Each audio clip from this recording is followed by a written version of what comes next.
Welcome to Ichiraku Ramen, and thank you for joining me for another journey into the world of shinobi. Before we begin, I want to give a huge thank you to everyone who listens, supports the channel, and enjoys these stories. Today's story is the final part of Shadows That Bind. A twist of fate changes everything when Shikamaru's sister, Hotaru Nara, befriends a lonely Naruto during their academy days. With her genius guidance, Naruto overcomes his early shortfalls, and the Nara clan practically adopts him into their fold, shaping him into a much more strategic shinobi. But destiny has more in store. During a training trip after becoming a Genin, Naruto crosses paths with Karin Uzumaki, who is desperately fleeing the land of grass. Brought together by their shared Uzumaki blood, a new bond is formed. Caught between his childhood connection with Hotaru and a sudden, deep tie to Karin, Naruto finds himself in the middle of a complex love triangle. Two paths to kunoichi, which will he choose? This is a fan-made story inspired by the world of Naruto. All characters in the original universe belong to their respective creators. This narration is created for entertainment purposes as part of a transformative storytelling experience. The story itself was written by Dark Knight 1994, and full credit goes to the original author. If you would like to read the original version, the link to this story is included in the video description below. If you like my content and want to keep up with future updates, hit that subscribe button and don't forget leave a like if you enjoyed the video. It not only helps me but helps with YouTube algorithm. Now sit back, relax and enjoy. Chapter 30. Akira walked the quiet streets back to her apartment, the village slowly settling into an uneasy calm after the failed invasion.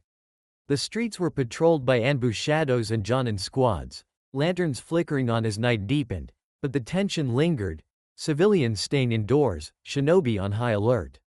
She moved with her usual measured stride, silver hair loose now, flak jacket still on, tanto at her hip. No rush, no worry. Her team, Team 15, would remain inside the village during the upcoming operation on Otogakure. Hiruzen had been clear in the debrief. The Genin were not to be involved in the annexation. They had fought enough for one lifetime in the battle royal and cleanup. They would train, recover, and prepare for whatever came next in the New World Order. Akira was at peace with that. She had pushed them hard, forged them into a unit that could stand against anything. They had proven it today in holding formation, protecting civilians, ending threats without hesitation. They were ready for whatever the future held. And she was proud of how they handled the exams till the invasion. But they were still children, her children, and she would keep them safe, inside Konoha's walls, while she and the strike force did the dirty work. She reached her apartment door, slid it open, stepped inside. The space was the same as always, sparse, functional. She kicked off her boots, hung her jacket, set the tanto on its rack. The quiet was welcome after the day's noise. She moved to the kitchenette, started the kettle for tea, pulled out a simple supper, rice, leftover grilled fish, pickled vegetables. Nothing elaborate, just fuel. As the water heated, she sat at the low table, staring at nothing for a moment. Her mind drifted, not to the invasion plans, not to Orochimaru's corpse in the booth, not to the council's reluctant approval. To her team, Naruto's grin when he held Rasengan steady. Hotaru's quiet certainty, shadow always near him. Karin's sharp sensing, chains always ready. Shikamaru's lazy brilliance, traps always in place. They were more than students now. They were family. She smiled, small, private, real. She had kept her promise to Kushina. And she had built something stronger than she ever expected. The kettle whistled. Akira rose, poured the tea, sat back down. She ate slowly, peaceful, content. Tomorrow she would brief the strike force. Tomorrow she would march on Otogakure. But tonight was hers, and she was at peace. The next morning dawned clear over Konoha, the village still bearing the scars of the failed invasion, patched walls, guarded streets, the faint smell of smoke lingering in the air. Akira Kurosawa arrived at the training ground before the sun fully crested the trees, silver hair tied back, flak jacket fastened, expression calm but carrying the weight of orders she had received the night before. Team 15 assembled quickly. Naruto jogging up first, black jacket unzipped, high collar green shirt still a little wrinkled from sleeping at Karin's. Hotaru arriving silently beside him, black ponytail neat, sickle chains coiled at her hips. Karin walking in next, red hair tied back, glasses catching the light. Shikamaru trailing last, staff slung over his shoulder, yawning openly. They lined up in front of her, loose formation, but attentive. Akira spoke without preamble. The invasion is over. Orochimaru is dead. The sound forces are broken. But the threat isn't gone. Otogakure, the sound village, is leaderless. Its labs, scrolls, money caches, and position are vulnerable. If we leave it open, another Orochimaru rises. The Hokage has ordered us to take it. She paused, letting the words settle. Konoha will invade the land of sound. We will secure Otogakure, root out remaining sound ninja. Make it a protectorate under Fire Country oversight. Rebuild it. End the cycle of proxy wars on our border. Naruto's eyes widened, grin fading into something more serious. We're going with you, right, sensei? Akira shook her head once, firm, final. No, you stay in the village. All of you. The team stilled. Hotaru's shadow curled slightly around Naruto's ankle, protective. Karin adjusted her glasses, voice steady but questioning. Why? Akira met each of their gazes in turn. Because you are Genin. Because you have already fought and bled enough. Because the Hokage and I agree. You remain here. Guard the Hokage Tower. Protect the village core. Anbu and Jonin will handle the invasion. You stay safe. You stay ready. Naruto opened his mouth, protest forming, but Akira raised a hand. No arguments. This is an order. The invasion is not a game. It's occupation. Cleanup. Rooting out hidden labs and loyalists. It's bloody, slow, and dangerous. You are not going. She softened, just a fraction. You've proven yourselves. You retrieved Naruto from me yesterday. You fought as a unit. You protected civilians. You ended threats. You are strong, but you are still children. My children, and I will not send you into that. Hotaru's voice was quiet. We can help. Akira looked at her, long, steady. You will. Here, guarding the Hokage. Guarding the heart of the village. If anything slips through, if another threat comes, you will be the line they cannot cross. She placed a hand on Naruto's shoulder, firm, grounding. You stay. You train. You grow. When I return, you'll be stronger.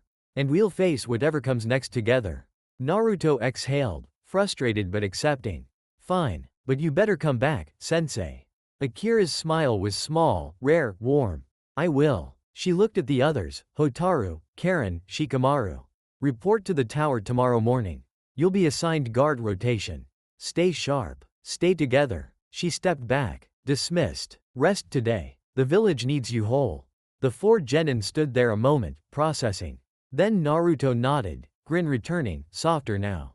Got it, sensei. We'll hold the fort. Hotaru's hand slipped into his, quiet promise.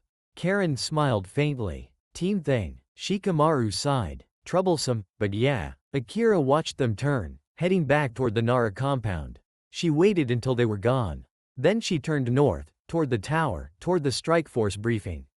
The invasion waited. The Hokage Tower's main briefing room was already alive with low voices and the rustle of maps when Akira arrived. The heavy doors were guarded by two Anbu in porcelain masks, who stepped aside without a word as she approached.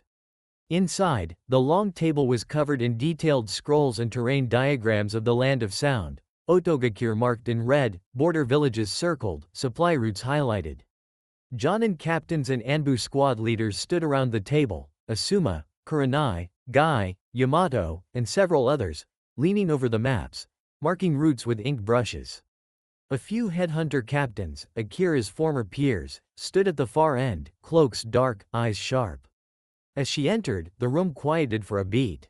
Heads turned. Akira stepped forward, silver hair tied back, flak jacket still on from yesterday's fighting, taking her place at the table's head without ceremony.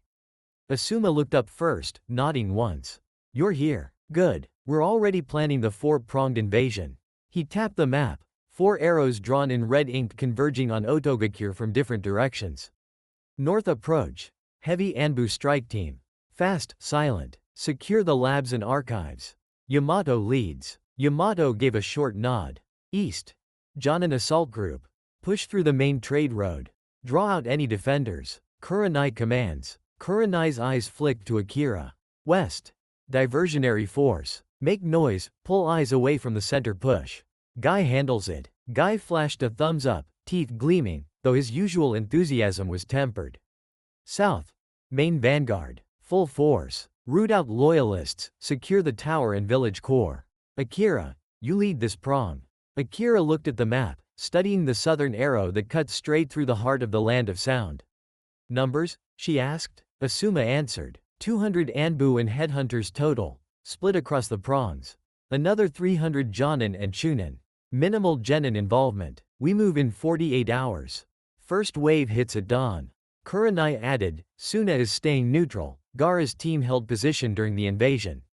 No aid to sound. Kumo and Iwe are watching, but not intervening. We have a clear window. Akira traced the southern route with her finger, through forested valleys, past hidden outposts, straight to the village gates. Priority. Labs first, she said.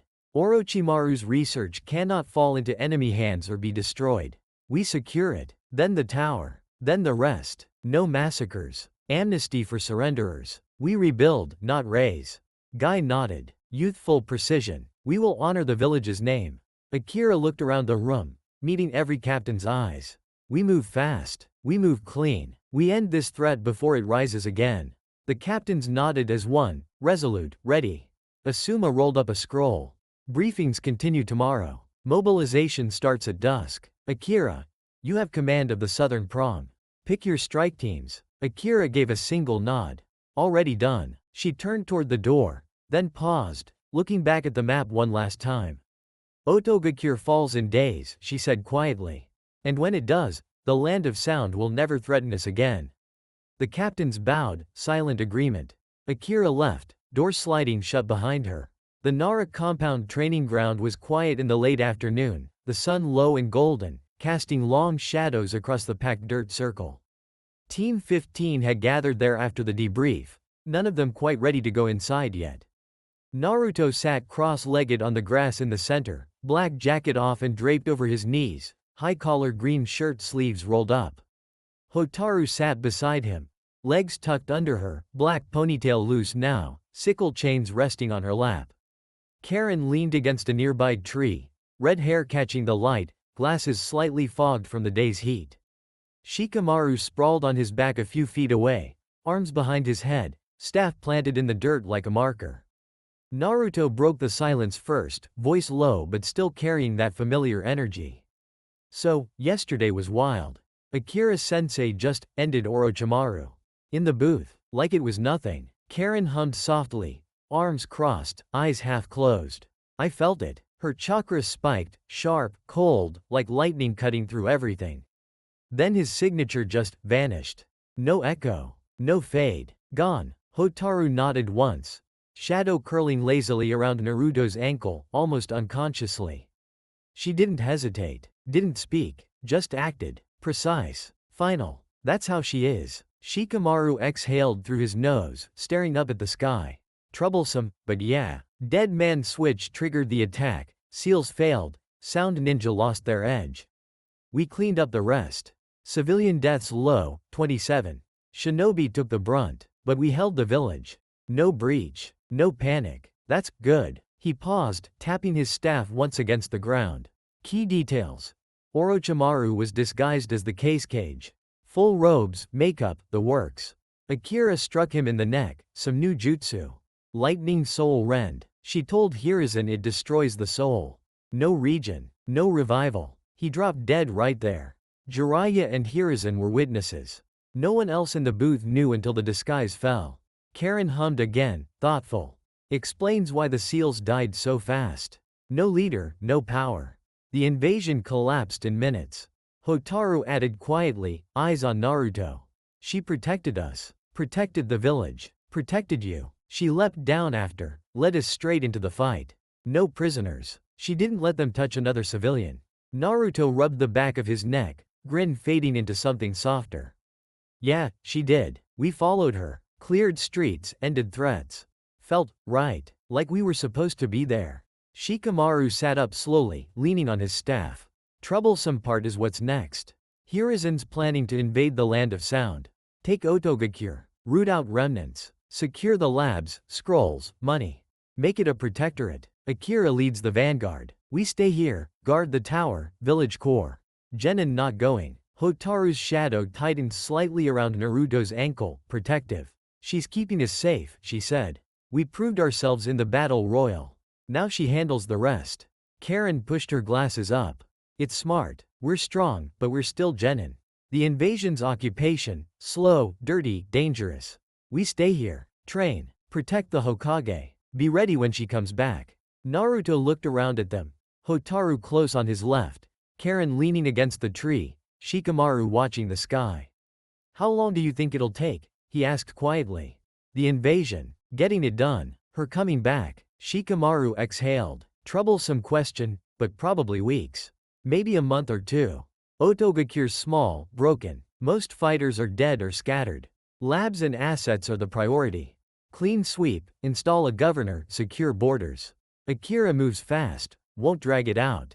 But cleanup always takes longer than the fight. Hotaru nodded once. A month at most, she said. She won't leave us long. Karin smiled faintly. She'll be back before we know it. And when she is, we'll be stronger. Naruto looked up at the sky, then at his team. Yeah, stronger. Together. He leaned back on his hands, grin returning, smaller but real. Guess we wait, train, guard the tower, and miss her a little. Hotaru's hand found his, fingers threading through his naturally. We'll be fine, she said softly. Karin pushed off the tree, stepping closer. Team thing. Shikamaru sighed, almost fond.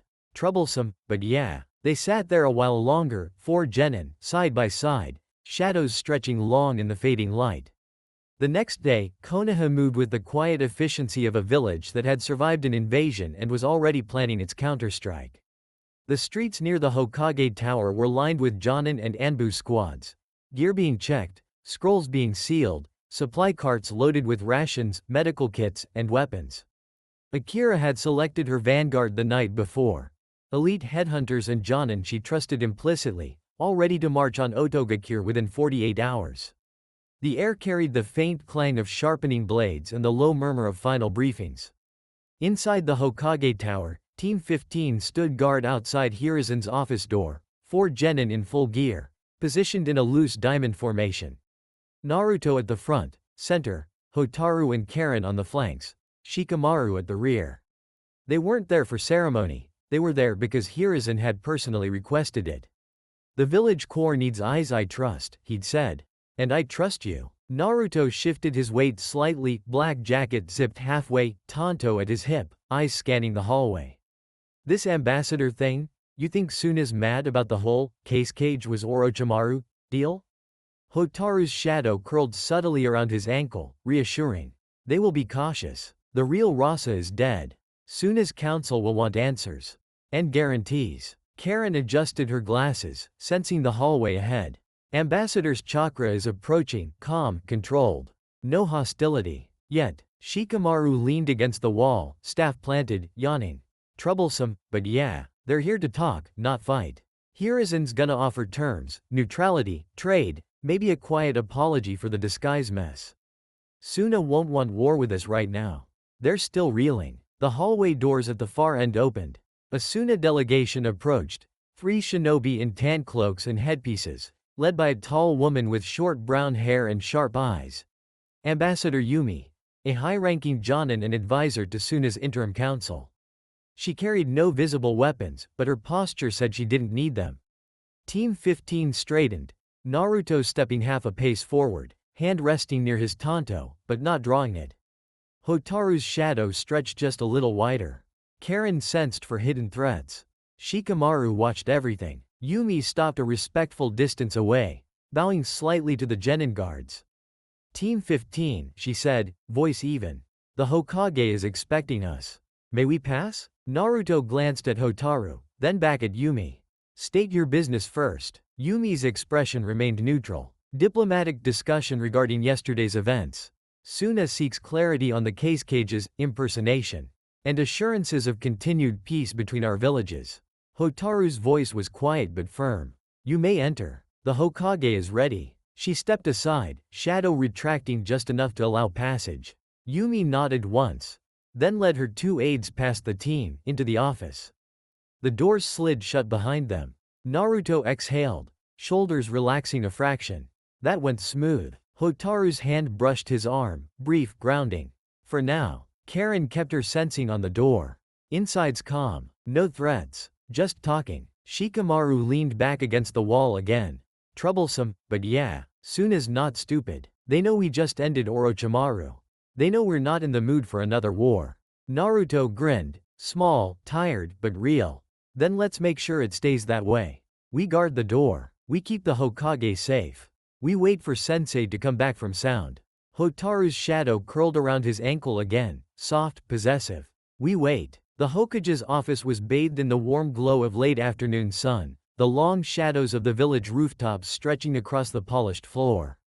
Hiruzen Sarutobi sat behind his wide desk, pipe unlit in his hand, posture relaxed but eyes sharp. Across from him sat Ambassador Yumi of Sanagakure, tan cloak draped neatly, short brown hair tucked behind her ears, hands folded in her lap with the practiced calm of a diplomat who had walked many tense rooms. The silence held for a measured beat after she entered and bowed. Hiruzen gestured to the cushion opposite him. Sit, Ambassador Yumi. Tea? Yumi lowered herself gracefully, accepting the cup he poured with a small nod of thanks. She took a sip, polite, unhurried, then set it down without drinking further. Hiruzen leaned back, fingers steepled. I will not waste time with pleasantries. Yesterday, Orochimaru sat in this very room disguised as your case cage. He was killed by Akira Kurosawa before he could trigger his full plan. The dead man switch activated the sound forces, but the cursed seals failed.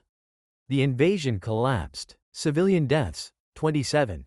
Shinobi losses, 131 dead or severely injured.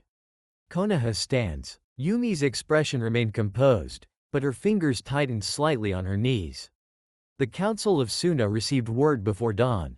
The impersonation is deeply disturbing. We are conducting our own investigation. The body of the real Rasa has been recovered. Chakra residue confirms the death occurred days before the finals. We are grateful for the proof you provided, but the breach of trust is grave. Hiruzen nodded once, slow, acknowledging. Grave indeed. And yet, during the invasion, Suna forces did not commit. Gaara's team held neutral. Your Jonin in the stands defended Suna civilians, but made no move to aid the sound attackers. No sand barriers rose to support them. No joint assault on Konoha positions. You stood aside. Yumi's eyes met his, steady, unflinching. We had no formal alliance with Otogakure. We were guests in your village for the exams. Our priority was the safety of Suna's delegation and civilians. We defended our own, nothing more. Hiruzen exhaled slowly, no smoke, just breath. Nothing more, he repeated, letting the words hang. Or perhaps, you suspected something was wrong. The case cage's behavior during the finals was off. His attendant was unusually silent. His orders vague. You may have suspected an imposter. And when the invasion began, when the cursed seals flared and failed, you chose to play ignorance. To let Orochimaru's plan collapse without risking Suna lives or reputation. Yumi's jaw tightened, just a fraction. We had no concrete proof of impersonation until after his death. Acting without evidence would have been reckless. We protected our people. That is all. Hiruzen leaned forward slightly, voice dropping to a quieter register. And yet, you did not warn us. Not a whisper. Not a hint. You sat in the booth beside a snake and said nothing. You let the invasion begin. Let sound ninja attack civilians. While you waited to see which way the wind blew. Yumi's fingers tightened further, but her voice remained even. We are a small village. We survive by caution, by not rushing into conflicts that are not ours. Konoha is strong. You ended the threat. We are grateful. Hiruzen smiled, small, tired, but edged with steel. Grateful, he echoed. A useful word, but gratitude does not rebuild trust. Nor does it secure borders. He leaned back again. The land of sound is leaderless. Its forces are broken. We will take it, secure it, make it a protectorate under Fire Country oversight. We will root out any remaining sound loyalists. We will rebuild it as a buffer state. Suna will be consulted on the transition. Your borders will be respected. But we will not ask permission. We will act. Yumi's expression tightened. Annexation. You speak of protection. Suna sees expansion. Hiruzen met her gaze, unwavering. Call it what you will. The land of rain is a dagger pointed at our eastern flank. We will not leave it in the hands of whatever warlord rises next. We offer partnership, joint oversight, shared intelligence, mutual defense. Refuse, and we proceed alone. But the choice is yours. Silence stretched, thick, heavy. Yumi exhaled slowly. The council will deliberate. We will respond within the week. But know this. Suna will not stand by while Konoha redraws maps without consultation. We are allies, not vassals. Hiruzen inclined his head, small gesture of respect. I understand. Take the week. Deliberate. But remember. 27 civilians died yesterday because we waited. I will not wait again. The land of sound will be secured. With or without Suna. Yumi rose, bowing from the waist. Then we will speak again soon, Lord Hokage. She turned and left, doors sliding shut behind her. Hiruzen sat alone, pipe still unlit, staring at the empty cushion across from him. The council would argue. Suna would negotiate. But Konoha would move, because waiting had cost lives. And Hiruzen was done waiting. Hiruzen Sarutobi sat alone in his office long after Ambassador Yumi had departed, the heavy doors sealed, the lanterns dimmed to a low flicker. The pipe in his hand remained unlit, forgotten as he stared at the scattered reports on the desk. Casualty lists, and summaries, diplomatic notes from Suna. The village was quiet now. Night had fallen, patrols moving through the streets, civilians returning to their homes under guard. He leaned back in his chair, eyes distant, mind turning inward. They betrayed the alliance. The thought came unbidden, sharp and cold. Konoha and Suna had signed non-aggression pacts decades ago, fragile, yes, but real. Mutual defense clauses, trade agreements, joint training exercises. When Orochimaru impersonated Rasa, sat in the cage booth beside him, plotted the invasion under their noses. Suna had said nothing. Yumi's words replayed in his mind. We had no concrete proof of impersonation until after his death. Acting without evidence would have been reckless. Hiruzen exhaled slowly, no smoke, just breath. Reckless. They had sat in the booth with a snake in their midst. They had watched the cursed seals flare and fail. They had seen Sound Ninja leap into the stands to slaughter civilians. Konoha civilians. And had done nothing beyond defend their own delegation. No warning, no whisper, no aid when the village burned. They had chosen ignorance, or caution, or calculation. Hiruzen closed his eyes for a moment, the weight of years pressing down. Suna had always been the weakest of the Great Five, resource poor, isolated, dependent on alliances to survive. They had leaned on Konoha for decades. Grain shipments during droughts, medical aid after wars, diplomatic cover when their own leadership faltered. And when the moment came, when Orochimaru wore Ross's face, when the invasion began, they had chosen to stand aside. They thought they could play ignorance, he thought. Let the snake strike, let Konoha bleed, then step in afterward to claim neutrality and demand concessions. They believed we would be too weakened to retaliate, too focused on rebuilding to notice their silence. He opened his eyes, gaze hard now. They were wrong. 27 civilians dead, over 100 shinobi lost or maimed. The village scarred, but Konoha stood, stronger than they anticipated. Akira's strike had ended the snake before the invasion could fully ignite. The seals had failed, the sound forces had broken, and Suna had miscalculated. Hiruzen reached for the unlit pipe, finally striking a match, holding the flame to the bowl, drawing a slow breath. Smoke curled upward, steady and deliberate. They betrayed the alliance, he thought again, not with blades, but with silence. With inaction, with the choice to let an ally bleed while they watched from the sidelines. He exhaled, long, controlled. And now we will remind them what happens when alliances are betrayed. The annexation of the land of sound would proceed. Otogakure would fall, and Suna would learn, quietly, firmly, that Konoha no longer tolerated half measures from its allies. Or its enemies. He set the pipe down. The council would approve tomorrow. Akira would lead. And the next time Suna's ambassador came, the terms would be different.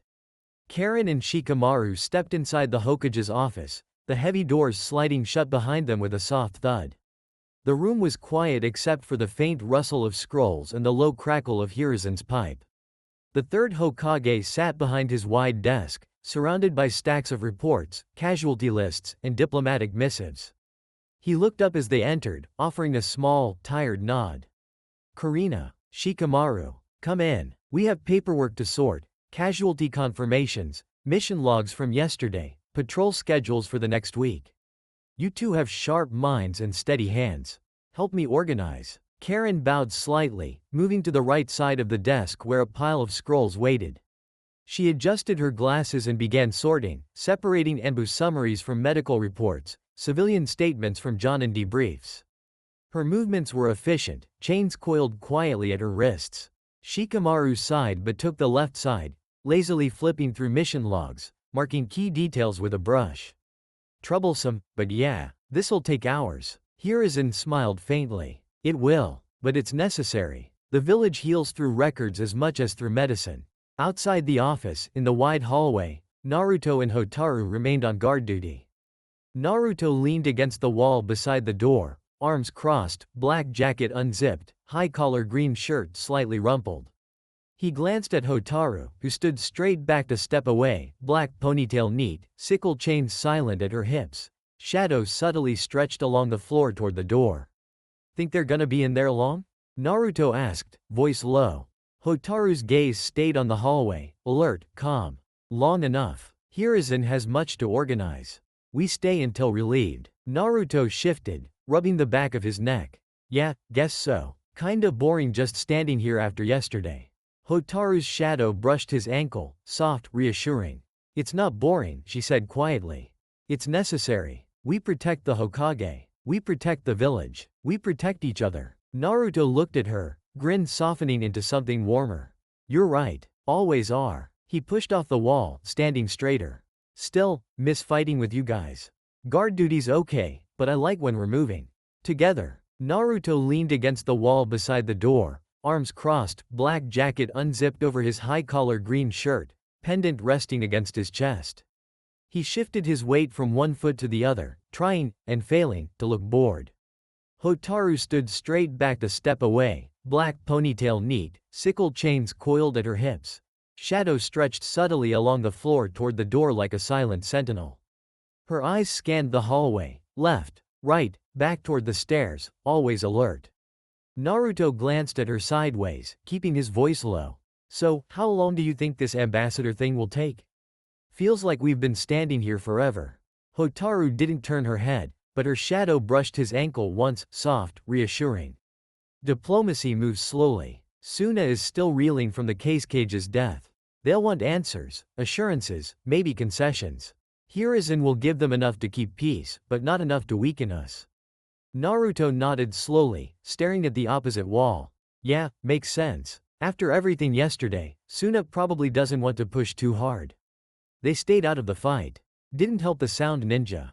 Kinda smart, kinda? I dunno. Cold? Hotaru's voice stayed even. Survival. Suna is small. They survive by caution. They watched. They waited. Now they negotiate. Naruto rubbed the back of his neck. Still feels weird. Like, if it was us, we'd jump in. Help. Not stand aside. Hotaru's lips curved, just the tiniest fraction. That's why we're Konoha. We don't stand aside. We protect. We fight. We stay. Naruto grinned, small, warm. Yeah, we do. He shifted closer, shoulder brushing hers, voice dropping even lower. You think Akira's okay? Leading the invasion on sound, it's gonna be rough, right? Cleaning up Orochimaru's mess. Hotaru's shadow curled a little tighter around his ankle. She is the best for it. She ended Orochimaru. She'll end whatever's left. And she'll come back. Naruto nodded, eyes on the door. Yeah, she always does. They fell into quiet again, standing guard, side by side, shadows and light mingling on the floor.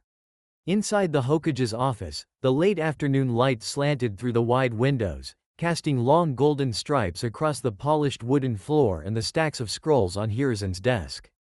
The third Hokage sat behind the massive table, pipe unlit beside an inkwell, his aged hands moving methodically through a thick pile of parchment.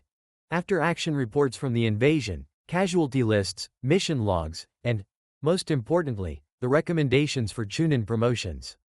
Karin stood on the left side of the door, posture straight, red hair tied back, glasses glinting faintly as she scanned the room with her sensing. Chains coiled loosely at her wrists, ready but relaxed. Her eyes flicked toward Hiruzen every few seconds, then back to the hallway beyond the open door, always alert. Shikamaru stood on the right, slouched against the wall, staff propped beside him, arms crossed. He looked half asleep, but his sharp gaze tracked every movement. The way Hirazen's brush paused over a scroll, the faint shift in the Hokage's chakra when he read a particular name, the quiet rustle of paper. Hirazen worked in silence for a long stretch, flipping through recommendations from Genin captains, Enbo reports, and academy evaluations. He paused on one page, brow furrowing slightly. Team 15, he murmured, almost to himself. Naruto Uzumaki, Hotaru Nara, Karin Uzumaki, Shikamaru Nara. Forest record. Battle Royal performance exemplary. Extraction drills flawless. Civilian protection during the invasion, outstanding. He set the scroll down, fingers tapping once against the desk. Chunin material. All 4. Perhaps more. Karin's chains twitched faintly, her sensing picking up the subtle shift in Hirazen's chakra. Pride, consideration, resolve. Shikamaru exhaled through his nose, barely audible. Troublesome, but yeah, we earned it. Hirazen looked up, eyes meeting theirs through the open door. You did, he said quietly. The village owes you. I owe you. Your sensei is leading the push on Otogakure. You guard the heart while she secures the border. You are not forgotten. He returned to the scrolls, brush dipping into ink, marking names, signing approvals.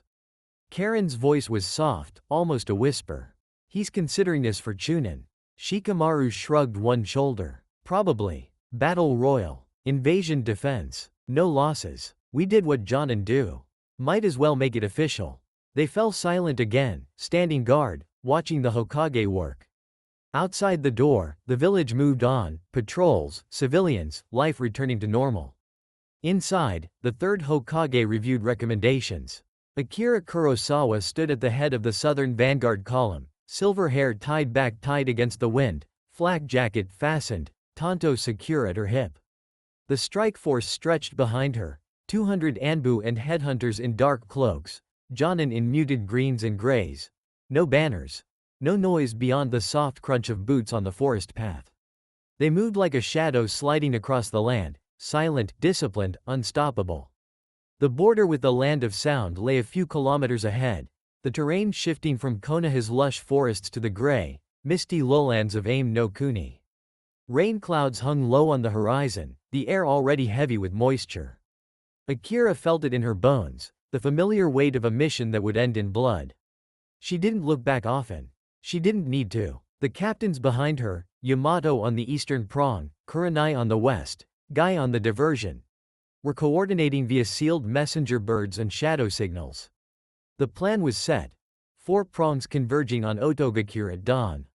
North for labs and archives. East for main gates. West for distraction. South, her prong, for the tower, the heart, the final blow. Her mind was clear, focused.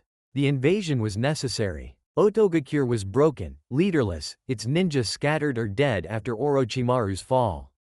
But the labs remained. The scrolls, the money caches, the forbidden techniques. If left unguarded, they would fall to warlords, rogue nin, or worse, one of the other great nations.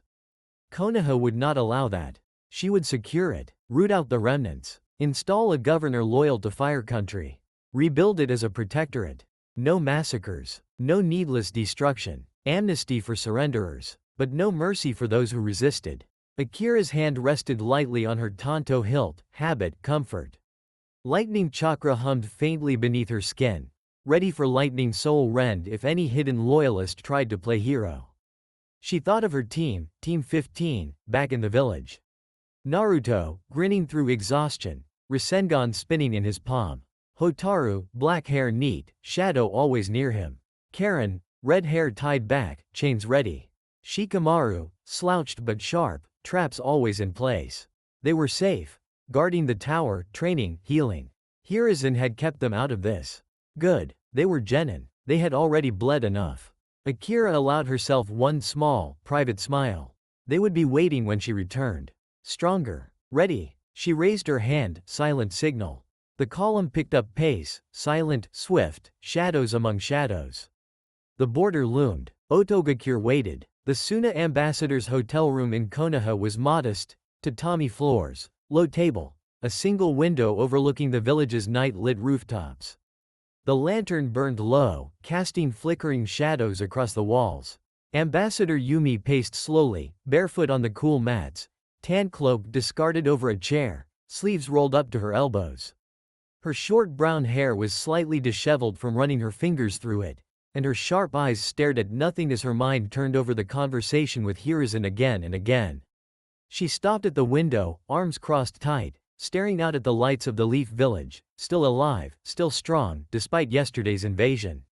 The streets were patrolled, civilians returning home, shinobi moving with purpose. Konoha had bled, but it had not broken. Yumi exhaled slowly, breath fogging the glass for a second. Options. She had 3. 1. Accept Konoha's terms. Joint oversight of the Land of Sound. Shared intelligence. Mutual defense pact. Suna gains access to trade routes, water resources, and a buffer against potential threats from the east. The council would see it as pragmatic, survival through alliance. No war, no loss of face, but it meant ceding influence. Konoha would control the narrative, the governor, the labs. Suna would be a junior partner. Always. 2. Refuse outright. Demand full independence for the Land of Sound. Protest the annexation as aggression. Rally diplomatic pressure from Kumo, Iwa, Kiri, claim Konoha is expanding beyond the treaty lines. It would buy time, force negotiations, but Konoha would move anyway. Akira Kurosawa would lead the vanguard. Suna had no army to stop them. Refusal would isolate Suna, make them look weak, incooperative. The council would lose faith in her. And if Konoha succeeded, Suna would face a stronger neighbor on 2 borders. 3. Negotiate hard. Push for concessions. Suna co-governance of Otogakure, equal share of labs and resources. Veto power on military decisions. Formal treaty guaranteeing Suna's eastern border. It would delay the invasion, by weeks, maybe months. Give the council time to rebuild strength.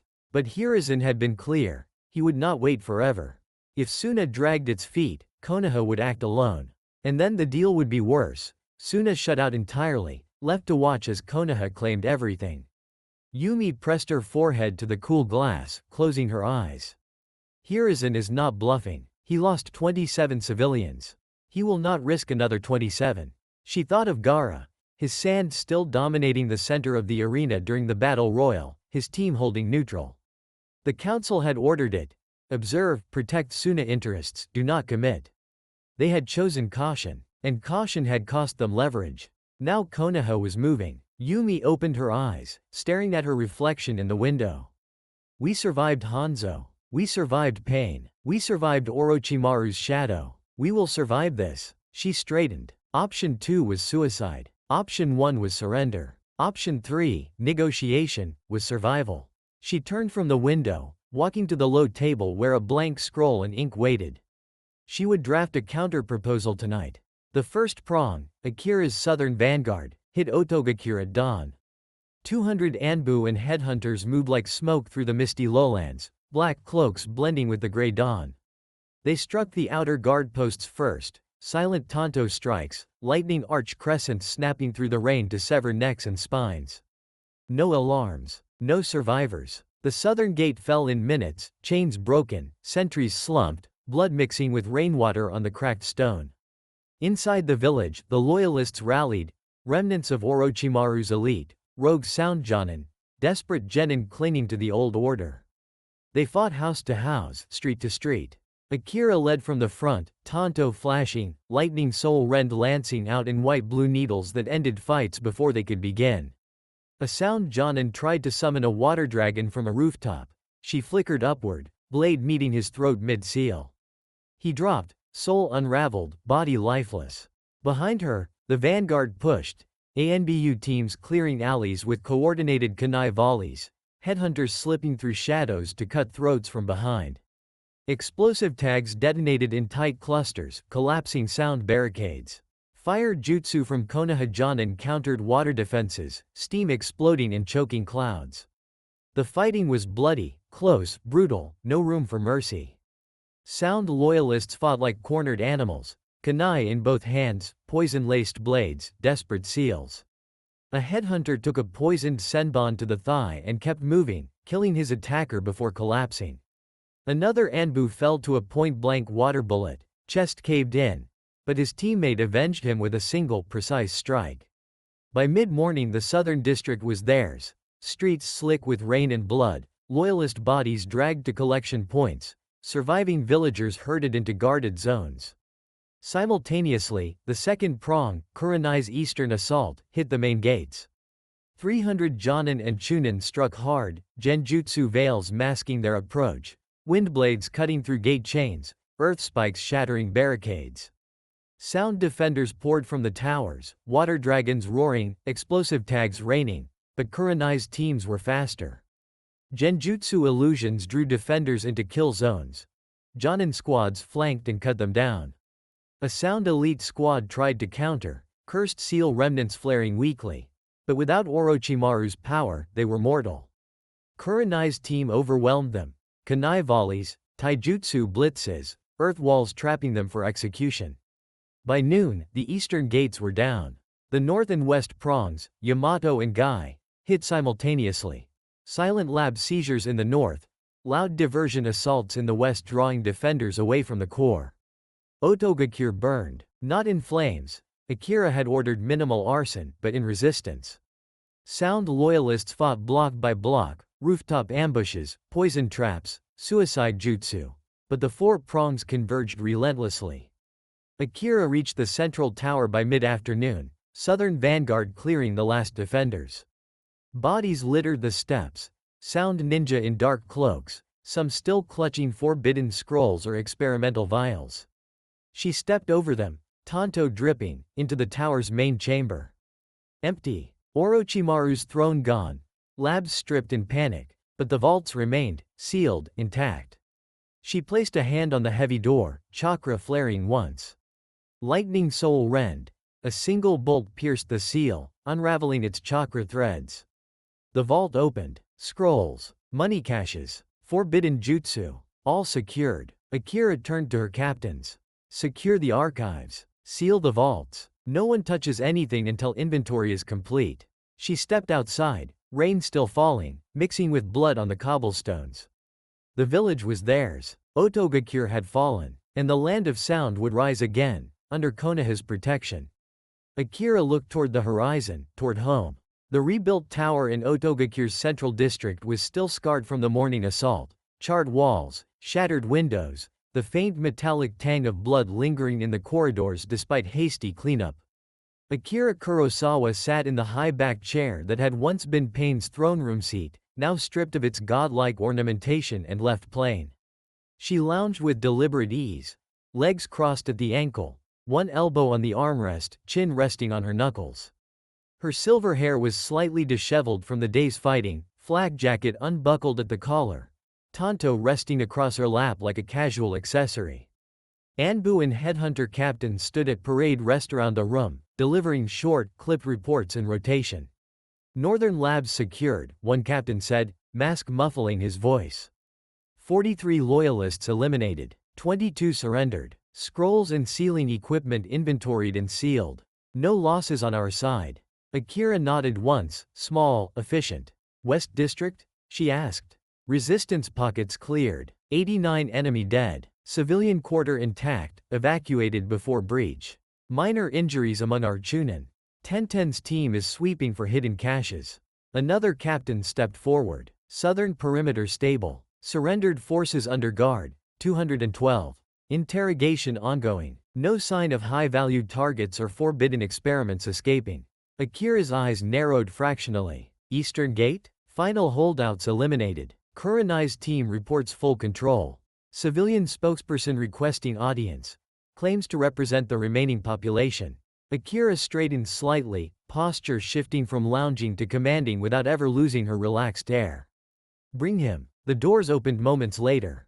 A middle-aged man was escorted in by two Anbu, hands unbound, but flanked closely. He wore patched civilian clothes, hair damp from the rain outside, face gaunt but eyes steady. He stopped a respectful distance from the chair, bowing low.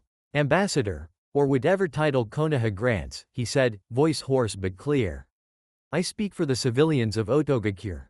The loyalists are broken. The village is yours. We ask only one thing, mercy. No mass executions. No forced relocation. Let us live. Let us rebuild. Akira studied him, long, unblinking. Speak plainly, she said. What do you offer in return? The man straightened. Loyalty. Information. The remaining villagers know the hidden tunnels, the old lab's back entrances, the places Orochimaru's experiments were stored. We will guide your teams. We will identify holdouts. We will swear allegiance to Fire Country's protection. In exchange, let us keep our homes, our families, our lives. Akira's fingers drummed once on the armrest, slow, thoughtful. You understand the terms, she said. Konoha will govern. We install a provisional governor. Your people will disarm. You will cooperate fully. Every tunnel, every cache, every name. Resistance ends today. Surrender is total. The man swallowed once, then nodded. We understand. We accept. Akira looked toward the nearest captain. Escort him to the holding area.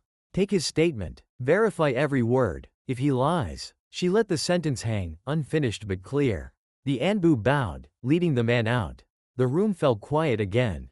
Akira leaned back, lounging once more, but her eyes were hard. Continue reports, she said.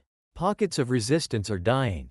Surrender is spreading. The village is ours. A captain stepped forward. Northern labs fully secured. No survivors among loyalists. Vaults intact. Akira nodded. Good. Seal them. Inventory begins at first light. She looked out the window. Rain still falling. The village below quieting as the last holdouts were rooted out. The Hokage's office was bathed in the soft glow of lanterns as evening deepened, the rain outside tapping steadily against the windows. Hiruzen Sarutobi sat behind his wide desk, pipe unlit, hands folded on the latest reports. The door slid open without announcement. Ambassador Yumi of Sanagakure entered alone. Tan cloak damp from the rain, short brown hair slicked back. Expression composed but carrying the weight of a long journey and longer deliberations. She bowed from the waist, respectful, measured, then lowered herself to the cushion opposite him. Hiruzen inclined his head. Ambassador Yumi, you returned sooner than expected. The council has reached a decision? Yumi placed her hands on her knees, meeting his gaze directly. Yes, Lord Hokage. After careful review of your proposal, and the proof of Ross's death, the Council of Suna has chosen option 3, negotiation. Hiruzen leaned back slightly, expression unchanging but attentive. Speak plainly. What terms does Suna propose? Yumi exhaled slowly, controlled, deliberate. Co-governance of the Land of Sound. Suna and Konoha share authority over Otogakure. A joint council, equal representatives from both villages, oversees reconstruction, resource allocation, and defense. Suna provides administrative support and civilian expertise. Konoha provides military oversight and security. The provisional governor is appointed by mutual agreement, with veto power for both sides on major decisions. She paused, letting the proposal settle. In exchange, Suna reaffirms the alliance. Full non-aggression pact, shared intelligence on border threats, joint patrols along our mutual frontier, trade access to Sound's water routes and hidden valleys. No military action against Suna without consultation. And, a formal apology from Konoha for the security failure that allowed Orochimaru to impersonate our case cage. Hiruzen tapped his pipe once against the desk, thoughtful, unhurried. Co-governance, equal counsel, veto power, reaffirmed alliance, and an apology. He leaned forward. You ask much. Konoha will bear the brunt of the invasion cost, troops, lives, logistics. We will secure the labs, the money caches, the jutsu archives. We will root out the remnants. Suna asks to share the rewards without sharing the risk. Yumi's expression remains steady. We offer stability, legitimacy. Suna's name on the protectorate gives it international acceptance.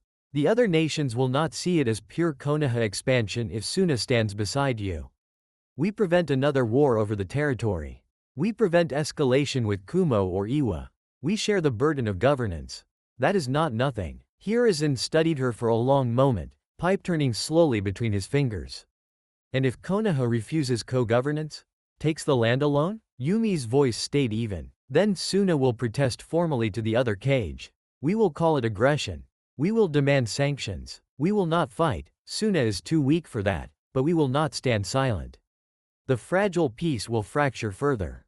And Konoha will face a united front of suspicion. Hiruzen smiled faintly, small, knowing. You play the game well, Ambassador. Caution. Leverage. No threats, only consequences. He set the pipe down. Konoha will consider co-governance. Equal counsel. Shared resources. Veto power on military decisions. Joint patrols. Trade access. But the apology, no. We did not fail to detect Orochimaru. We ended him. The fault was his deception, not our vigilance. Suna may grieve your case cage. We will mourn our dead. But there will be no apology. Yumi's jaw tightened, just a fraction. Then we negotiate the rest. The governor. The council seats. The resource split. The border guarantees. Hiruzen nodded once. We will. Draft your terms. I will draft ours. We meet again in 3 days. Until then, the invasion proceeds. Otogakure will be secured, with or without Suna's blessing. Yumi rose, bowing from the waist. 3 days, Lord Hokage. Suna looks forward to a continued alliance. She turned and left, doors sliding shut behind her. Hiruzen sat alone, pipe unlit, staring at the empty cushion. The game continued. Suna would negotiate. Konoha would take what it needed. And the Land of Sound would become a protectorate. One way or another. The evening sky over Konoha had turned a deep indigo by the time Team 15's guard shift outside the Hokage Tower finally ended. The 4 Genin stepped out into the cool night air, shoulders slumping with the good kind of tired that came after hours of standing alert. Naruto stretched his arms overhead with a loud yawn, black jacket still unzipped, high-collar green shirt rumpled from the long day.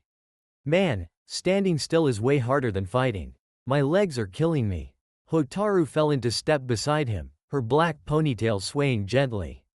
Without a word she leaned sideways, resting her head lightly on his shoulder as they walked.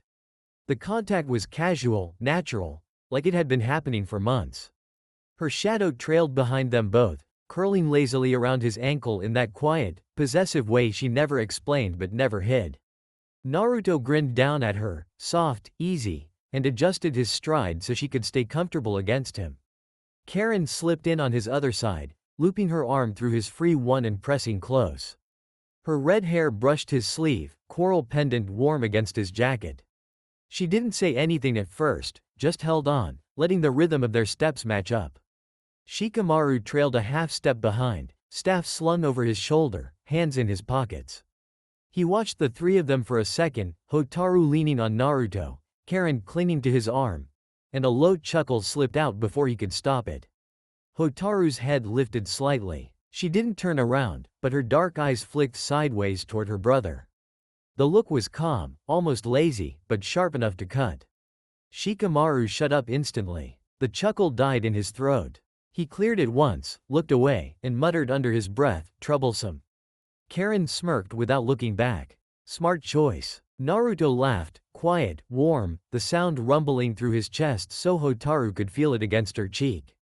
You guys are the best, he said, voice soft enough that it stayed between the 4 of them. Seriously. Guard duty sucks, but doing it with you? Not so bad. Hotaru's head settled back on his shoulder, her fingers brushing his hand where it hung at his side. Team thing, she murmured. Karin squeezed his arm a little tighter. Always. Shikamaru exhaled through his nose, almost fond. Yeah. The 4 of them reached Ichiraku Ramen just as the evening lanterns were being lit along the street. The familiar wooden counter and Norin curtains looked the same as always, but the air felt different tonight, lighter, quieter, like the village itself was exhaling after yesterday's chaos. Tucci looked up from behind the counter the moment they stepped under the awning. His face split into a wide, genuine grin, eyes crinkling at the corners, apron still dusted with flour. Well, if it isn't my favorite troublemakers, he called cheerfully, already reaching for 4 bowls. Naruto, Hotaru, Karin, Shikamaru, pull up a stool. Ramen's on the house tonight. Naruto froze mid-step, eyes going comically wide. On the house? For real? Tucci laughed, deep and warm, while Ayame leaned out from the back with a matching smile, already pouring broth. You kids saved the village yesterday. Fought in the streets, protected families, took down Sound Ninja like it was nothing. Least we can do is feed you. Sit, eat, no arguments. Naruto practically vaulted onto his usual stool, grinning so hard his whisker marks stretched. Tucci-san, you're the best. Miso pork, extra Naruto-maki, extra chashu. Wait, no, make it 2 bowls. Hotaru slid onto the stool beside him, graceful, quiet, her black ponytail brushing his shoulder as she settled. She gave Tucci a small, respectful nod. Thank you. Karin took the stool on Naruto's other side, red hair falling forward as she leaned her elbows on the counter. Miso pork for me too, please. Extra green onions. Shikamaru dropped onto the far end, slouching immediately, staff leaning against the counter. Troublesome, but free is free. Same as Naruto, I guess. Tucci chuckled, already ladling broth. Coming right up. 4 miso pork specials, extra everything for the heroes. Ayame slid bowls in front of them one by one, steam rising in fragrant clouds, pork slices glistening, Naruto-maki and onions floating perfectly. The 4 genin dug in almost immediately, Naruto slurping noodles like his life depended on it, Hotaru eating neatly but steadily, Karin savoring each bite. Shikamaru eating slowly but without complaint. Between mouthfuls, Naruto looked around at them, still grinning, cheeks puffed. Man, after yesterday? Free ramen? Life's good. Hotaru's knee brushed his under the counter, soft, familiar. It is. Karin smiled around her chopsticks. Team thing. Shikamaru sighed into his bowl. Troublesome, but yeah, not bad. Tucci leaned on the counter, watching them eat with obvious satisfaction. You kids come back anytime. Doors always open, and next time, bring more stories. Naruto swallowed a massive bite, grinning. Deal. They ate in comfortable quiet, bowls emptying, steam rising, the world outside fading for a little while. Hotaru ate slowly, chopsticks moving with her usual quiet precision, small bites of rice, a piece of mackerel, a sip of miso broth. The flavors were familiar, comforting, but her mind had already drifted elsewhere. She thought of the lake plot. It sat on the far western edge of the Nara compound, tucked behind a stand of ancient cedars, where the ground sloped gently down to a small, clear lake fed by an underground spring. The water was always still, reflecting the sky like glass, ringed by soft grass and wildflowers that bloomed even in late summer. She'd found it years ago during a solo walk, quiet, hidden, untouched by the main paths. No one else in the family used it much. Shikamaru called it too much effort to get to, and her parents preferred the central gardens. But Hotaru had claimed it silently in her mind. She pictured the house she would build there someday, simple, low, built into the slope so it seemed to rise from the earth itself. Dark cedar beams, wide ingawa wrapping 3 sides, sliding doors that opened fully to the lake view. A small dock extending over the water, just big enough for 2 people to sit with their feet dangling. Tatami rooms with low tables, paper screens that let in soft light, a modest garden of moss and stone lanterns leading down to the shore. The bedroom would face east, morning sun waking them slowly. The main room would have a hearth for winter, cushions scattered for lazy evenings. A small training circle off to the side, hard-packed dirt, ringed by bamboo, where she could practice shadow jutsu at dawn without disturbing anyone. And Naruto. She saw him there, sprawled on the ingawa in summer, jacket off, laughing about something stupid while she sat beside him, head on his shoulder. Or practicing Rasengan by the lake, clones popping and reforming while she watched from the dock, critiquing his spin with quiet suggestions. Nights when the moon reflected perfectly on the water, and they lay on the futon with the doors open, listening to the soft lap of waves and crickets. Her cheeks warmed again, faint, private flush she hoped no one noticed. She took another bite of rice, chewing slowly, letting the image settle deeper. The house wasn't just a building. It was a promise, a future, a place where she and Naruto could simply be, no missions, no exams, no invasions. Just them, together, always. Naruto glanced over at her mid-slurp, noodles dangling from his mouth. You okay, Hotaru? You're quiet. She met his eyes, soft smile curving her lips. I'm fine, she said quietly. Just thinking. He grinned, cheeks puffed with food. About what? Hotaru's shadow brushed his ankle under the table, gentle, secret. Later, she murmured. When things are quieter. Naruto blinked. Then his grin softened, understanding flickering in his blue eyes. Yeah, later. He bumped her shoulder lightly. Whatever it is, I'm in. Hotaru's smile grew, just a little more visible. I know. They ate in comfortable quiet after that, bowls emptying, teacups refilled, the Nara house wrapping around them like a warm blanket. And in Hotaru's mind, the lake plot waited. The house waited. The future waited. Patient. Certain. Hers. Theirs. Hotaru took another slow bite of her mackerel, chewing thoughtfully, the crispy skin giving way with a faint crunch. The flavors grounded her, but her mind was still drifting back to the lake plot, the quiet vision she'd carried for months now.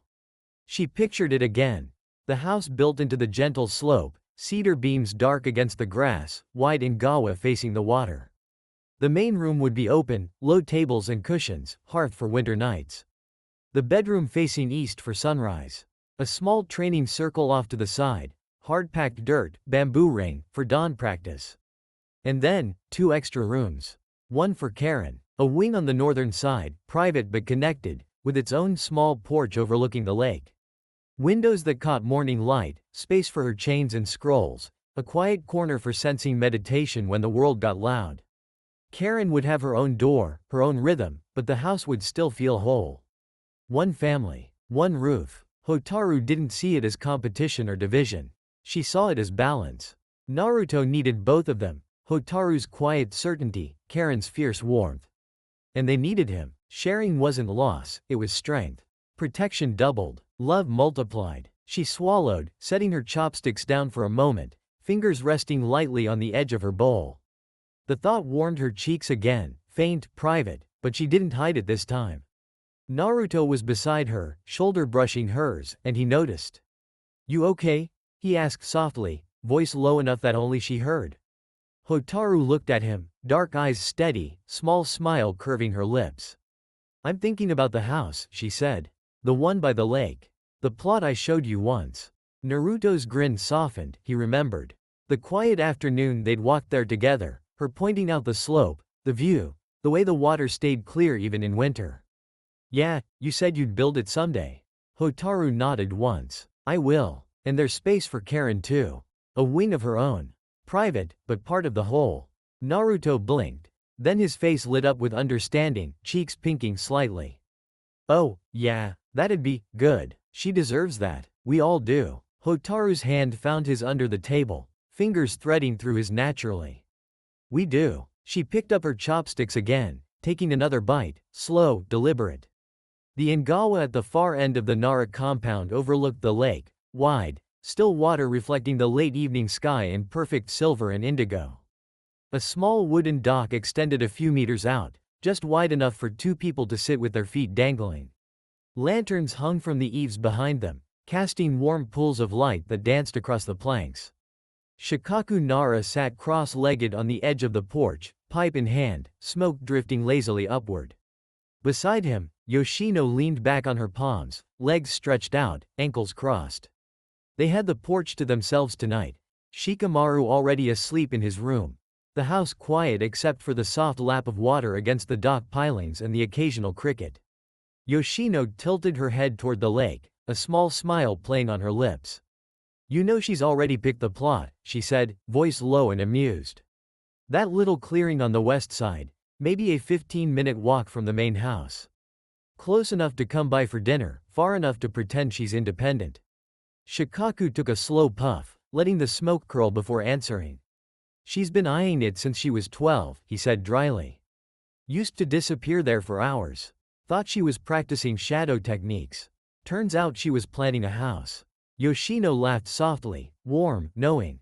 "Of course she was. Efficient little thing. Probably already has the floor plan in her head, low roof, wide ingawa, bedroom facing the sunrise, training circle off to the side. And Naruto's futon right next to hers." Shikamaru huffed a quiet chuckle, the sound almost fond. "Boy doesn't stand a chance. She's had him claimed since the academy. And now he's sharing Rasengan with her? That's not just affection. That's a promise." Yoshino leaned her head against his shoulder, still smiling. "She's got him wrapped around her finger. And he doesn't even mind. Poor kid. Thinks he's the one doing the chasing." Shikamaru puffed again, watching the smoke drift toward the lake. "He'll figure it out eventually. When she starts talking about the house. Or when she drags him out here at dawn to help clear the site." Yoshino snickered. "She'll have him carrying lumber before he knows what's happening. And Karin too. Hotaru already mentioned a wing for her. Separate but connected. Practical. Fair. Shikaku's eyebrow lifted. She's thought this through. She's a Nara, Yoshino said simply. We plan ahead, even when we're in love. They sat in comfortable silence for a while, watching the water, listening to the night settle around them. Yoshino spoke again, softer this time. I'm glad, you know. For both of them, Naruto needed people who stay. Hotaru needed someone who sees her, really sees her, not just the quiet shadow girl. And Karin, she fits too. They balance each other. Shikaku nodded once, slow, thoughtful. Yeah, they do. He tapped his pipe against the edge of the porch, emptying the ash into the grass below. House will be nice, he said. Close enough for dinner. Far enough for privacy. Perfect distance. Yoshino laughed quietly. Exactly what she wants. They fell silent again, watching the lake reflect the stars. Yoshino leaned back on her palms beside Shikaku on the Engawa, the lake reflecting the first stars like scattered coins. The lantern light behind them had been dimmed to a single glow, leaving most of the porch in soft shadow. She tilted her head toward him, voice low and casual. Any word from the front? Shikaku took a slow pull from his pipe, letting the smoke drift upward before shaking his head once. No, nothing new since the last bird this afternoon. Akira's vanguard hit the southern gates at dawn. The north and west prongs landed on schedule. Reports say the fighting's bloody but contained. Loyalists are dug in around the tower and labs, but they're outnumbered and leaderless. No major losses on our side yet. He exhaled another plume of smoke, watching it curl toward the water. But I think it's mostly nipped in the bud. Orochimaru's dead. The seals failed. The invasion collapsed before it could spread. What's left in sound are desperate holdouts, not an army. Akira's moving fast, clean sweeps, minimal civilian casualties. She'll have the tower by tomorrow night. Vaults secured, governor installed within the week. Yoshino nodded slowly, eyes on the lake. So it's over before it really starts. Shikaku tapped ash from his pipe. Pretty much. Konoha's too strong, too quick. They never had a chance once the snake was gone. He glanced at her, small, dry smile tugging at his mouth. Still, glad the kids aren't there. Akira was right to keep them in the village.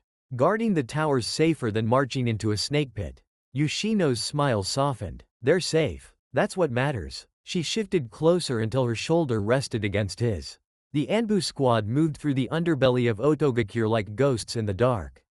Captain Cage, code name for the night, led them down a narrow stone stairwell hidden behind a collapsed warehouse wall. The air grew colder, thicker, damp with mold and the metallic tang of old blood. Their black cloaks blended with the shadows. Porcelain masks reflected nothing but faint torchlight from the lead man's hand.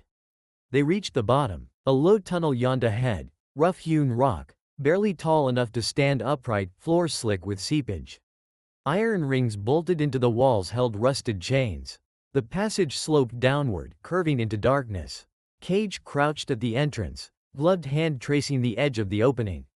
His mosque's eye slits narrowed. Tunnel. Deep. Multiple branches. This is it, the lower maze Orochimaru's reports mentioned. He stood, voice low and clipped through the mosque's filter.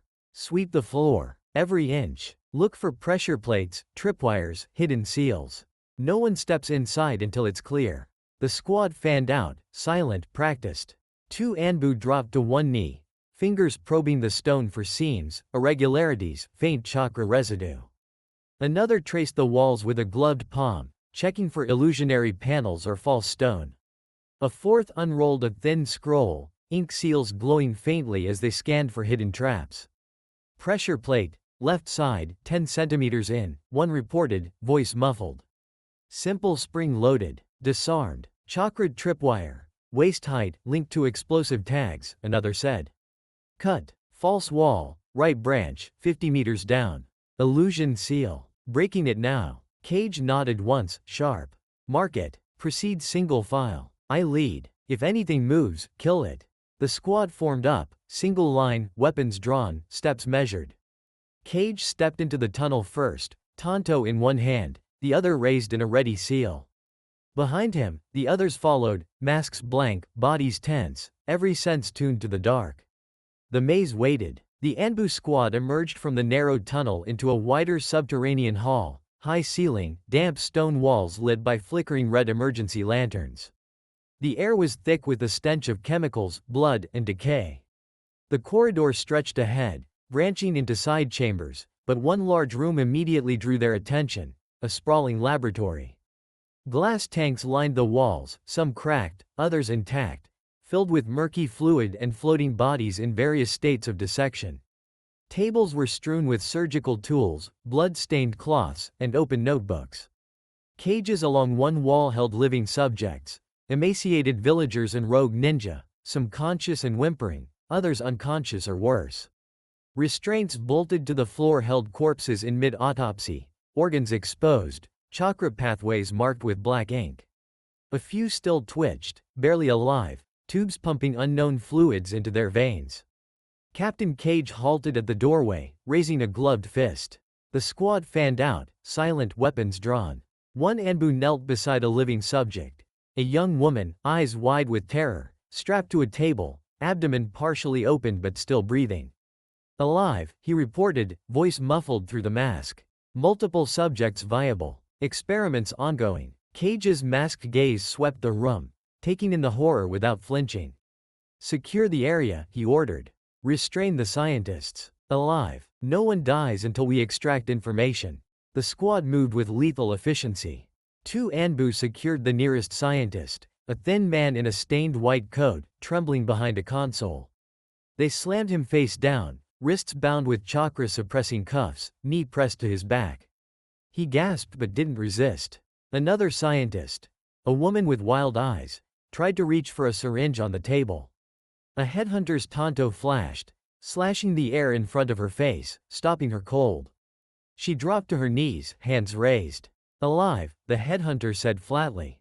The rest surrendered quickly, 5 more scientists, 3 assistants, rounded up, bound, disarmed. No one fought back. They knew what Anbu meant. No mercy for resistance. Cage stepped deeper into the lab, boots crunching on broken glass. Search the chambers, he ordered. Secure all subjects, living first. Medical team to stabilize. Document everything, scrolls, vials, notes. No destruction. We take it all. One Anbu knelt beside a tank, checking the subject inside. Still breathing. Barely. Extract him, Cage said. Gently. We need witnesses. We need intel. The squad worked fast, cutting restraints, pulling survivors from tanks and tables, applying field seals to stabilize critical wounds. Living subjects were carried out on stretchers toward the surface. Dead ones were tagged for identification and removal.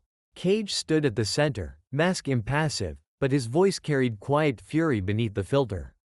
This ends tonight. Every lab, every tunnel, every secret. Konoha takes it all. He looked at the bound scientists, 5 kneeling, heads bowed, hands cuffed behind them.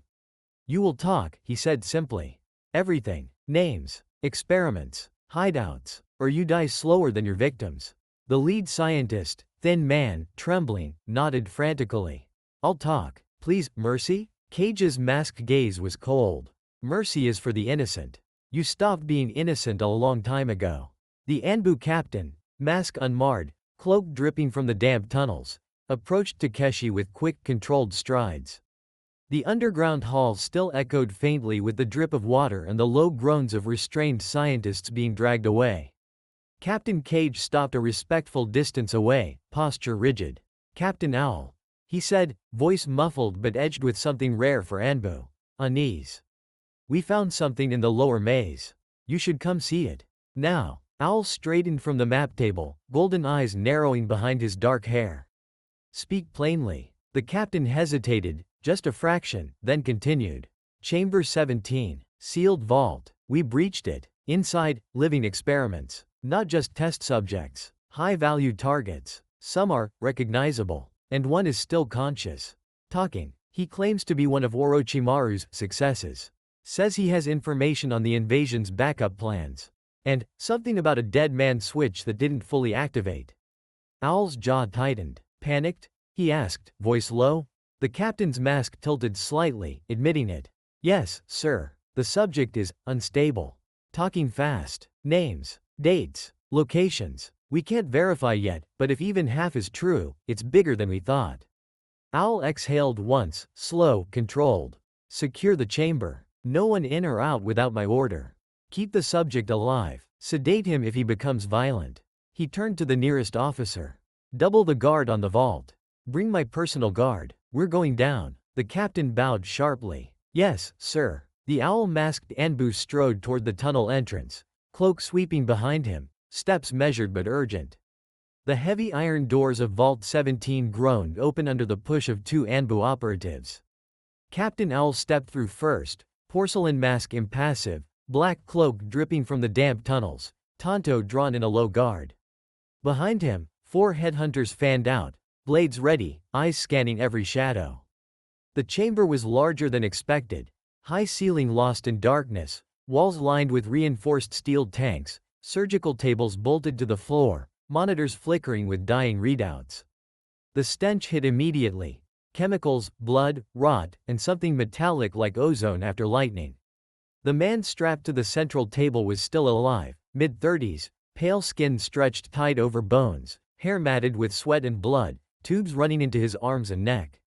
His eyes were wide, pupils dilated, voice cracking as he rambled without pause. The Eastern Lab. You have to get there before the timer.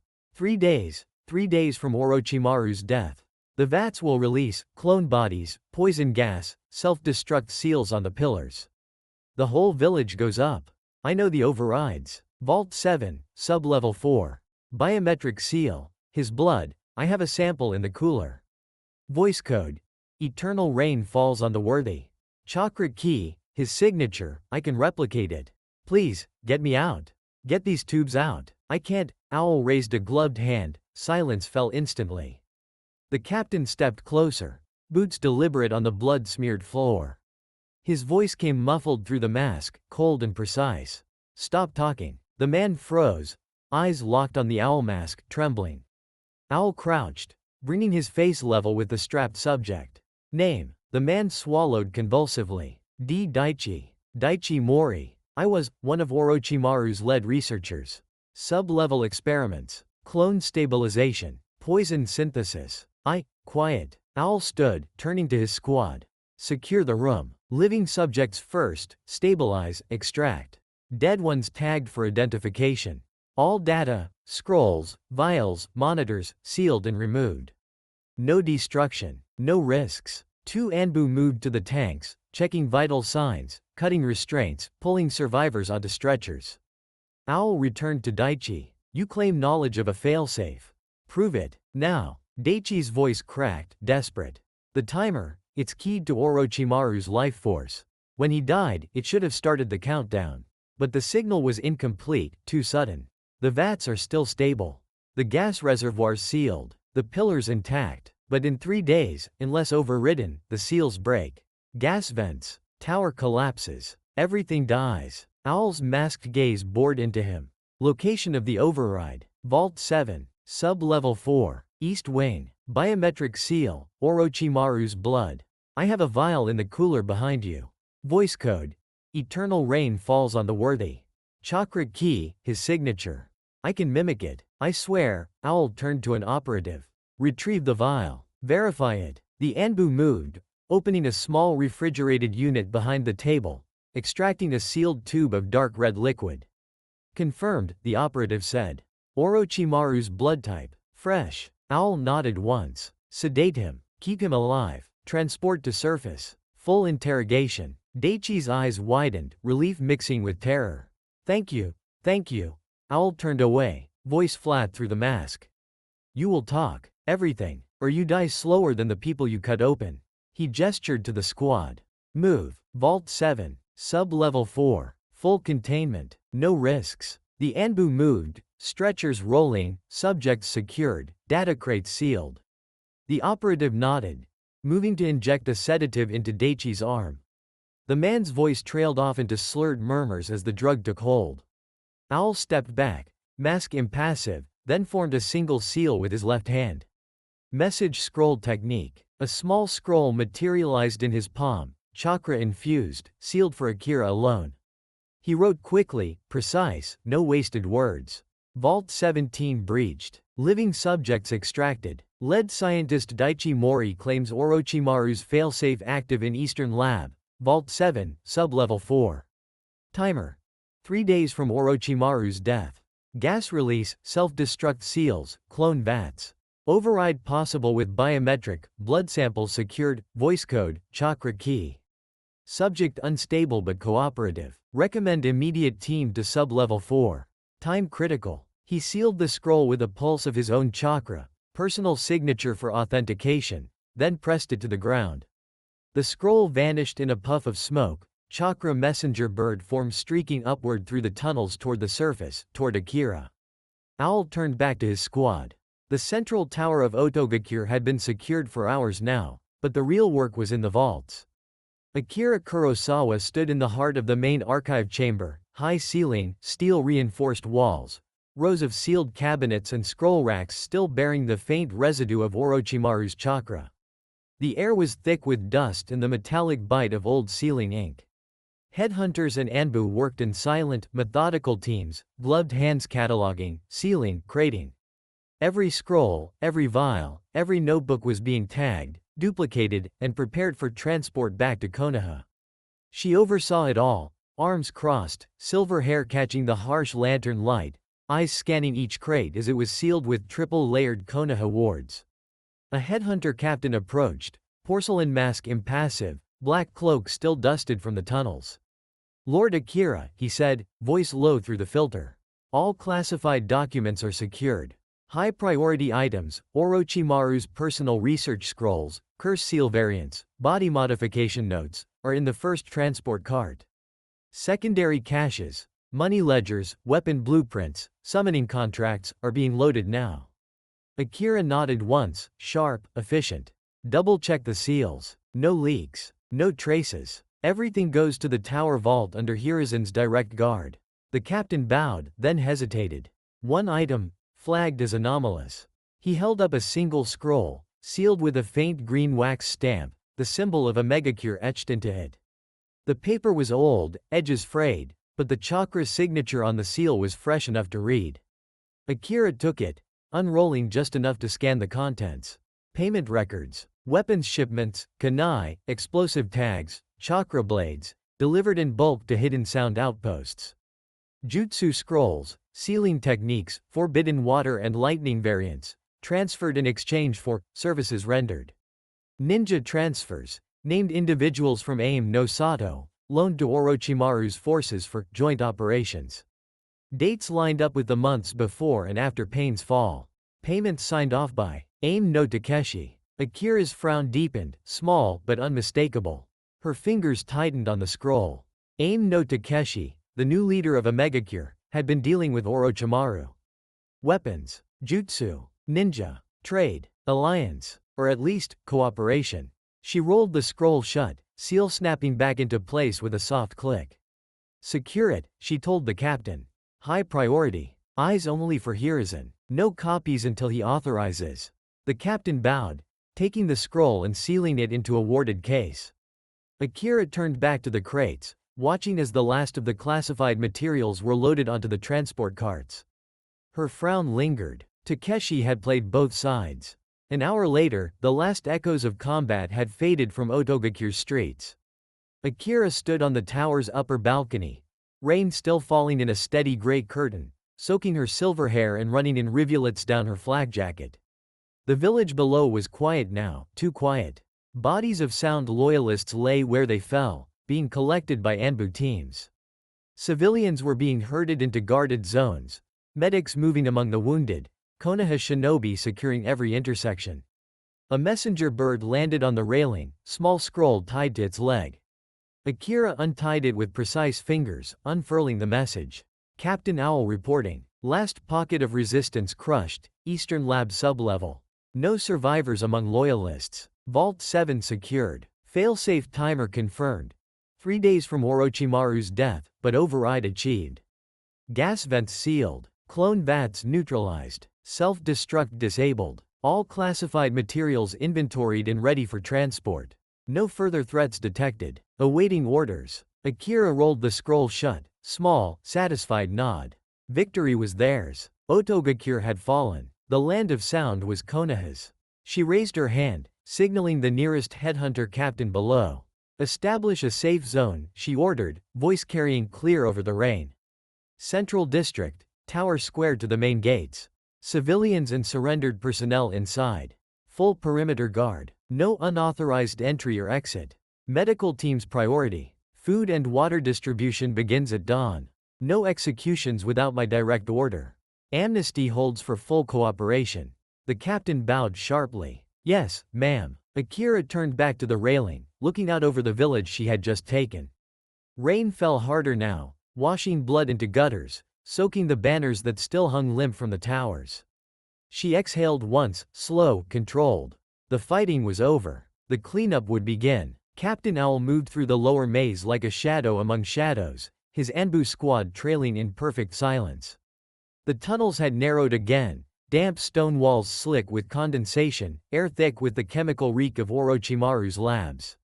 Red emergency lanterns flickered overhead, casting long, distorted reflections on the floor. They had cleared 3 sub-levels already, loyalists eliminated, traps disarmed, subjects extracted or tagged. No survivors among the defenders. No mercy given. The squad reached the final stretch. A reinforced steel door marked Vault 7 Sub-Level 4. The biometric seal glowed faintly, Orochimaru's chakra signature still lingering like a ghost. Owl raised a gloved fist. Halt. Form up, he said, voice muffled through the mask. 2 on the door. 2 on Overwatch. 1 with the blood sample. No risks. The squad moved instantly. 2 Anbu took positions flanking the door, tanto drawn, bodies angled for crossfire. 1 operative stepped forward with the sealed vial of Orochimaru's blood, recovered from Vault 17. Owl placed his palm on the biometric pad, chakra flowing to mimic the signature Daichi had described. The pad hummed, green light flashing once. Voice code, Owl said flatly. The operative holding the vial leaned close to the speaker grill. Eternal rain falls on the worthy. The seal clicked, green to blue. The door hissed open, revealing a narrow antechamber. The squad entered, single file, weapons ready. Inside, the vault was smaller than expected. Steel-lined walls, a single console at the far end, monitors flickering with countdown timers. 3 massive cylindrical vats lined the left wall, clone bodies suspended in green fluid, tubes pulsing faintly. Right wall held sealed canisters, labeled Nerve Agent Reserve. Center console displayed the failsafe. 3 days remaining, red numbers ticking down. Owl stepped to the console, mask impassive. Verify. 1 operative scanned the monitors, quick seals forming. Confirmed. Gas vents set to open in 72 hours. Clone vats on release cycle. Self-destruct seals on structural pillars. All linked to a single override. Owl nodded. Override now. The operative inserted the blood vial into the biometric slot. The console beeped, accepting. Owl leaned forward, voice low, clear. Eternal rain falls on the worthy. The red numbers froze. A green light flashed. Override successful, the operative reported. Vents sealed. Vats neutralized. Self-destruct disarmed. Timer stopped. Owl exhaled once, barely audible through the mask. Good. He turned to the squad. Secure the vats. Drain and destroy the clone bodies. Neutralize the nerve agent, safe disposal protocol. Seal the console. No traces left for scavengers. The Anbu moved, silent, efficient. 1 team drained the vats, green fluid sluicing away down hidden grates, clone bodies collapsing into lifeless heaps before being incinerated with controlled fire jutsu. Another team handled the canisters, chakra seals applied, contents neutralized with counter agents, crates prepared for transport back to Konoha for study and destruction. The console was sealed, triple wards, chakra locks, ready for extraction. Owl stood watch, mask blank, but posture easing fractionally. The failsafe was dead. The vault was theirs. Otogakure's last secret was ended. He formed a quick seal, message scroll materializing. Vault 7 secured. Failsafe disabled. Gas vents sealed. Clone vats neutralized. Self-destruct cancelled. All materials inventoried. No further threats. Awaiting extraction orders. The scroll vanished. Chakra bird streaking upward toward Akira. Owl turned to his squad. Prepare for exfil. We move to the surface. The village is ours. The Anbu nodded as one, silent, lethal. The maze was cleared. The clock was stopped. And Konoha had won. Captain Owl emerged from the final tunnel mouth into the gray dawn light filtering through Otogakure's ruined streets.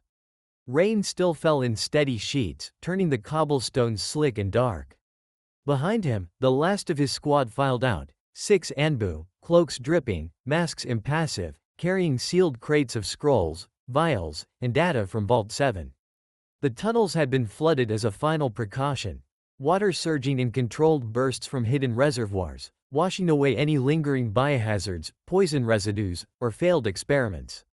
The sound of rushing water echoed up from the entrance behind them, the maze now sealed beneath meters of murky water. Owl stepped forward, boots splashing in shallow puddles, until he stood directly in front of Akira.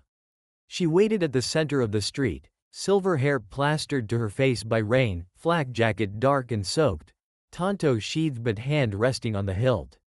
Her eyes were sharp, unblinking, taking in every detail of the squad's return. Owl stopped a respectful distance away, bowing once from the waist. "Lord Akira," he said, voice muffled but clear through the mask.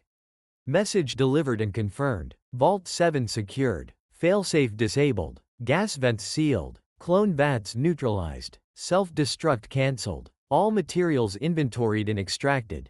No surviving loyalists in the lower maze. Tunnels flooded per protocol. Akira nodded once, small, precise. Report on the subject. Daichi Mori.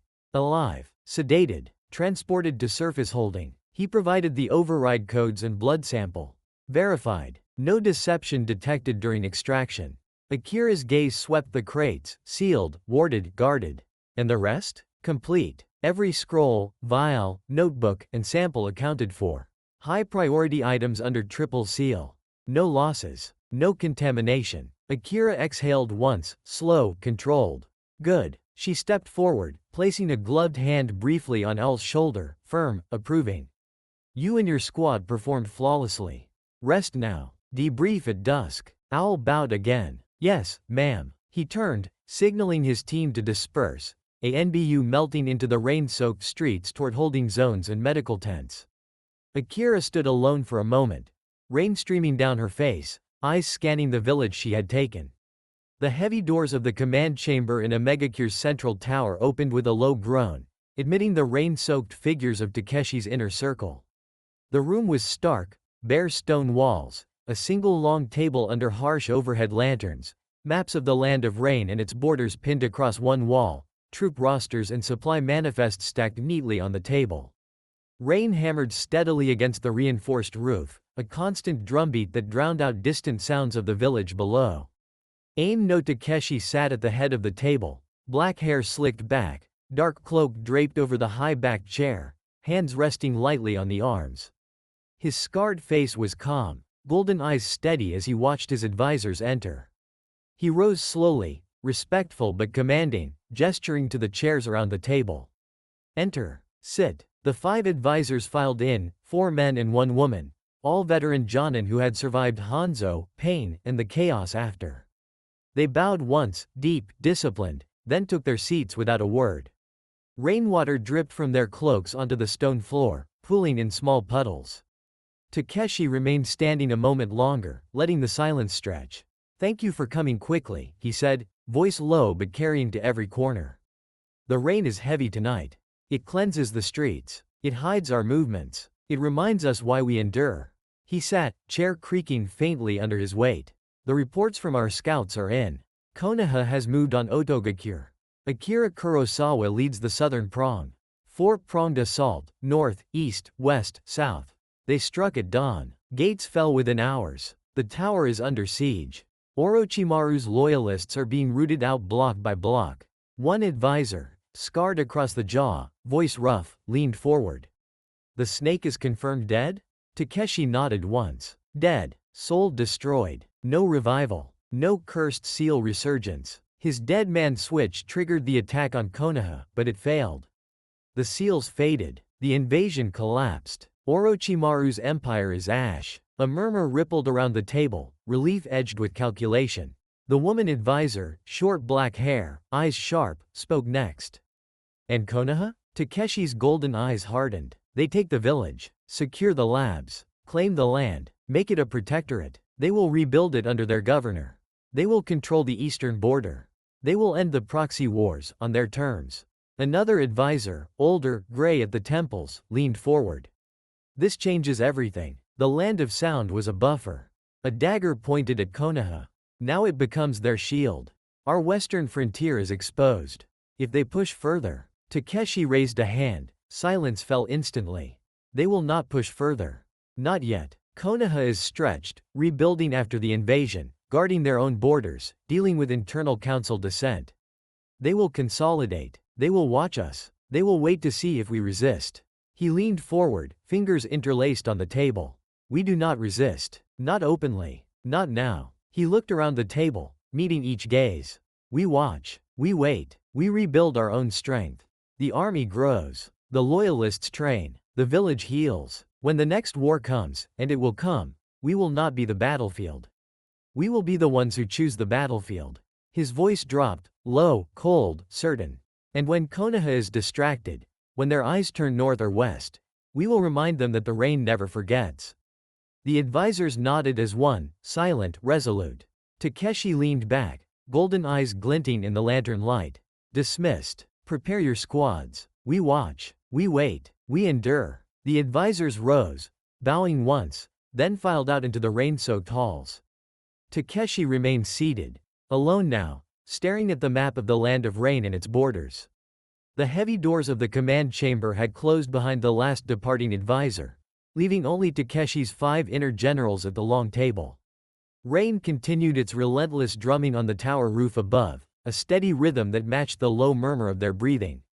Aim no Takeshi remained seated at the head, black hair still damp, cloak draped over the back of his chair, golden eyes reflecting the lantern flames.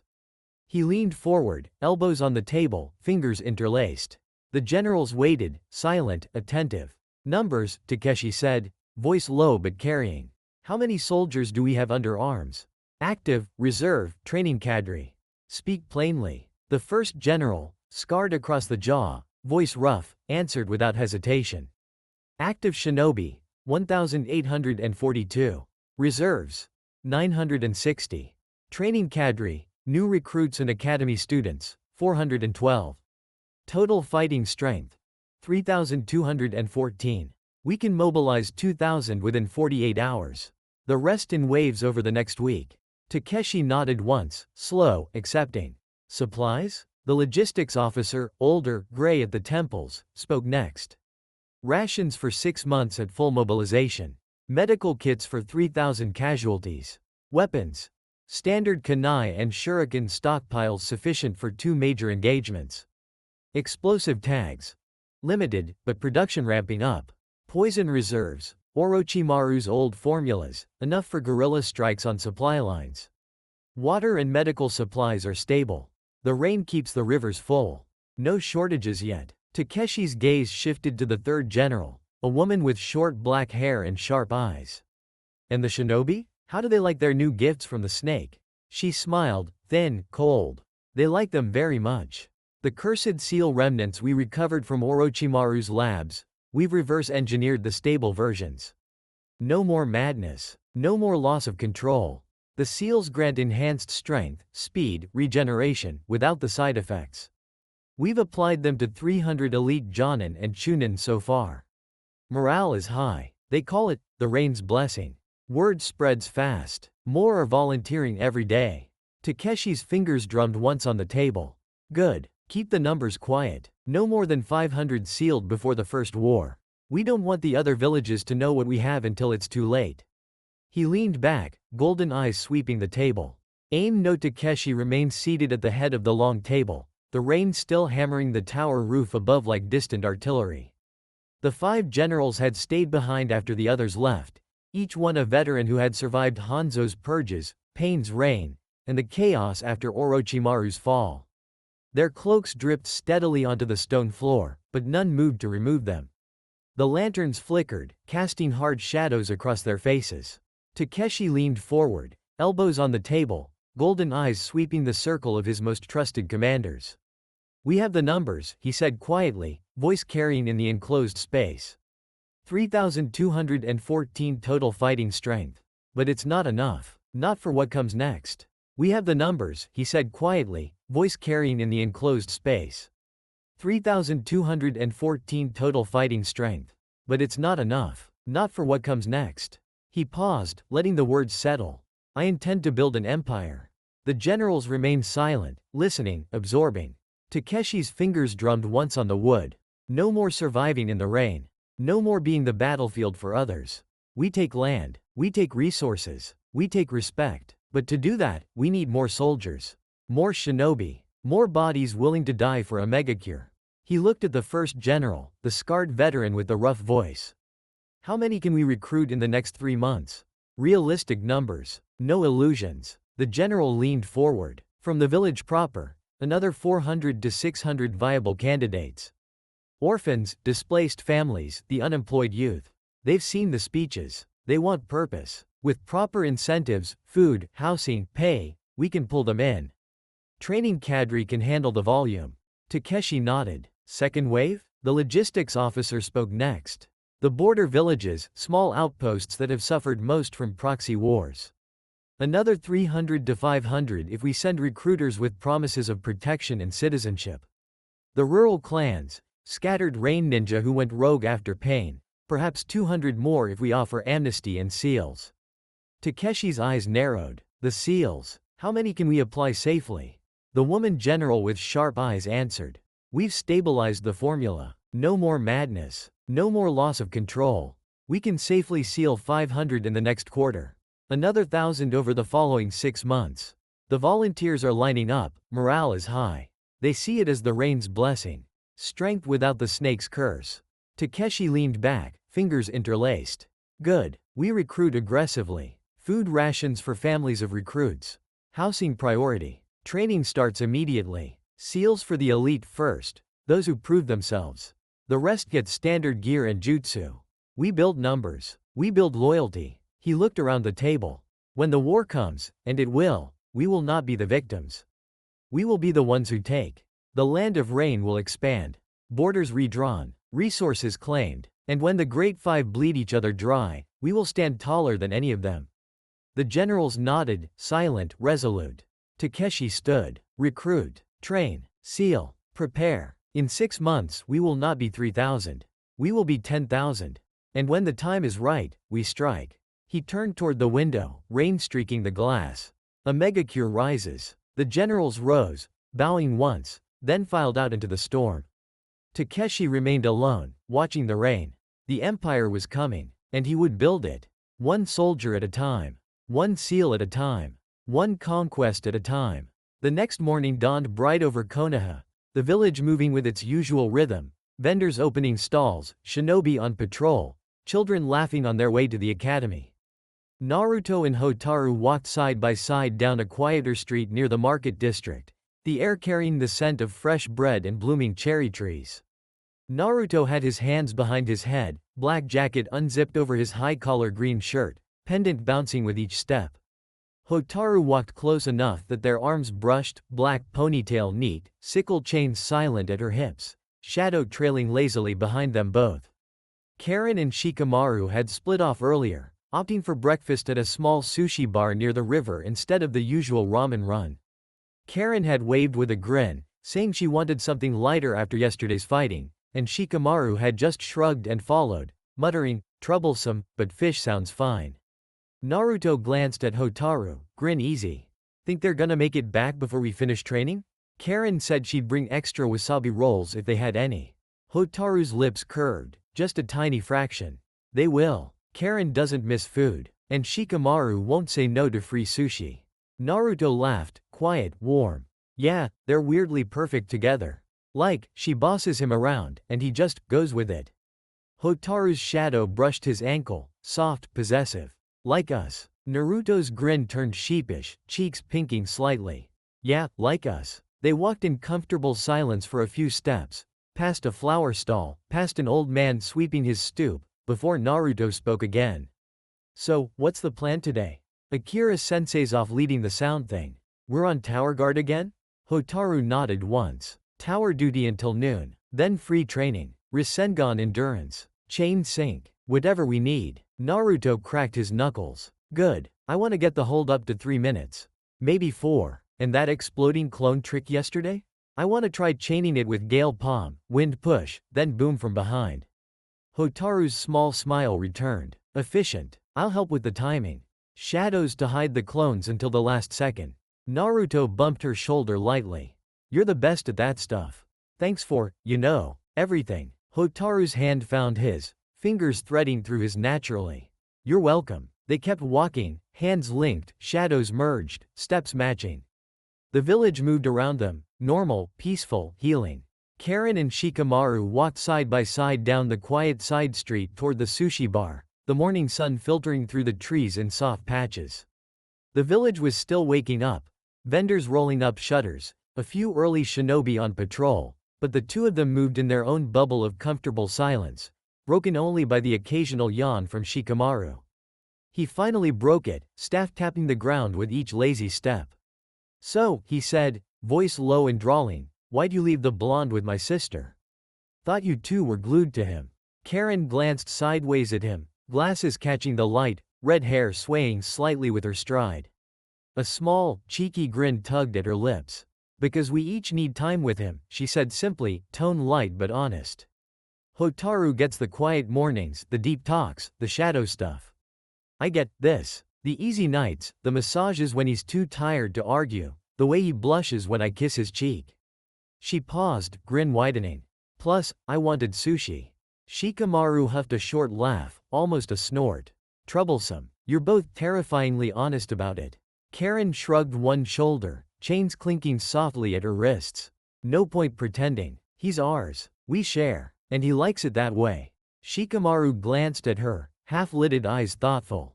Yeah, he does. Poor guy's got no idea how deep he's in. Karin's smile turned softer, almost fond. He knows. He just doesn't know how to say it yet. They reached the sushi bar, small, tucked between two shops, the smell of fresh fish and soy already drifting out. Shikamaru sighed dramatically. Guess I'm stuck with you for breakfast. Karin bumped his shoulder lightly. Lucky you. He rolled his eyes, but the corner of his mouth twitched upward. Troublesome, but yeah. They stepped inside, door chime jingling softly. Naruto and Hotaru stood alone in the hallway outside the Hokage's office door, the wide corridor quiet except for the faint murmur of voices inside and the occasional footstep of a passing Anbu patrol. The rest of the team had been reassigned earlier. Karin and Shikamaru pulled to help sort paperwork in an adjacent room while the Suna ambassador met with Hiruzen. It left just the two of them on this shift, side by side, guarding the door. Naruto leaned against the wall, arms crossed, black jacket unzipped over his high-collar green shirt, pendant resting against his chest. He shifted his weight from one foot to the other, trying, and failing, to look bored. Hotaru stood straight-backed beside him, black ponytail neat, sickle chains coiled at her hips. Shadow stretched subtly along the floor toward the door like it was listening. She didn't fidget, never did. Just calm, steady presence that made the hallway feel smaller, safer. Naruto glanced at her sideways, keeping his voice low. So, just us today. Kinda nice, huh? Hotaru's dark eyes flicked toward him, small, private smile curving her lips. It is. She leaned sideways slightly, head resting lightly on his shoulder, the contact natural, familiar, like it had been happening for months. Naruto's grin softened. He adjusted his stance so she could stay comfortable against him, arm brushing hers. Guard duty's usually boring, he said quietly. But with you, not so much. Hotaru's shadow curled a little closer around his ankle, warm, possessive, reassuring. You're never boring, she murmured. Naruto laughed under his breath, soft, warm sound that rumbled through his chest so she could feel it. Yeah? Even when I'm rambling about ramen or complaining about training. Especially then. She tilted her head to look up at him, eyes soft, certain. You make everything better. Naruto's cheeks pinked, grin turning sheepish. You're gonna make me blush if you keep saying stuff like that. Hotaru's smile grew, just a little more visible. Good. They fell into comfortable silence, shoulder to shoulder, shadow and light mingling on the floor. Naruto spoke again after a minute, voice quieter. You think Akira's okay? Leading the invasion on sound, it's gotta be rough. Hotaru's hand found his, fingers threading through his naturally. She is the best for it. She ended Orochimaru. She'll end whatever's left. And she'll come back. Naruto squeezed her hand once, gentle but firm. Yeah, she always does. He looked down the hallway, then back at her. And when she does, we'll be ready. Stronger. Together. Hotaru's head settled back against his shoulder. Karin and Shikamaru sat side by side at a long wooden table in the small adjacent office next to the Hokage's main chamber. The room was cramped, shelves lined with old mission logs, a single window letting in muted afternoon light, the air smelling faintly of ink and aged paper. Stacks of scrolls and reports were piled between them. Casualty lists, patrol schedules, civilian statements from yesterday's invasion, and preliminary recommendations for Chunin promotions. Karin worked methodically, glasses perched on her nose, red hair tucked behind one ear, coral pendant swaying slightly as she leaned forward. She separated the scrolls into neat piles. Anbu summaries on the left, medical reports in the center, civilian accounts on the right. Her chains were coiled loosely at her wrists, occasionally twitching like they were still sensing threats even here. Shikamaru slouched in his chair, staff propped against the table, one leg kicked out, half-lidded eyes scanning a mission log with minimal enthusiasm. He flipped pages with lazy flicks of his fingers, occasionally marking a note in the margin with a brush. The only sounds were the soft rustle of paper, the scratch of brushes, and the distant hum of the village outside. Karin broke the quiet first, voice low, almost casual. You think they'll promote us after yesterday? Shikamaru didn't look up from his scroll. Probably. Battle Royal Performance. Invasion Defense. No losses. We did Genin level work. Might as well make it official. Karin hummed thoughtfully, sorting another stack. Hiruzen was looking at our names earlier. I sensed it. His chakras shifted when he read the recommendation pile. Pride. Consideration. He's thinking about it. Shikamaru sighed, long and dramatic. Troublesome, but yeah. Chunin means more missions, more responsibility, less time napping. Karin smirked faintly. You'll survive. She reached for a civilian statement. Eyewitness account of a sound ninja attacking a family in the stands. These reports, 27 dead. Mostly civilians caught in the crossfire. Sound ninja were desperate after the seals failed. No coordination, just panic. Shikamaru flipped another page, casualty list. Anbu and Genin took the brunt. We got lucky. Team 15 held the tower approach.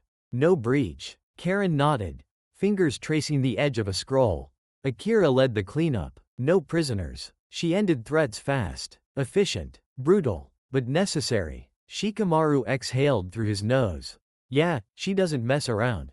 Orochimaru's dead. Invasion collapsed. Now Hiruzen's looking east, Sound Village. Annexation. Rooting out remnants. Akira's leading the vanguard. Karin's chains twitched once, subtle.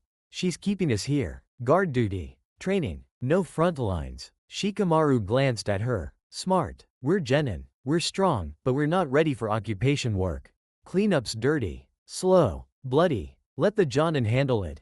Karin smiled faintly. And we stay. Guard the tower. Protect the Hokage. Be ready when she comes back. Shikamaru nodded, almost imperceptibly. Naruto and Hotaru stood guard in the hallway outside the Hokage's office, the wide corridor quiet except for the faint murmur of voices inside and the occasional footstep of a passing Anbu patrol. Naruto leaned against the wall beside the door, arms crossed, black jacket unzipped over his high-collar green shirt, pendant resting against his chest.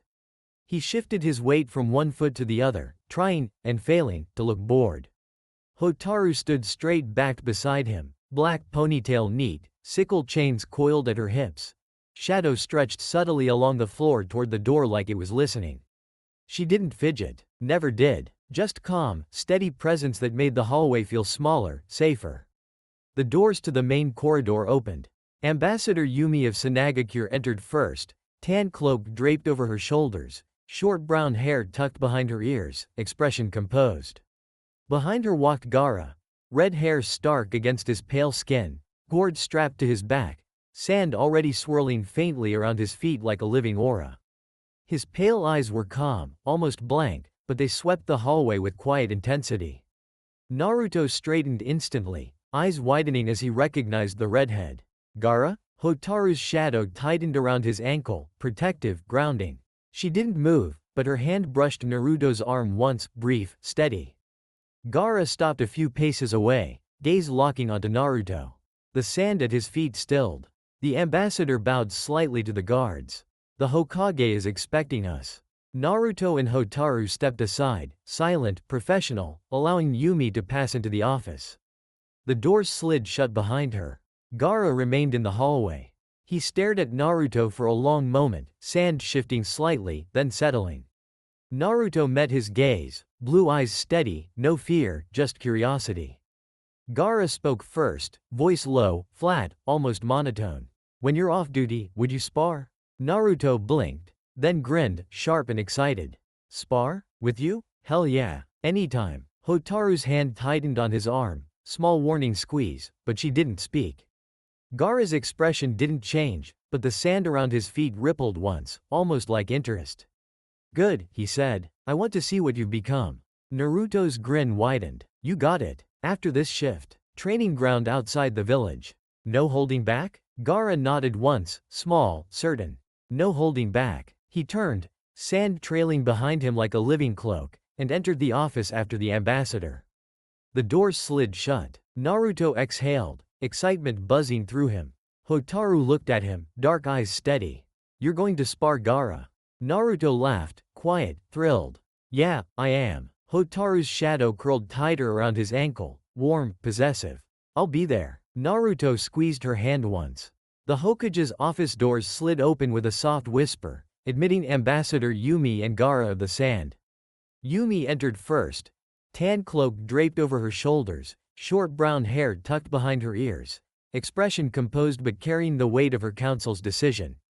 Gaara followed a step behind, red hair stark against pale skin, arms crossed over his chest, sand gourd silent on his back. His pale turquoise eyes swept the room once, calm, unreadable, before settling on Hiruzen. Hiruzen rose from his chair, pipe set aside, hands clasped behind his back, offering a small, measured bow of respect. "Ambassador Yumi, Gaara, welcome." Yumi bowed in return, deep, formal, then straightened. "Lord Hokage, the Council of Suna has deliberated. We accept your offer." Hiruzen's eyebrow lifted slightly, surprise flickering before his usual calm returned. "Co-governance of the Land of Sound? Shared authority? Joint council and veto power?" Yumi nodded once. "Yes. Equal representatives. Mutual oversight on reconstruction, resources, and defense. Suna will provide administrative support and civilian expertise. Konoha will provide military security and primary governance. The provisional governor will be appointed by mutual agreement. We reaffirm the alliance, full non-aggression, shared intelligence, joint patrols along our mutual frontier, trade access to Sound's water routes and valleys." Gaara spoke then, voice low, flat, but carrying quiet weight. "The council sees the logic. The Land of Sound is unstable. Leaderless. Its fall to Konoha prevents another Orochimaru. Suna will not oppose the annexation if we share in its stability." Hiruzen studied them both for a long moment, pipe forgotten on the desk. "You understand Konoha will bear the invasion's cost, troops, lives, logistics. We secure the labs, the archives, the money caches. We root out the remnants. We rebuild under our protection." Yumi met his gaze steadily. "We understand. Suna offers partnership, not charity. We gain legitimacy in the eyes of the other nations. We gain access to resources. We gain a stronger ally on our border. We prevent escalation with Kumo or Iwa. It is pragmatic." Hiruzen exhaled slowly, no smoke, just breath.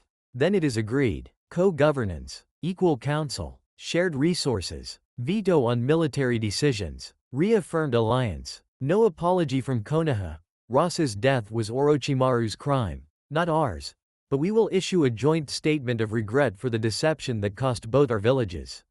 Yumi inclined her head. "Acceptable." Gaara's eyes flicked toward the window, toward the village below, toward the arena where the battle royal had ended and the cleanup continued. "Team 15, he said quietly. "They fought well. They protected their own." Hiruzen smiled faintly, small, knowing. "They did, and they will continue to do so." Yumi bowed again, deeper this time. "Then Suna will prepare the formal treaty. We look forward to cooperation." She turned to leave, Gaara following silently. The doors slid shut behind them. Hiruzen sat alone, pipe still unlit, staring at the empty cushions. The alliance held. The land of sound would be shared. And Konoha had gained a partner instead of an enemy. Noon arrived with the sun high and merciless over Konoha's walls, the heat shimmering off the stone as Gaara waited alone outside the main gate. He stood motionless, red hair stark against the pale sky, arms crossed over his chest, gourd silent on his back. The sand at his feet lay still, but the air around him felt heavier, like the desert itself had followed him here. Hotaru and Naruto appeared at the gate a moment later. Naruto jogging slightly ahead, black jacket unzipped, high-collar green shirt rumpled from the morning, pendant glinting in the light. Hotaru walked at his side, black ponytail neat, sickle chains coiled at her hips, shadow trailing subtly behind them both. Naruto slowed when he saw Gaara, grin flashing wide and fearless. "Gaara, you actually showed up." Gaara's pale turquoise eyes flicked to him, then to Hotaru. "I said I would." Hotaru stepped closer to Naruto first, rising on her toes without hesitation. She cupped his cheek gently, thumb brushing his whisker mark, then leaned in and kissed him, soft, slow, lips pressing to his with quiet certainty. No rush, no show, just them. Naruto's eyes fluttered closed for a second, grin softening into something warmer, happier, before she pulled back, forehead resting against his briefly. "Be careful," she murmured. He squeezed her hand once. "You too." Hotaru nodded, small, certain, then turned and walked toward the Suna delegation waiting a short distance away. Temari stood at the front, fan half unfurled, blonde hair tied back, sharp eyes scanning the Konoha pair. Kankuro leaned against a tree nearby, arms crossed, puppets quiet on his back. Hotaru stopped beside Temari, shadow settling at her feet. Temari glanced sideways at her, eyebrow raised. "Where's your brother?" Hotaru's voice was calm, even. "Shikamaru is on tower duty with Karin. Guard shift. He sends his regards." Temari huffed a small laugh, almost amused. "Figures. Lazy bastard, probably volunteered for the easiest post." Hotaru's lips curved, just the tiniest fraction. "He volunteered for the one where he could think without running." Temari snorted. "Sounds like him." She looked back toward Naruto and Gaara, now facing each other in the open space outside the gate. "Looks like your boyfriend's about to spar my little brother. You okay with that?" Hotaru's gaze followed hers, steady, possessive. "Naruto can handle himself." "And Gaara?" he asked. Naruto said yes. Temari's smirk softened into something almost fond. "Boys." Hotaru's shadow brushed the ground toward Naruto, soft, reassuring. "Boys." Naruto dropped into a loose stance in the open patch of dirt outside the gates, knees bent, hands open, black jacket unzipped and flapping slightly in the breeze. His high-collar green shirt was still a little rumpled from the morning, pendant resting against his chest. He cracked his knuckles once, grinning wide and fearless. "So," he called across the space, voice carrying easily, "Jutsu versus jutsu. No holding back?" Gaara stood motionless opposite him, red hair stark against the pale sky, arms crossed, gourd silent on his back. The sand around his feet stirred lazily, then began to whip upward in slow, deliberate coils, rising like a living storm. His pale turquoise eyes met Naruto's without blinking. He nodded once, small, certain. "Jutsu versus jutsu," Gaara said, voice low and flat. No holding back. The sand surged higher, swirling faster, thickening into a protective shroud that hovered around him like a second skin. It didn't roar or crash, it simply was, heavy, inevitable, the desert itself given form. Gaara's gaze never wavered. "This is to see the blonde's resolve," he said quietly, almost to himself. "To see if the boy who once fought alone can still fight alone, even with a team behind him." Naruto's grin sharpened, eyes flashing with that unbreakable fire. "I don't fight alone anymore," he said. "But if you want to test me, bring it." He slammed his hands together, chakra surging blue-white in his right palm. Rasengan hummed to life, small at first, then expanding, spinning with raw power. Gaara's sand responded instantly, coiling into a massive wave that rose behind him, ready to crash down. The air between them thickened, chakra clashing before the first move was even made. Hotaru watched from the side, standing next to Temari, black ponytail still, shadows stretched toward Naruto like a lifeline. Temari glanced at her. "Your boyfriend's got guts." Hotaru's voice was quiet, certain. He's more than guts. The sand wave began to fall. Naruto's Rasengan flared brighter, and the spar began. Gaara's sand surged forward like a living tide, golden grains whipping low and fast, coiling around Naruto's left leg in a crushing grip. The sand tightened instantly, pulling him off balance, the weight heavy and cold. Naruto's eyes flashed. Chakra scene dojutsu activating in a heartbeat, orange gold lines flaring as he read the sand's flow. Gotcha, he shouted, hands already moving in a blur. Replacement jutsu. In a puff of smoke, Naruto vanished, replaced by a large, jagged rock that cracked under the sand's pressure. The grains squeezed, then paused, confused for a split second. Naruto reappeared 10 meters to Gaara's left, low to the ground, hands flashing seals. Lightning release, lightning arch. Blue-white crescents snapped into existence above both palms, humming arcs of compressed lightning curving outward in wide, slashing paths. One arced high over Gaara's head, the other low toward his legs, aiming to force him to move or split his sand. Gaara's sand reacted before his eyes fully tracked the motion.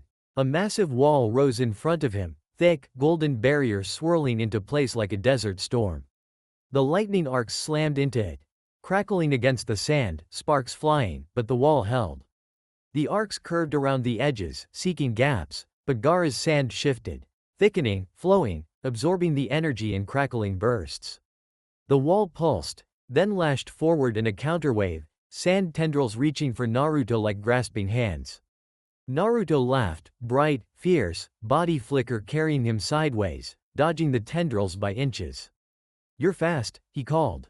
"But I've got more." He slammed seals again, shadow clone jutsu, 4 clones popping into existence around him, each one channeling small Rasengan while the real Naruto prepped another lightning arch. Gaara's sand wall collapsed inward, reforming into a protective sphere around him, then exploded outward in a wide sweep, forcing Naruto and his clones to scatter. Hotaru watched from the sidelines, standing beside Temari, black ponytail still, shadows stretched toward Naruto like a lifeline. Temari glanced at her. "Your boyfriend's holding his own." Hotaru's voice was quiet, certain. "He's more than holding." The sand and lightning clashed again, Gaara's wall reforming, Naruto's arcs curving, clones weaving. No one had landed a clean hit yet, but neither was backing down. Naruto landed lightly after dodging the sand tendril, patting out the last embers on his jacket with a quick slap. The black fabric was scorched in several places now, edges frayed, a few small holes smoking faintly. "Hotaru's gonna kill me," he muttered, half to himself, half grinning. "This was her favorite one on me." Gaara didn't respond, his sand wall already reforming, thicker this time, golden grains swirling faster into a solid dome around him. The air grew heavy, oppressive, like the desert itself was pressing down. Naruto's grin sharpened. "Fine, let's see how you handle this." He slammed his hands together, seal flashing. Shadow clone jutsu. A dozen clones erupted around him in a protective ring, each one identical, same grin, same stance, same chakra humming in their palms. But 4 of them were different. Subtly denser chakra signatures, slightly wilder movements, exploding clones, hidden in plain sight among the regular ones. Naruto leapt back, real body retreating to a safer distance, while the clones surged forward in a chaotic swarm. 8 regular clones charged straight at the sand dome, gale palm bursts roaring from their palms, wind slamming into Gaara's defense in rapid succession. The sand wall shuddered, grains scattering in bursts, but held. The 4 exploding clones wove through the chaos, 2 flanking left, 2 right, looking exactly like the others until the last possible second. Gaara's sand reacted, tendrils whipping out to crush the nearest clones. They detonated on contact. 4 sharp booms, bright flashes followed by concussive force, ripped through the sand wall. Grains exploded outward in violent sprays, the dome cracking open in jagged fissures. The shockwaves knocked Gaara back half a step, sand recoiling for a critical heartbeat. Naruto seized the opening, hands flashing seals again, chakra surging blue-white in his right palm. Lightning release, lightning arch. 2 crescent arcs snapped into existence, one high, one low, curving around the damaged sand wall in wide, slashing paths. The lightning hummed with lethal intent, aimed to pierce through the gaps and strike Gaara directly. Gaara's sand surged again, desperate, instinctive, forming a secondary wall to block the arcs. The lightning slammed into it, crackling against the grains, sparks flying, but the sand held just long enough to absorb the brunt. The arcs curved around the edges, seeking the blind spots. Gaara twisted, sand shield shifting to intercept, but Naruto was already moving again, real body flickering closer, another Rasengan forming in his left hand. The sand wall cracked. Gaara's eyes narrowed, sand pouring from the gourd in a massive wave to counter. Naruto laughed, bright, fierce. Not done yet. Hotaru watched from the sidelines beside Temari, black ponytail still, shadows stretched toward Naruto like a lifeline. Temari glanced at her. Your boyfriend's insane. Hotaru's voice was quiet, certain. He's more than insane. The sand and lightning clashed again. Gaara's wall reforming, Naruto's arcs curving, clones weaving. Gaara's sand wall absorbed Naruto's latest lightning arch crescent with a sizzling crack, grains fusing briefly into glassy patches before crumbling away. The lightning scattered harmlessly across the surface, sparks dancing like dying fireflies before fading into the air. Gaara lowered his arms slightly, pale turquoise eyes fixed on Naruto through the shifting veil of sand. His voice came out low, almost curious, carrying easily over the distance between them. Lightning release, he said. You use it well. Controlled arcs. Fast draw. No wasted chakra. It's not the wild storm most genin favor. It's precise. Like a blade. He raised his hand, sand surging upward in response, coiling into a massive wave behind him, golden grains roaring like a living tsunami. But lightning breaks against the desert. The wave crashed forward, wide, unstoppable, rushing toward Naruto with crushing force. Naruto's eyes flared, chakra seeing dojutsu glowing orange gold as he read the sand's flow. He laughed, bright, defiant, leaping back with body flicker, hands already flashing seals. Not if I cut through it. He thrust both palms forward, lightning arch snapping into existence again, two crescents this time, one high and one low. The arcs curved viciously, slicing into the sand wave at sharp angles, carving glowing trenches through the grains. Lightning crackled along the cuts, disrupting the sand's cohesion, forcing the wave to falter and split. Gaara's sand reformed instantly, tendrils whipping out to counter, trying to wrap around Naruto's legs again. Naruto twisted midair, tanto drawn in a flash, slashing downward to sever the tendrils before they could grip. He landed in a crouch, breathing hard but still grinning. You're not the only one who can adapt, Gaara. Gaara's sand settled, slow, deliberate, coiling protectively around him once more. Show me, he said quietly. Show me how far your resolve goes.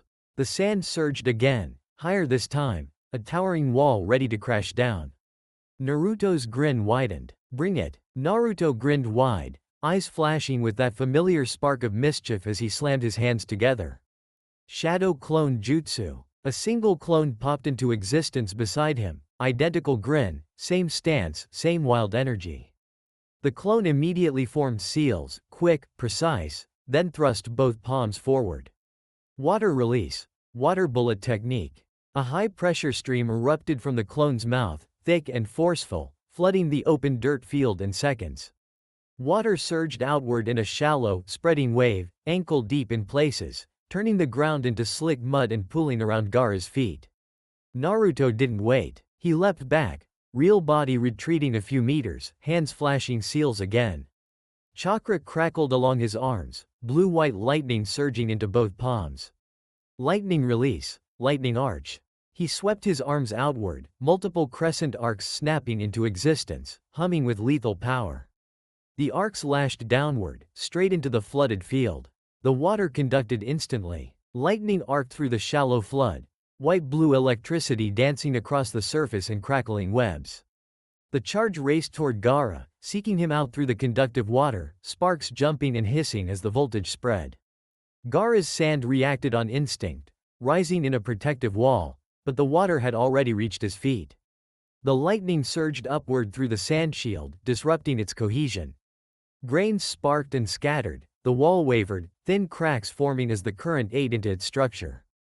Gaara's eyes narrowed, sand recoiling from the water's edge. He leapt back, higher than necessary, bare feet clearing the charged flood in a single bound. The sand beneath him lifted him upward, forming a platform to escape the electrified ground. The field crackled, steam rising where lightning met water, small explosions popping as the charge grounded itself unevenly. Naruto laughed, bright, fierce, dispelling the clone with a wave. "Gotcha moving, Gaara." Gaara landed lightly on his sand platform, sand swirling faster now, coiling protectively around him. His voice came out low, almost impressed. "Lightning through water, clever. You forced my hand." Naruto's grin sharpened, hands already gathering chakra for the next move. "Just getting started." Hotaru watched from the sidelines beside Temari, black ponytail still, shadows stretched toward Naruto like a lifeline. Temari crossed her arms, fan half unfurled. "Your boyfriend's got guts. And brains. Not bad." Hotaru's voice was quiet, certain. "He's more than guts. And brains." The sand platform shifted, Gaara rising higher, sand whipping into a defensive storm. Naruto's eyes glowed, chakra seeing dojutsu active, reading the sand's flow. "Let's see how high you can fly." He charged forward, Rasengan humming in one palm, lightning arch crackling in the other. Naruto's clone detonated right as Gaara's sand platform began to reform. Boom! The explosion ripping through the base, shattering the swirling grains into a violent spray. The platform buckled, collapsed, and Gaara dropped. He hit the ground in a crouch, sand surging up instinctively to cushion the fall, but Naruto was already there. Body flicker carried Naruto in a silver blur, closing the gap the instant Gaara touched dirt. A kunai flashed in Naruto's hand, the blade pressed lightly against Gaara's thigh, tip dimpling the skin just enough to draw a single bead of blood. Naruto grinned, wide, breathless, triumphant. "Gotcha." Gaara didn't flinch. His sand reacted faster than sight, needles rising from the ground in a silent ring around Naruto's neck and cheeks. Thin, golden spines hovered an inch from skin, sharp enough to pierce with a thought. Gaara's pale turquoise eyes met Naruto's. His voice came out low, calm, almost soft. "Checkmate." The sand needle stayed perfectly still, poised, waiting. Naruto froze. Kunai still at Gaara's thigh, grin frozen on his face. For a heartbeat, neither moved. Then Naruto laughed, bright, genuine, no fear in it. "Damn, you got me good." Gaara's sand needles retracted slowly, sinking back into the ground without a sound. Naruto lowered his kunai, stepping back with a sheepish rub of his neck. "That was close. Your sand's no joke." Gaara's expression didn't change, still calm, still unreadable, but the faintest hint of something like respect flickered in his eyes. "Yours neither." Hotaru stepped forward from the sidelines, shadow curling protectively around Naruto's feet as she reached his side. Her black ponytail swayed once, dark eyes flicking between them both. "You both fought well," she said quietly. Temari, standing nearby with her fan half unfurled, snorted softly. "My little brother doesn't spar lightly." "You held your own, Blondie." Naruto grinned at Gaara, still catching his breath. "Anytime you want to go again, I'm down. No holding back next time either." Gaara's sand settled completely, gored quiet on his back. "I will remember that." He turned slightly toward Temari, then looked back at Naruto one last time. "You are strong." Naruto's grin turned softer, almost surprised. "Thanks, Gaara. You're not so bad yourself." Gaara nodded once, small, final, then walked toward his sister. Hotaru's hand slipped into Naruto's, fingers threading through his naturally. "You okay?" she asked softly. Naruto squeezed back, still grinning. "Yeah, that was awesome." He tilted his head, catching his breath as he looked at Gaara. "So, why'd you want to spar me? Like, really?" Gaara stood motionless for a moment, sand slowly drifting back into his gourd, red hair ruffled by the breeze.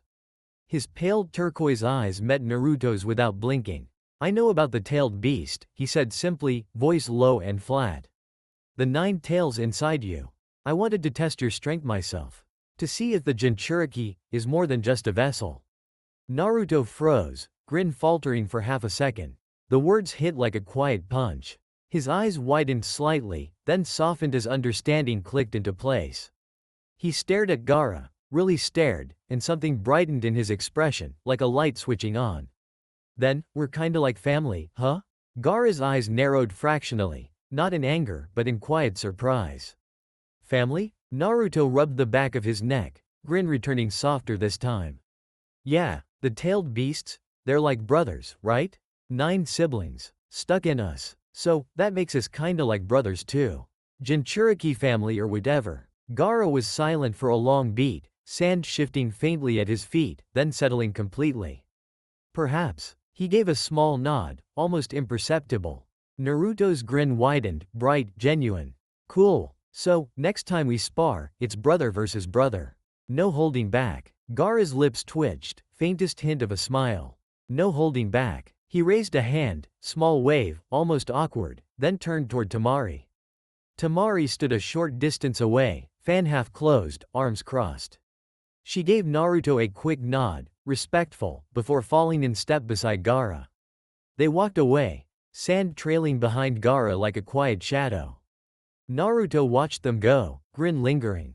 Hotaru stepped up beside him, hands slipping into his naturally.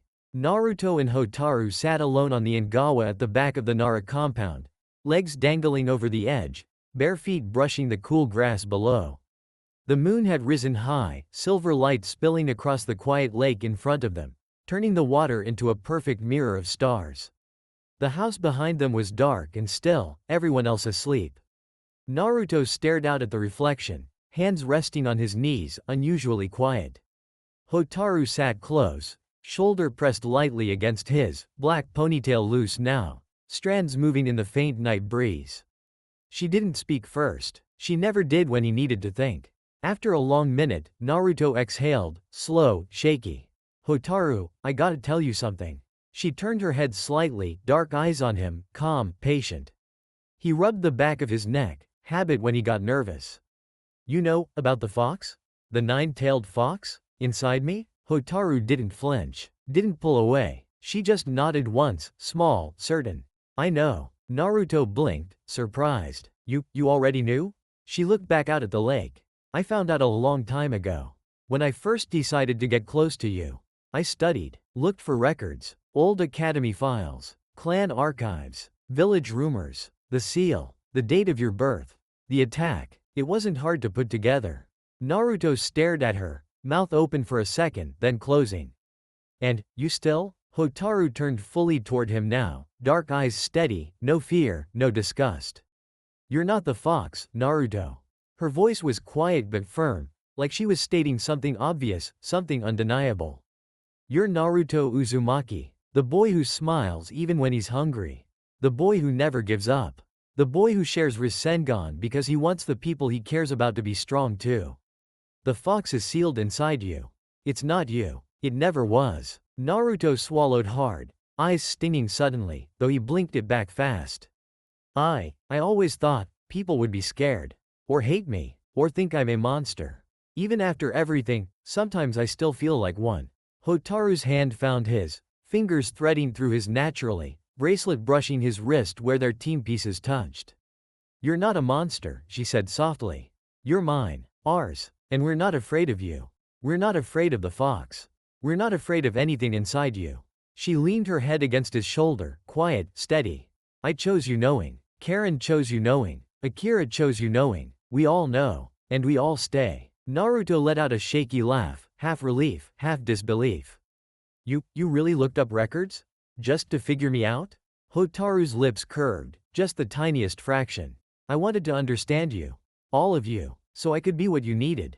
Naruto turned his head, forehead resting against hers now. You already are. They sat like that, foreheads touching, hands linked, shadows merged on the wood beneath them. The Hokage's office was dim and heavy with the scent of old scrolls and pipe smoke. The sun had long set, leaving only the soft glow of lanterns to illuminate the room. Hiruzen Sarutobi sat behind his wide desk, shoulders bowed under the weight of the day, the Hokage hat resting on the table in front of him like a crown he no longer wished to wear. The hat was old, worn at the edges, stained from years of rain and battle, the white fabric slightly yellowed with age. The door slid open quietly. Jiraiya stepped inside, white hair disheveled, red haori rumpled, no grin on his face this time. He closed the door behind him and stood in silence for a moment, taking in the sight of his old teacher. Hiruzen looked up, eyes tired, but still sharp. Jiraiya. The toad sage crossed the room slowly, stopping in front of the desk. You wanted to see me? Hiruzen gestured to the chair opposite him. Sit. Jiraiya did, slowly, heavily, like the weight of the conversation was already pressing him down. Hiruzen placed his hand on the Hokage hat, fingers tracing the worn fabric. I need a replacement for this, he said quietly. The village needs a new Hokage. Someone strong, someone trusted, someone who can lead through what comes next. Jiraiya stared at the hat, then at Hiruzen. You're serious? Hiruzen nodded once, slow, final. I am old, Jiraiya. Older than I should be. The invasion yesterday, the losses? I feel every one of them. I cannot carry this burden forever. The village needs someone who can. Jiraiya leaned forward, elbows on his knees. And you want me to wear it? Hiruzen met his gaze, steady, unflinching. I do. Jiraiya laughed once, short, bitter sound. I can't do it, old man. I'm no leader. I'm a wanderer, a spy, a writer of dirty books. I disappear for years at a time. I chase legends and leave messes behind. The village would fall apart under me. You know that. Hiruzen smiled faintly, small, sad. I know, but I had to ask. Jiraiya exhaled, long, slow. Who, then? Hiruzen leaned back, eyes drifting to the window. Konoha lights flickering in the dark. I don't know yet, but when I choose, I will need you to do something for me. Jiraiya raised an eyebrow. Name it. Hiruzen looked back at him, voice quiet but firm. Find her, your wayward teammate, Tsunade. Bring her home. Jiraiya's grin faded completely. Tsunade? Hiruzen nodded. She is the last Sannin. She is the best healer in the world. She is a leader, whether she admits it or not. And she is the only one left who can carry this village forward when I cannot. Jiraiya rubbed the back of his neck, old memories flickering behind his eyes. She's been gone for years. Gambling, drinking, running from the past. You think she'll come back just because I ask? Hiruzen smiled, small, knowing. I think she'll come back because you ask. Because you never stopped believing in her. Because the village needs her. And because, deep down, she never stopped believing in it. Jiraiya stared at the hat on the desk, silent for a long moment. Then he stood. I'll find her. Hiruzen nodded once. Thank you. Jiraiya turned toward the window, then paused. When I bring her back, she'll hate the hat. Hiruzen chuckled, soft, tired. She always did. Jiraiya stopped, turning to face the old man. I've been thinking, he said, voice low and serious, no grin this time. The kid's got potential. Raw, wild, but there. I want to take him with me. Train him properly. Sealing, toad summons, the works. Away from the village for a bit. Give him what I should have given him years ago. Hiruzen studied him for a long moment, then nodded once, slow and deliberate. I expected this, he said quietly. And I won't stop you. But if you take Naruto, you'll have to take Hotaru as well. Jiraiya blinked, then barked a short, surprised laugh. Hotaru Nara? The shadow girl? Hiruzen smiled faintly. They're glued at the hip. You saw them train. You saw how they move. Body flicker in perfect sync. Rasengan holds time together, shadows and clones working as one. She's not just his teammate. She's his anchor. He trusts her more than anyone. And she won't let him go without her. Jiraiya rubbed the back of his neck, grin returning, wider now, almost fond. Glued at the hip, huh? Kid's got himself a Nara shadow. Figures. She's got him wrapped around her finger, and he doesn't even mind. Hiruzen chuckled softly. She claimed him early. And he let her. If you want Naruto, you get both. Or neither. Jiraiya laughed again. Full, genuine this time. Fine, I'll take him both. The shadow girl can keep him grounded. And maybe she'll teach me a thing or two about those chains of hers. He turned toward the window, already leaping up onto the sill. I'll head to the Nara compound. Talk to her parents. Convince the girl. Then we leave at dawn. Hiruzen nodded. Be gentle with them. They're young, but they're ready. Jiraiya gave a small salute, 2 fingers to his forehead.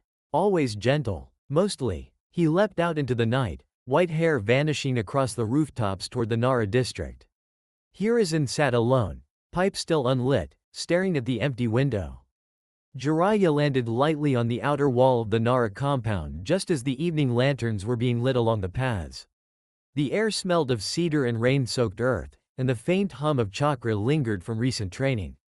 He hopped down into the main yard, red haori fluttering, white hair catching the lantern glow. He spotted them immediately, Naruto and Hotaru in the training circle, mid-combo. Hotaru stood with her right arm extended, shadow chakra flowing from her palm in dark, fluid tendrils that coiled and shaped into thin, flexible chains. They weren't the usual sickle chains. These were pure shadow, longer, thinner, almost liquid, whipping in controlled arcs. Naruto mirrored her stance a few paces away, hands raised, blue-white lightning crackling between his fingers in sharp, curved crescents. Lightning arch, but modified, the arcs bending to follow the path of Hotaru's shadow chains, intertwining like lightning wrapped in darkness. The two jutsu synced, shadow chains snapping forward, lightning arcing along them in perfect harmony, creating a hybrid whip of black and electric blue that lashed out toward a training dummy and sliced it clean in half with a sizzling crack. Jiraiya froze mid-step, eyebrows climbing. Hotaru sensed him first, shadow retracting instantly, chains dissolving into wisps. Her head snapped toward the wall, dark eyes narrowing into a familiar scowl. Naruto turned a second later, lightning fizzling out in his palms, grin faltering when he saw who it was. Jiraiya raised both hands, wide, placating grin already in place. Whoa, whoa, easy.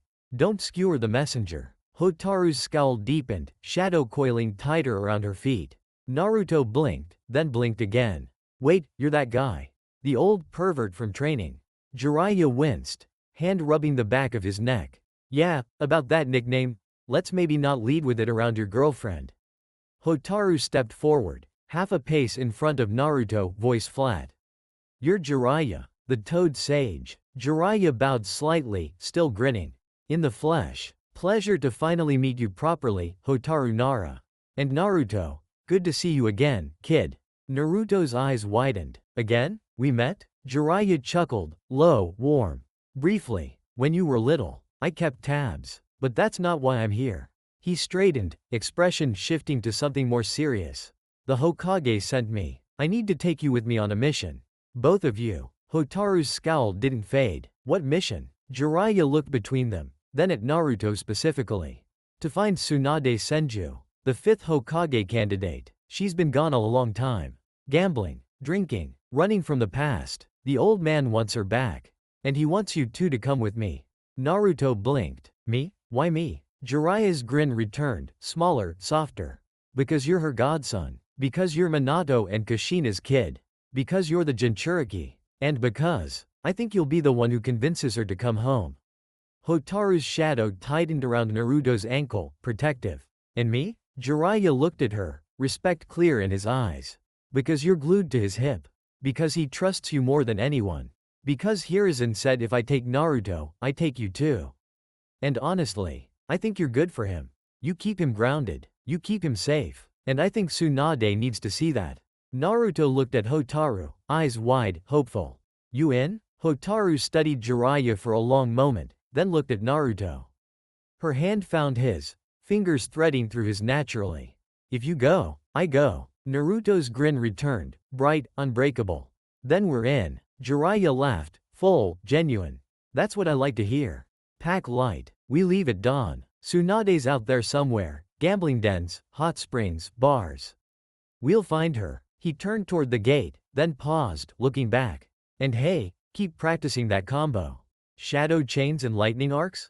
That's nasty. I like it. Hotaru's small smile returned, just for Naruto. We will. Jiraiya waved once, then leapt over the wall, vanishing into the night. Naruto looked at Hotaru, still holding her hand. Road trip with the old pervert. And you. Hotaru squeezed his hand once. Hotaru repeated the word slowly, her voice soft but clear in the quiet yard. Godmother? Naruto blinked at her, head tilting like he hadn't quite caught it. Huh? What did you say? Jiraiya froze mid-step, his easy grin faltering for the first time. The Toad Sage blinked once, then again, realizing the slip had landed right in front of the two sharpest kids in the compound. He rubbed the back of his neck, laughing awkwardly, too loud, too forced. Ahaha, nothing, nothing. Just a figure of speech, you know? Old habit from back in the day. Your mom, Kushina, she was like family to me.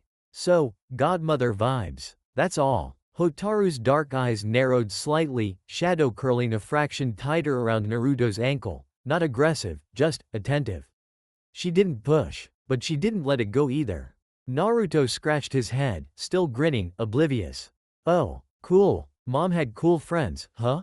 Jiraiya forced another chuckle, already backing toward the gate. Yeah, kid, real cool. Anyway, dawn tomorrow. Pack light. Don't be late. He leapt over the wall in a blur, white hair vanishing into the night. Naruto watched him go, then turned to Hotaru, still grinning. Weird guy, right? Hotaru's gaze lingered on the spot where Jiraiya had disappeared. Very. She squeezed Naruto's hand once, gentle but firm. Tomorrow, we leave. The Nara compound dining room was warm and softly lit by lanterns. The low table set with simple but hearty supper. Steamed white rice, grilled mackerel with crispy skin, miso soup with tofu and wakame, pickled radish, and fresh green tea. The smell filled the room, comforting after the long day. Yoshino sat across from Naruto and Hotaru, apron off now, pouring tea for everyone.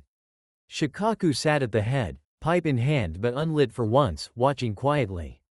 Shikamaru had already wandered off to his room after a quick bite, muttering about needing sleep. Naruto shoveled rice into his mouth, cheeks puffed, grinning between bites. This is so good, Yoshino-san. Thanks for always making extra. Yoshino smiled warmly, nudging another piece of mackerel onto his plate. You earned it, kid. Guard duty at the tower all day, standing still after yesterday's chaos? That's harder than fighting sometimes. Hotaru ate more neatly, chopsticks precise, but she set them down after a few bites and looked at her parents. Tomorrow, she said quietly, Naruto and I are leaving with Jiraiya. Yoshino's hand paused mid-pour. Shikamaru's pipe stopped halfway to his lips. Leaving? Yoshino asked, voice soft but sharp with concern. Hotaru nodded once. Jiraiya has a mission from the Hokage, to find Tsunade Senju and bring her back to be the next Hokage. He asked to take Naruto. It was approved, but only if I go too. Naruto swallowed his rice, rubbing the back of his neck with a sheepish grin. Yeah, road trip. Jiraiya said it'll be good training. And Hotaru's coming with me, so it'll be okay. Yoshino set the teapot down slowly, eyes flicking between them, surprise, then quiet pride. Tsunade, the slug princess. The last Sannin. And you're going with Jiraiya, the toad sage, to convince her to come home. Hotaru nodded again, small, certain. Yes, it's important, and I won't let him go alone. Shikamaru exhaled slowly, pipe still in hand. You're Minato and Kushina's son. That explains a lot. And Tsunade, she's the best healer alive. If anyone can drag her back, it's Jiraiya. And you too. He looked at Naruto, long, appraising. You're good for her, kid. And she's good for you. Keep each other safe out there. Naruto's grin turned a little shy. Thanks, Shikamaru-san. I will. Yoshino reached across the table, squeezing Naruto's hand briefly, warm, motherly, then Hotaru's. I'm proud of you both. Scared too, you're still young. But you've earned this. And Hotaru, she looked at her daughter, eyes soft, you take care of him. And yourself. Hotaru nodded once, small, serious. I will. Naruto looked around the table. Hotaru beside him. Yoshino and Shikamaru watching with quiet pride. Road trip with the old pervert. And you. Best mission ever. Hotaru's hand found his under the table, fingers threading through his. Together. Yoshino smiled, warm, a little misty. Then eat. You're going to need your strength. And tomorrow morning, we'll pack for you. Both of you. The table settled into comfortable quiet, clinking chopsticks, soft laughter, the warmth of family wrapping around them. Hotaru stayed close to Naruto, knee against his, shadow curling around his ankle under the table. Naruto ate with renewed appetite, grinning between bites. Hotaru paused mid-motion, the plate in her hand still dripping as she turned to Yoshino. The water continued to run in the sink, but neither moved to turn it off yet. Jiraiya slipped up tonight, Hotaru said quietly, voice steady but low. He called Tsunade Naruto's godmother. Yoshino's hand stilled under the stream. Water ran over the plate she was holding, but she didn't look at it. She looked at Hotaru, really looked, searching her daughter's calm, dark eyes. Godmother, Yoshino repeated, almost testing the word. She exhaled slowly, reaching over to turn the tap off. The sudden quiet made the kitchen feel smaller. Hotaru set the plate down carefully, neat, precise, and waited. Yoshino dried her hands on her apron, then leaned back against the counter, arms crossed loosely. I don't know, she said honestly. I don't know if Tsunade is his godmother. Kushina and Minato, they didn't have time to name anyone. Everything happened too fast. The attack, the seal, the village turning on the baby. Jiraiya was there. He was always there when he could be. He's the closest thing to family Naruto had from the beginning. If anyone has that title, it's him. But, godmother? Tsunade? She shook her head once, slow, thoughtful. I never heard it said. Not by Kushina. Not by Minato. Not by anyone. If it's true, it was private. Something they never got to make official. Yoshino looked at Hotaru again, eyes soft, but steady. But it doesn't matter what the title is, she continued. What matters is you. You're the one who stayed. You're the one who claimed him. Godmother or not, you're his family now. You and Karin, and us. If Tsunade is his godmother, then she's just another piece of the past he's finding. But you're his present, his future. She stepped closer, reaching out to gently tuck a loose strand of black hair behind Hotaru's ear. So be there. Support him. If Tsunade is the godmother, she'll have her place. But you're the one he chose back. Don't forget that. Don't let him forget it.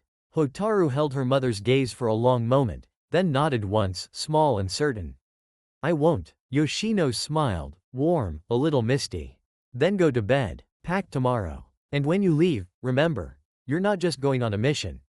You're taking care of the boy who chose you back. Hotaru nodded again. I will. Yoshino pulled her into a quick, tight hug, then released her. Now shoo. I'll finish here. You need sleep. Hotaru lingered a second, then turned toward the hallway. She paused at the doorway, glancing back. Thank you, mother. Yoshino waved her off, already turning back to the sink. Go. Dream of that lake house you're planning. Hotaru's cheeks warmed faintly, but she didn't deny it. She walked down the hall, quiet, steady, toward her room. The next morning dawned soft and quiet in the Nara compound. Hotaru woke first, as always, the pale gray light slipping through the shoji screens in her room. She rose without a sound, rolling her futon tight and stowing it in the corner. She padded barefoot down the hallway to the guest room. The door was cracked open. Naruto was still asleep. Sprawled on his back, one arm flung over his head, mouth slightly open, snoring softly. His pack lay in a messy heap beside the futon. Clothes half stuffed, scrolls poking out, a few kunai scattered on top. Hotaru knelt beside him for a moment, watching the steady rise and fall of his chest. Her shadow curled gently around his ankle, soft, protective. Then she reached over and began quietly organizing his pack. She folded his spare shirts neatly, tucked the kunai into their pouch, rolled his scrolls and slid them into the side pocket. She added a small extra water canteen and a sealed ration bar from her own supplies, practical, efficient. When it was done, she moved to her own pack in the corner and did the same.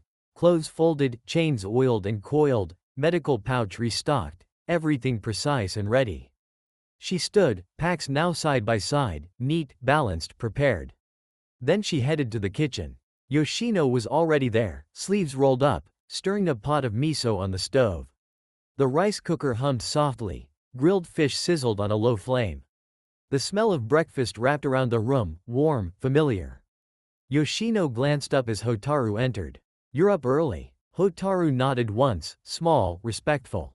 I packed for us. Both packs are ready. Yoshino smiled, soft, knowing. Of course you did. She passed Hotaru a knife and a cutting board. Chop the green onions. And the tofu, small cubes.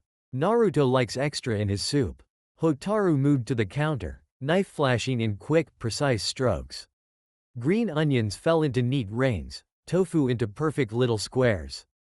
They worked in comfortable rhythm, mother and daughter, rinse, chop, stir, season. The house stayed quiet around them. Shikaku still asleep, Shikamaru snoring down the hall. Yoshino spoke after a minute, voice low, warm. You're leaving today. With Jiraiya. To find Tsunade. Hotaru nodded, knife never pausing. Yes. Yoshino glanced at her sideways. And you're okay with that? Going so far, so soon? Hotaru set the knife down, neatly aligned, and looked at her mother. I won't let him go alone. Yoshino's smile deepened, pride, affection, a touch of worry. I know. You've never let him go anywhere alone since the academy. She reached over, gently tucking a loose strand of black hair behind Hotaru's ear. I'm proud of you. Scared too. You're still young. But you've earned this. And Naruto, he's lucky to have you. Hotaru's cheeks warmed faintly, but she didn't look away. He's worth it. Yoshino laughed softly, warm, fond. He is. And you're worth it to him. She turned back to the stove, stirring the miso, adding the tofu and onions. Breakfast will be ready soon. Wake him when it's done. He'll need his strength for the road. Hotaru nodded once, small, certain. I will. She picked up the knife again, chopping the last of the green onions with quiet focus. The kitchen filled with the sounds of family, soft clinks, gentle stirs, the hiss of fish on the grill. And outside, the sun rose higher. Hotaru slipped into the guest room just as the first pale light began to filter through the shoji screens. Naruto was still asleep, sprawled on his back, one arm flung over his head, mouth slightly open, snoring softly. His pack sat neatly packed beside the futon. Hers rested against the wall, ready. She knelt beside him, reaching out to nudge his shoulder, gentle but insistent. Naruto. He mumbled something incoherent, rolling toward her instinctively. She nudged again, fingers brushing his whisker mark. Time to wake up. Breakfast is ready. One blue eye cracked open, bleary, confused, then focused on her face. Recognition hit, and his whole expression lit up despite the sleep fog. Mornin', Hotaru. His voice was rough, thick with sleep, grin already forming. Already up? She nodded once, small, certain. Breakfast. Then we leave. Naruto sat up slowly, rubbing his eyes, hair a wild mess. Right, road trip with the old pervert. And you. He stretched, joints popping, then stood, still in the oversized shirt and pants from Karin's place. He grabbed his jacket from the chair, zipping it halfway as he followed her out. In the dining room, Yoshino had already set the table: steamed rice, grilled fish, miso soup, pickled vegetables, and extra tamagoyaki for Naruto. Shikaku sat at the head, pipe unlit, reading a scroll. The room smelled warm and familiar. Yoshino looked up as they entered. Sit, eat. You won't get good food on the road. Naruto dropped onto his cushion beside Hotaru, grinning.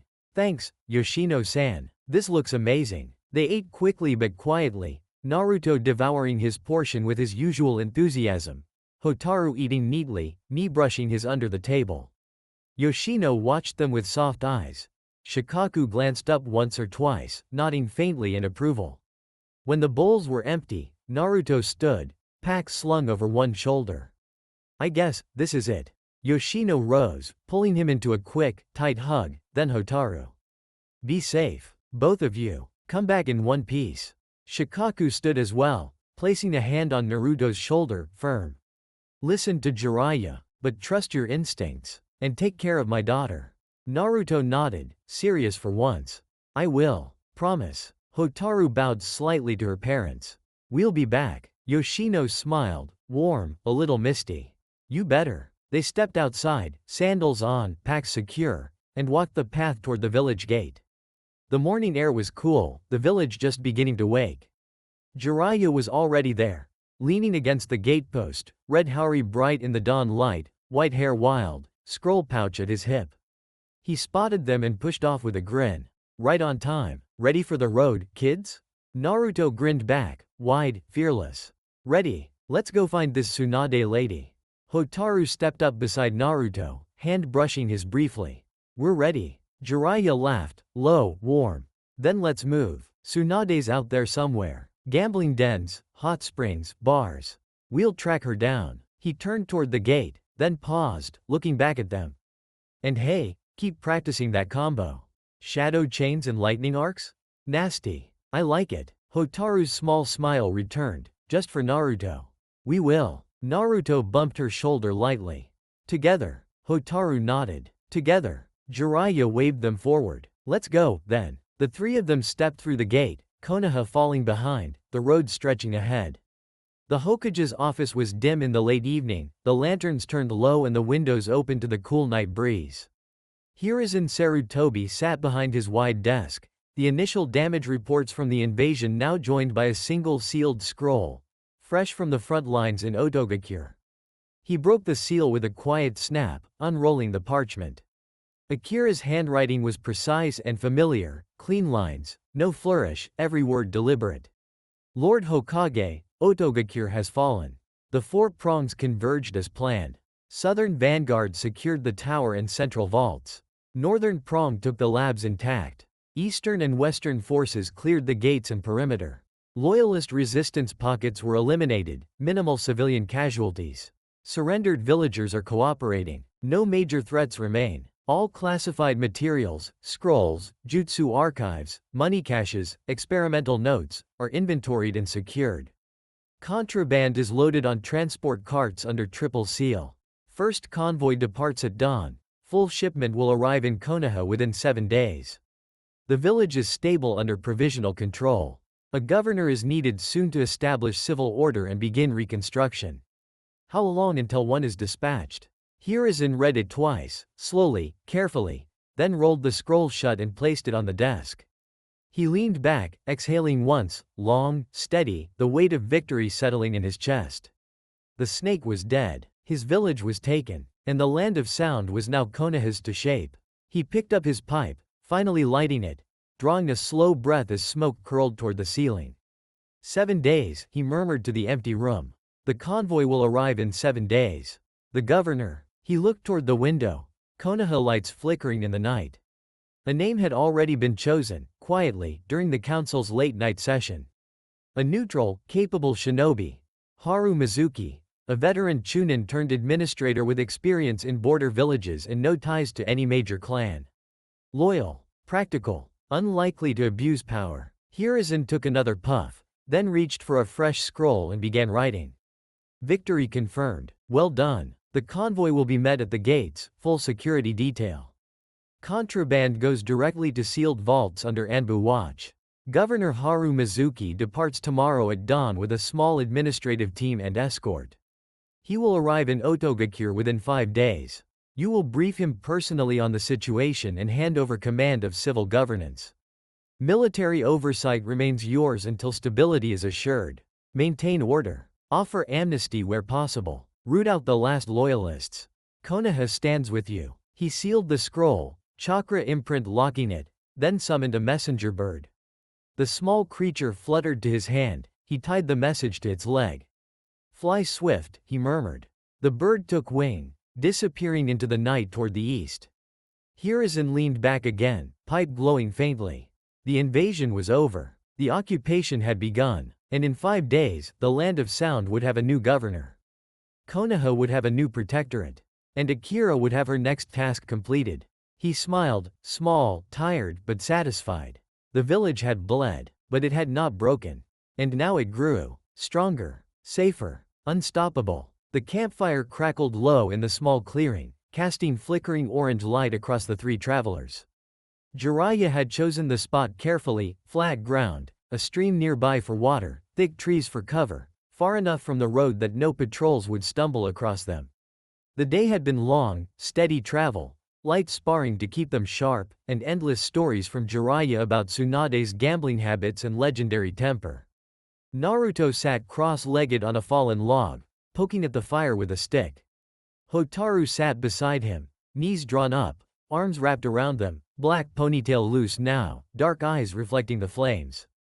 Jiraiya lounged across from them, back against a tree, red haori spread out like a blanket. Jiraiya took a swig from his sake gourd, then wiped his mouth with the back of his hand. So, he said, grinning at them both. You two know the summoning technique? Naruto blinked, stick pausing mid-poke. Summoning? Like, the big animals? No, never learned it. Hotaru shook her head once, small, certain. No. Jiraiya's grin widened, almost boyish with excitement. Well, you're in luck. Because I'm one of the best at it. The toads, my contract, best damn summons in the world. Tough, smart, loyal. Gamabunta's the boss, big frog, bigger attitude. He can flatten armies. Gamaken's got that shield and spear combo, tank and damage in one. Gamahiro's a giant crocodile toad, water specialist. And don't get me started on the little ones. Gamakichi's got sass, but he's got heart. He leaned forward, eyes gleaming. It's not just power. It's partnership. You sign a contract in blood. You form a bond. They answer when you call, if you're strong enough, if you're worthy. And once you master it, nothing stops you. Naruto's eyes lit up, stick forgotten. Teach us. I want to summon a giant toad. Hotaru's gaze stayed steady, curious but reserved. Show us the seals. Jiraiya laughed, deep, pleased, and stood up. All right, watch close. It's simple, but the chakra controls everything. He formed the seals slowly, deliberately. Boar right pointing arrow, dog right pointing arrow, bird right pointing arrow, monkey right pointing arrow, ram. Then slammed his palm to the ground. Summoning technique. Smoke exploded, then cleared. A small toad appeared, about the size of a cat, green skin, big eyes, tiny scroll on its back. Gamekin Jr., Jiraiya said proudly. One of the young ones. Say hi, kid. The toad blinked up at them. Yo, boss says you're the newbies. Don't suck. Naruto laughed, loud, delighted. They're so cool. Hotaru tilted her head, studying the small toad with quiet interest. Jiraiya dismissed the summon with a puff of smoke. Your turn, Naruto. Seals. Boar, dog, bird, monkey, ram. Slam palm down. Mold chakra in your stomach. Push it out through your hand. Focus on the contract. Call a toad. Naruto nodded eagerly, standing up, mimicking the seals slowly at first, then faster. Boar right pointing arrow, dog right pointing arrow, bird right pointing arrow, monkey right pointing arrow, ram. He slammed his palm to the ground, chakra surging. Summoning technique. A massive puff of smoke engulfed him. When it cleared, Naruto was gone. Nothing left but a small crater and a faint scorch mark. Jiraiya's eyes went wide. Oh shit. Hotaru's head snapped toward the spot, shadow exploding outward in a dark wave, searching. Jiraiya panicked, hands flying through seals. Reverse summoning. Where the hell did he go? Hotaru's voice cut through, low, cold, deadly. Where is he? Her shadow lashed toward Jiraiya, chains forming, ready to bind. Jiraiya raised both hands, desperate. Easy, easy. He overpushed the chakra. Classic newbie mistake. Teleported to the summon realm instead of calling one here. He's fine. He's just stuck in Mount Myoboku for a minute. Hotaru's shadow froze, chains hovering an inch from Jiraiya's throat. Explain. Jiraiya swallowed, hands still up. Summoning's two-way. If you put too much chakra or mess the intent, you can flip it, get pulled to them instead of pulling them to you. He's safe. The toads will send him back. Any second now. Hotaru's glare didn't soften. He better. Jiraiya laughed nervously. He will. Kid's got Uzumaki stamina. He'll be fine. Just give it a minute. Hotaru's shadow retracted, slowly, chains dissolving, but her eyes stayed locked on Jiraiya. If he doesn't come back. Jiraiya gulped. Naruto landed in a crouch, palms slapping against cold, smooth stone that felt unnaturally warm under his fingers, like it held heat from something alive. The air was thick, heavy with the scent of wet fur, old fire, and something sharp like ozone after lightning. He blinked fast, pushing himself upright, knees scraping as he took in the space. It wasn't a cave. It was a cavern so vast the ceiling vanished into red-tinted darkness. Massive pillars rose from the floor like ancient trees, carved with swirling fox patterns that glowed faintly orange. Torches burned in iron sconces along the walls, but the light didn't reach the far corners. Water dripped somewhere, steady, echoing. And then he saw her.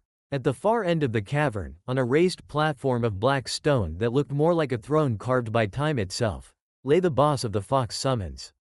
A 10-tailed fox. White as fresh snow, fur shimmering like moonlight on frost, 10 tails spread behind her in a slow, graceful fan.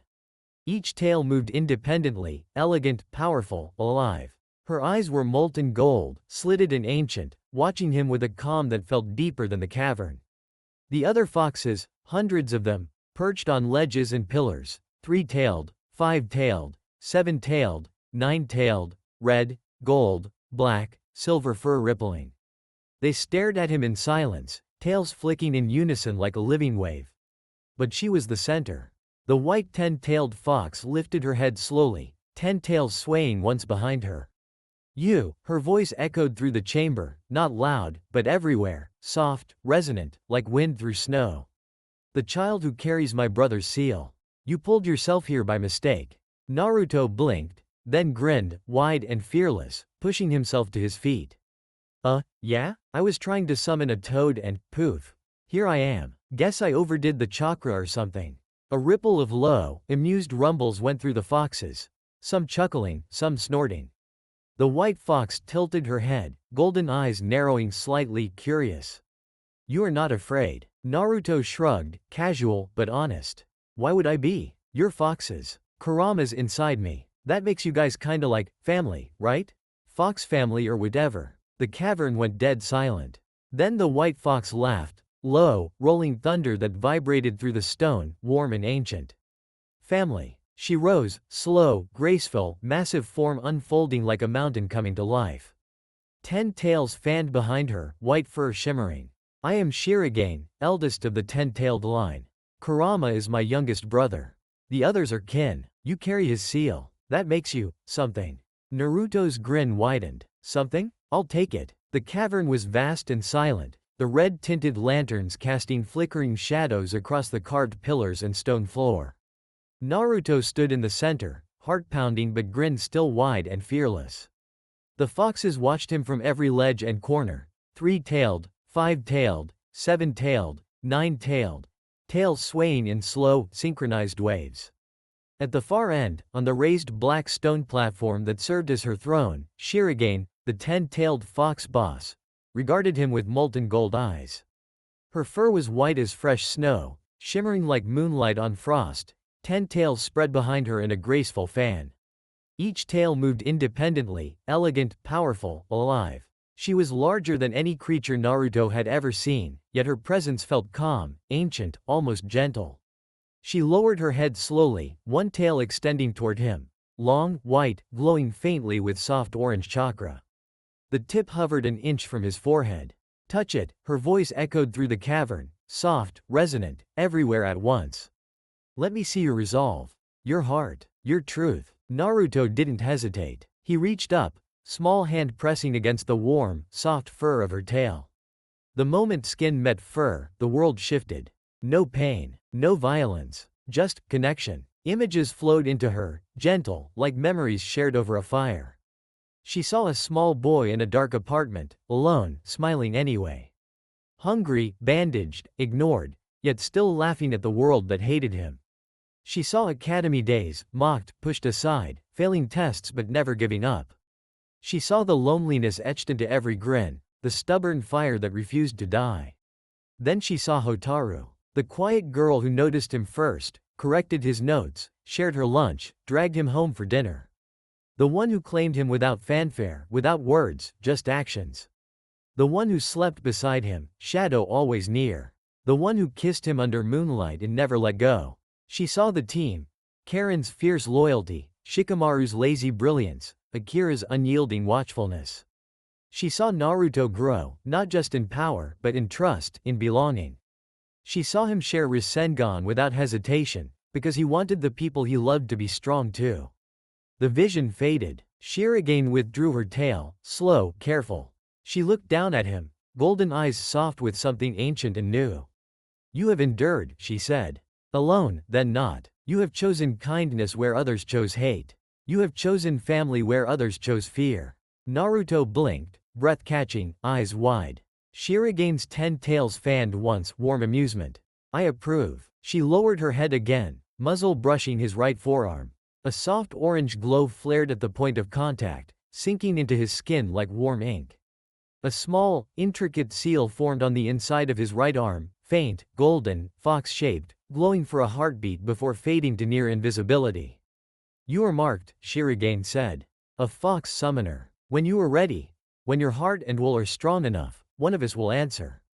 Call with blood and intent. We will hear. Naruto touched the faint mark on his arm, eyes wide, grin splitting his face. I did it? I'm a fox summoner? Shirogane dipped her head once, majestic, approving. You are. A ripple of low, rolling laughter moved through the foxes, amused, approving. Naruto looked up at her, grinning, breathless. Thanks, Shirogane. I won't let you down.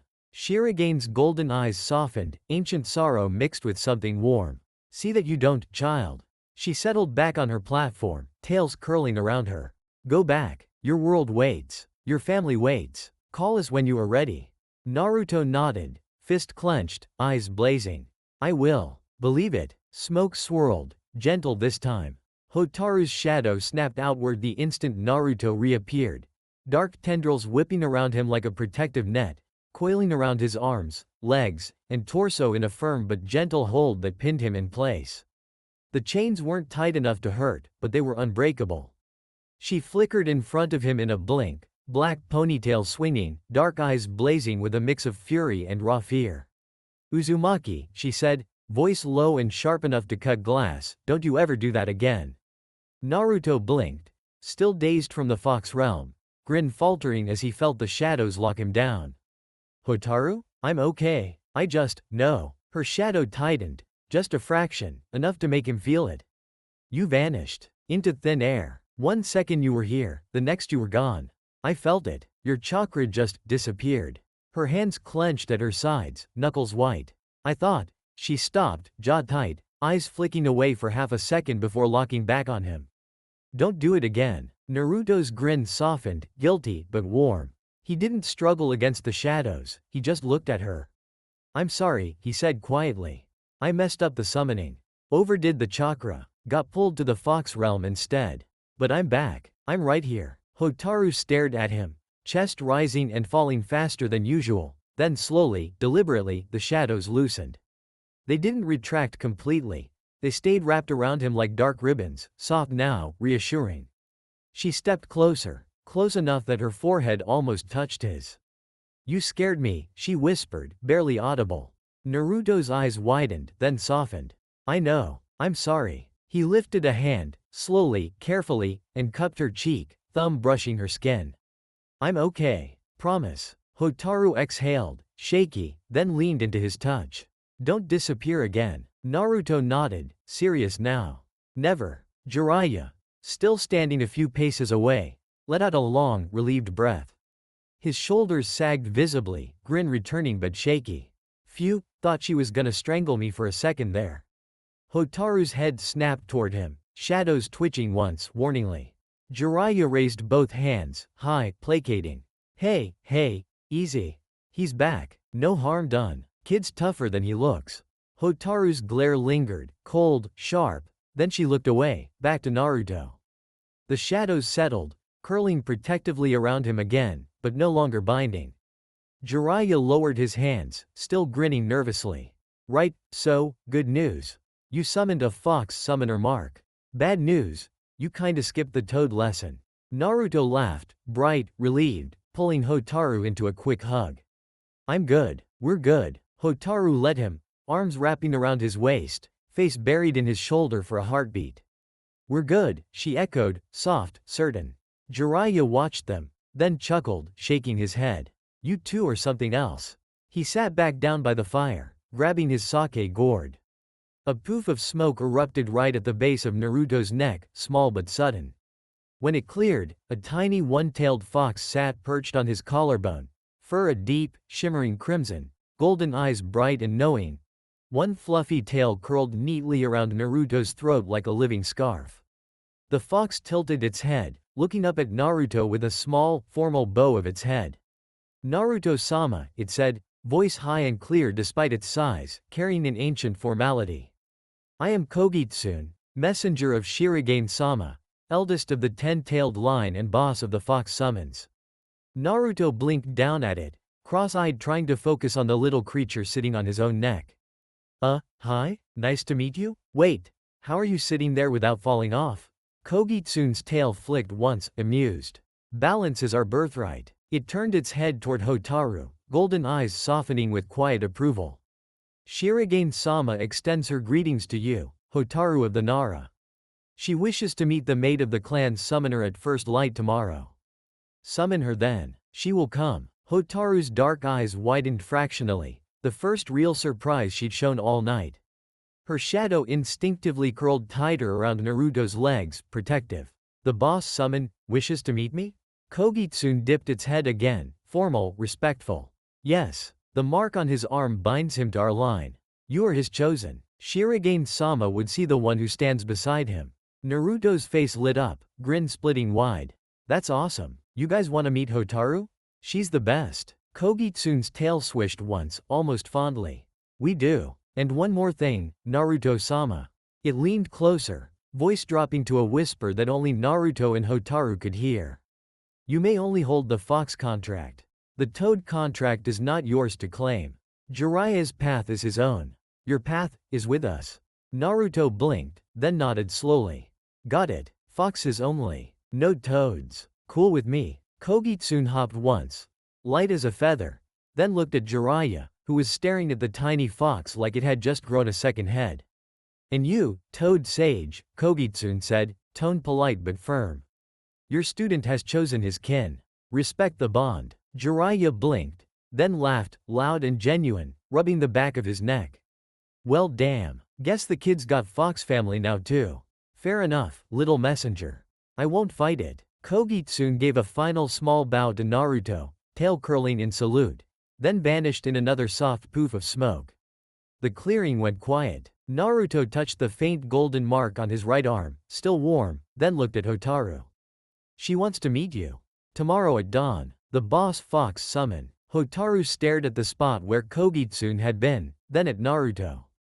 Her hand found his, fingers threading through his. Then we will summon her. Naruto's grin returned, bright, fearless. Jiraiya sat alone by the dying campfire long after the kids had turned in for the night. Naruto's snores drifted faintly from the tent he'd insisted on sharing with Hotaru. It's warmer that way. While Hotaru's quiet breathing was barely audible even to Jiraiya's trained ears. The forest around them was still, crickets, occasional owl hoot, the soft rustle of leaves in the breeze. He poked at the embers with a stick, scowling into the glowing coals. Ungrateful brats, he muttered under his breath. No one respects the toads anymore. He took a swig from his sake gourd, longer than usual, then wiped his mouth with the back of his sleeve. Back in my day, summoning a toad was an honor. Gamabunta himself would show up, sword in hand, ready to flatten mountains. People knew the names: Gamaken, Gamahiro, Gamatatsu, Gamakichi. Hell, even the little ones had respect. Now, kid summons himself to the foxes by accident, gets marked by Shirogane herself, and suddenly it's all fox family, and fox summons forever. He poked the fire harder, sending sparks spiraling up into the dark. And what do I get? The old pervert, the sage with the dirty books. No, Jiraiya-sama, master of the toads. No awe, just frogs. Amphibians. Everyone thinks toads are just big frogs with attitude. He sighed, long, dramatic, smoke curling from his nostrils even though he hadn't lit a pipe. Even the kid, Minato's kid, Kushina's kid, gets marked by the 10-tailed snow queen like it's nothing. And Hotaru, that girl's got him so wrapped up, he probably dreams in shadow chains now. No room for toads in that equation. He leaned back against his tree trunk, staring up at the stars through the canopy. Guess that's what I get for being late to the party. Should have shown up sooner. Should have told him about his parents. Should have taught him the summoning rite the first time. Another swig, shorter this time. Ah well, at least he's got people. Real ones. Not just a grumpy old sage and a bunch of amphibians. He chuckled, low, self-deprecating. Maybe the foxes are better for him anyway. They don't drink sake. They don't write dirty books. They probably don't get called perverts. He poked the fire one last time, embers flaring. But damn it, the toads deserve respect. He muttered under his breath, almost fond. Ungrateful brats. The fire crackled softly. The clearing was bathed in the soft gray light of pre-dawn, mist curling low over the grass and the quiet stream nearby. Naruto and Hotaru stood side by side in the center, packs set aside, hands linked briefly before they released each other to form seals. Naruto grinned at her, wide, fearless. Ready? Hotaru nodded once, black ponytail swaying, dark eyes steady. Together, they slammed their palms to the ground at the exact same moment. Summoning technique. Smoke exploded, thick, white, swirling upward in a towering column that blocked out the first hints of sunrise. When it cleared, Shirogane stood before them. The 10-tailed fox boss was immense, white as untouched snow, fur shimmering like frost under moonlight, 10 tails fanned behind her in a slow, graceful wave. Each tail moved independently, elegant, powerful, alive. Her molten gold eyes, slitted and ancient, settled first on Naruto, then shifted to Hotaru. The air stilled. Even the stream seemed to hush. Shirogane lowered her head slowly, voice rolling through the clearing like distant thunder wrapped in calm. Uzumaki Naruto. Nara Hotaru. You called. And you called together. Naruto's grin faltered for half a second, odd, then returned brighter. Yeah, we did. Hi, Shirogane-sama. Hotaru bowed slightly, respectful, composed. Thank you for answering. Shirogane's golden eyes lingered on Hotaru. You stand beside the summoner. You claim him without chains. You fight for him without hesitation. One tail extended. Long, white, glowing faintly with soft orange chakra.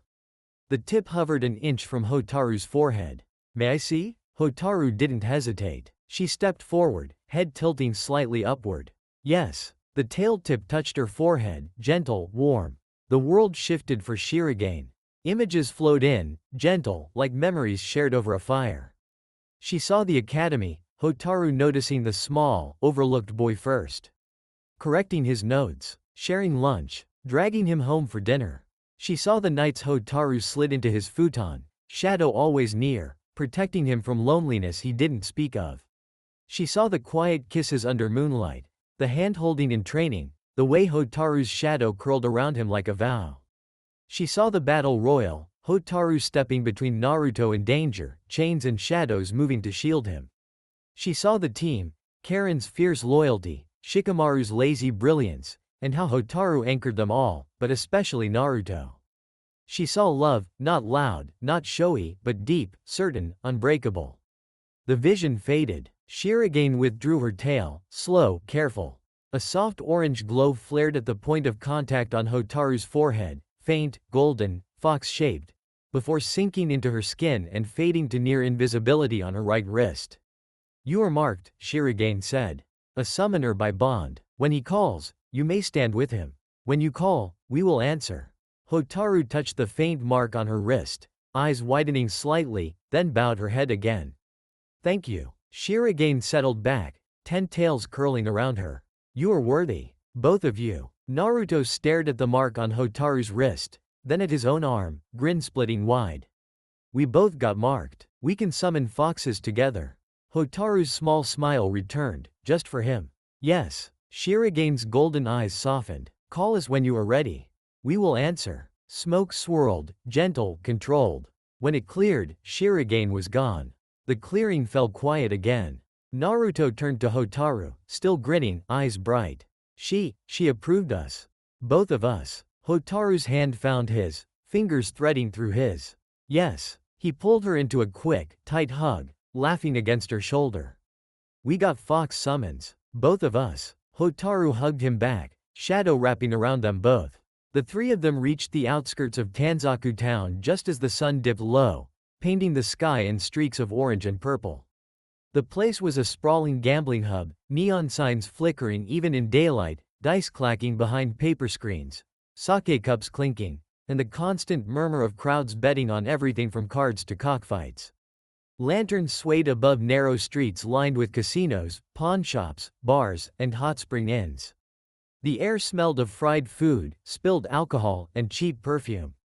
Jiraiya stopped at the town gate, hands on his hips, scanning the streets with a practiced eye.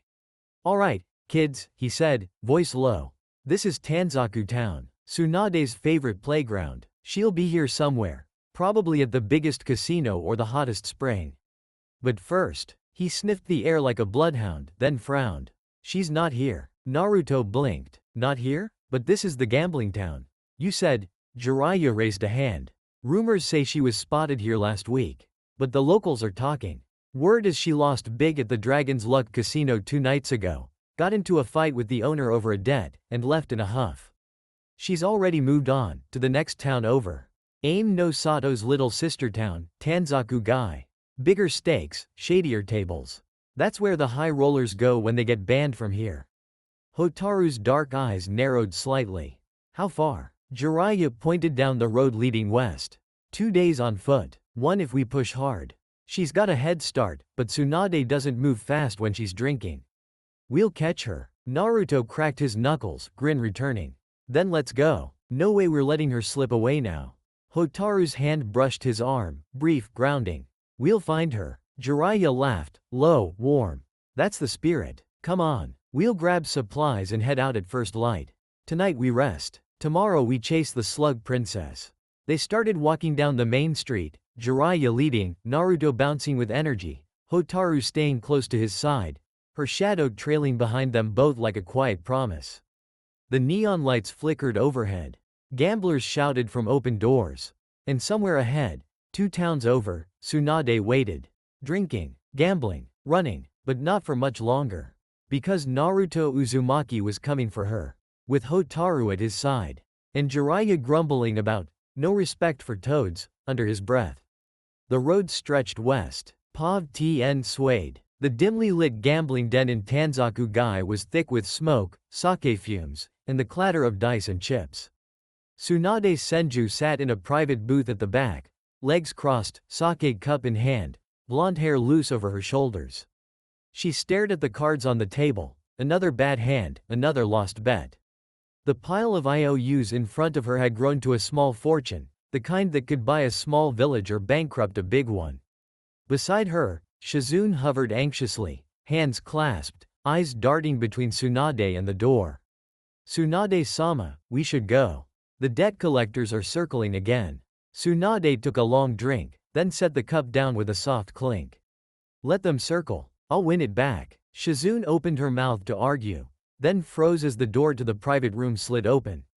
Aim no Takeshi stepped inside, black hair slicked back, dark cloak still damp from the road, golden eyes calm and assessing.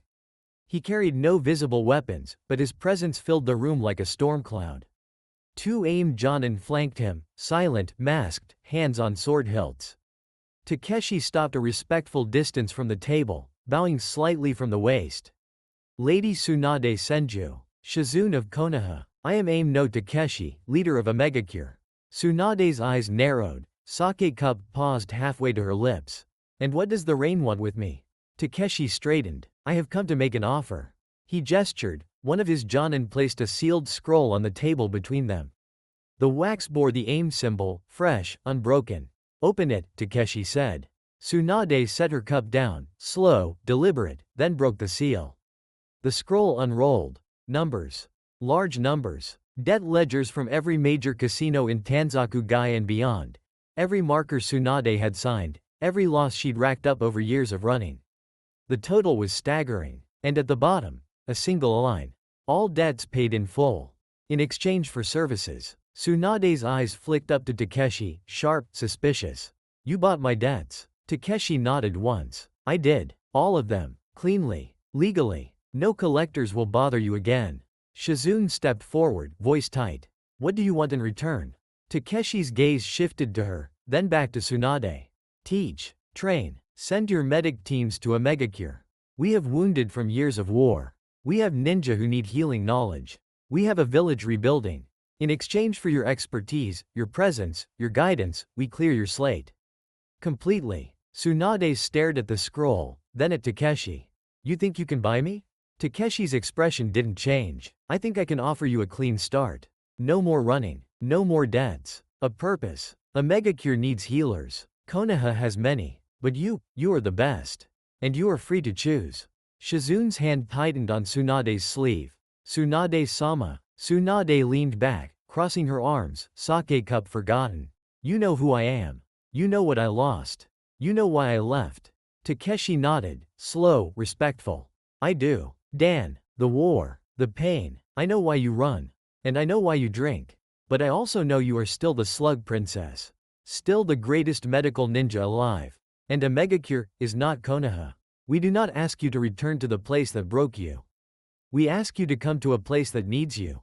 He paused. And we will pay. Not just your debts, but your price. Whatever you name. Tsunade stared at him, long, searching. Then she laughed, low, bitter, but real. You got balls, Takeshi. I'll give you that. She leaned forward, eyes hard. I'll think about it. Takeshi bowed again, small, formal. That is all I ask. He turned to leave, Jonin following silently. At the door, he paused.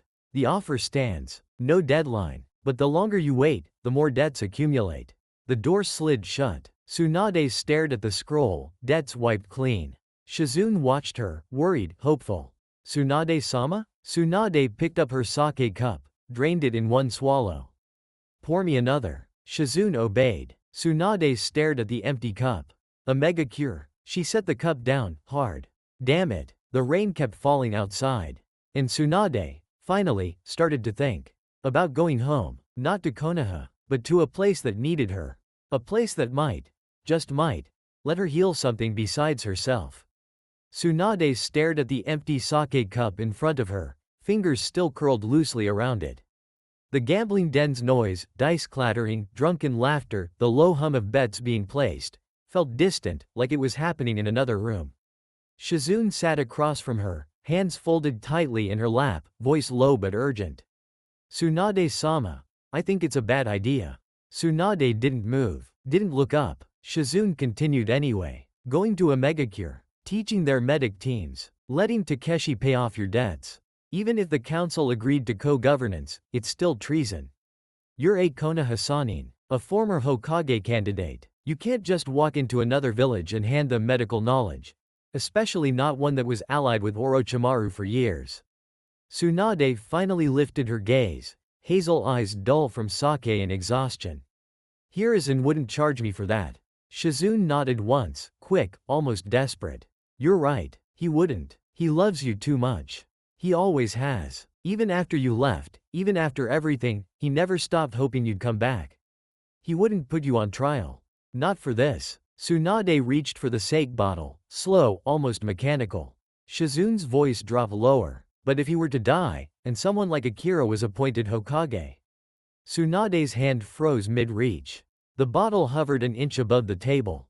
Shizune swallowed. Akira wouldn't hesitate. Not for a second. She'd call it treason. She'd hunt you down. No trial. No mercy. Just execution. You know how she is. She ended Orochimaru without blinking. She wouldn't pause for you. The sake bottle trembled slightly in Tsunade's grip. She didn't pour. Didn't set it down. She just stilled. Completely. The gambling den noise faded even further, until it was just the two of them, the bottle, and the weight of Shizune's words. Tsunade's eyes drifted to the scroll on the table, debts wiped clean. A fresh start. A new purpose. A village that needed healers. Then to the empty cup. Then to nothing. Shizune watched her, silent, waiting. Tsunade finally spoke, voice hoarse, barely above a whisper. Akira would kill me. It wasn't a question. Shizune nodded, slow, sad. Yes. Tsunade stared at the bottle a moment longer. Then she set it down, gently, deliberately. The cup remained empty. She leaned back in the booth, eyes distant, face unreadable. Get our things, Shizune.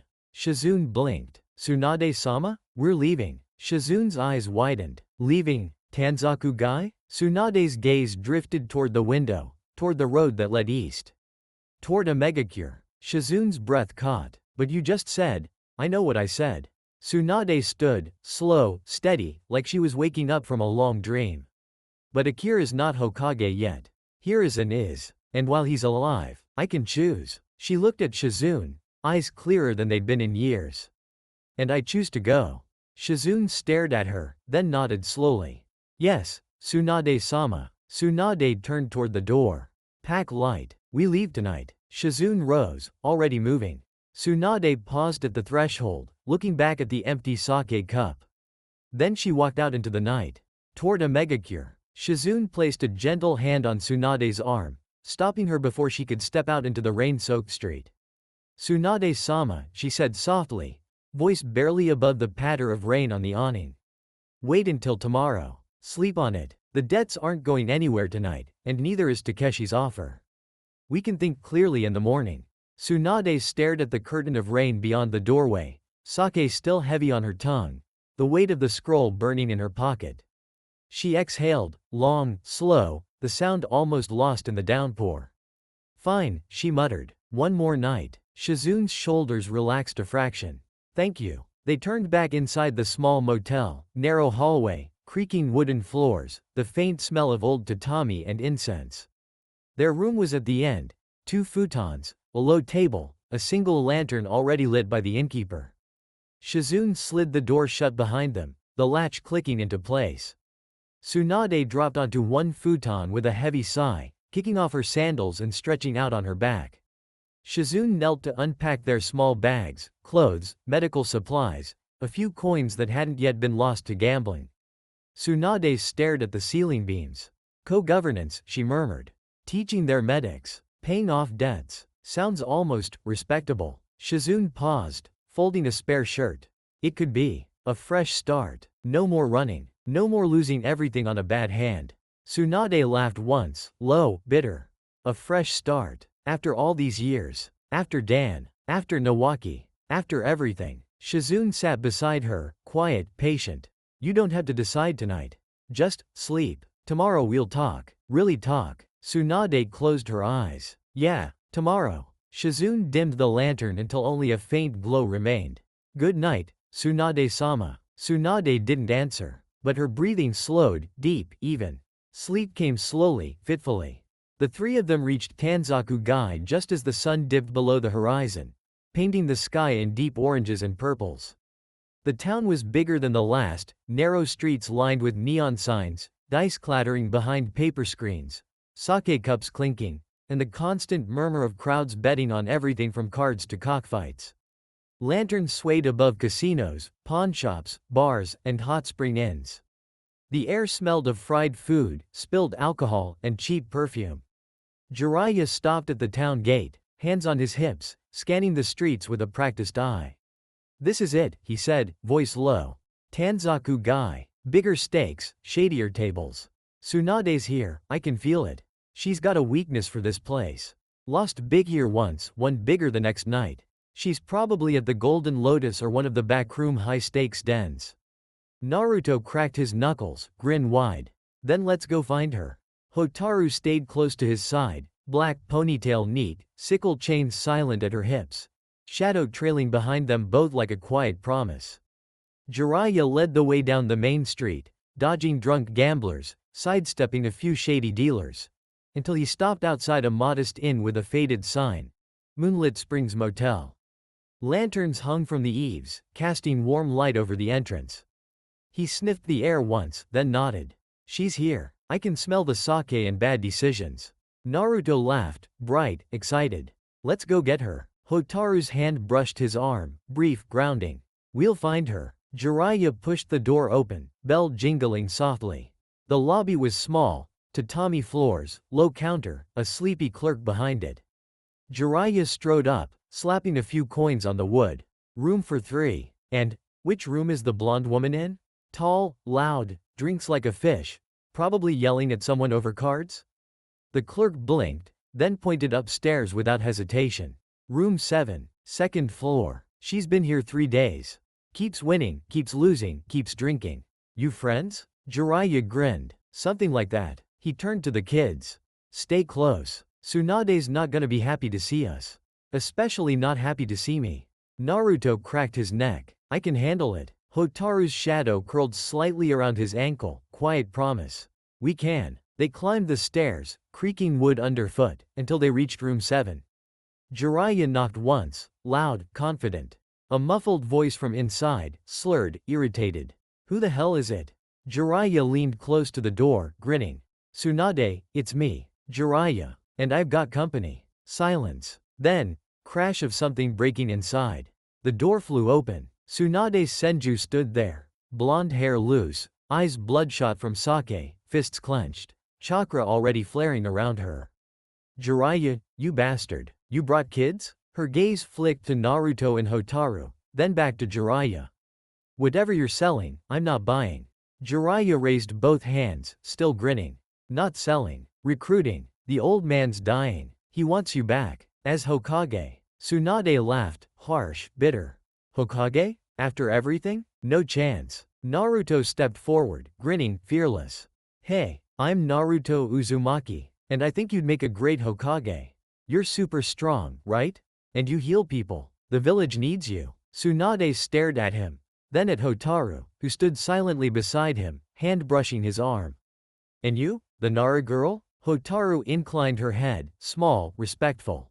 Hotaru Nara, his partner. We came to ask you to come home. Tsunade's eyes narrowed, then softened, just a fraction. Home. She looked at Jiraiya, then back at the two genin. Get in here. We're not doing this in the hallway. The door slammed shut behind them. Tsunade sat at the low table in her motel room, sake cup in hand. The scroll from Takeshi spread out in front of her.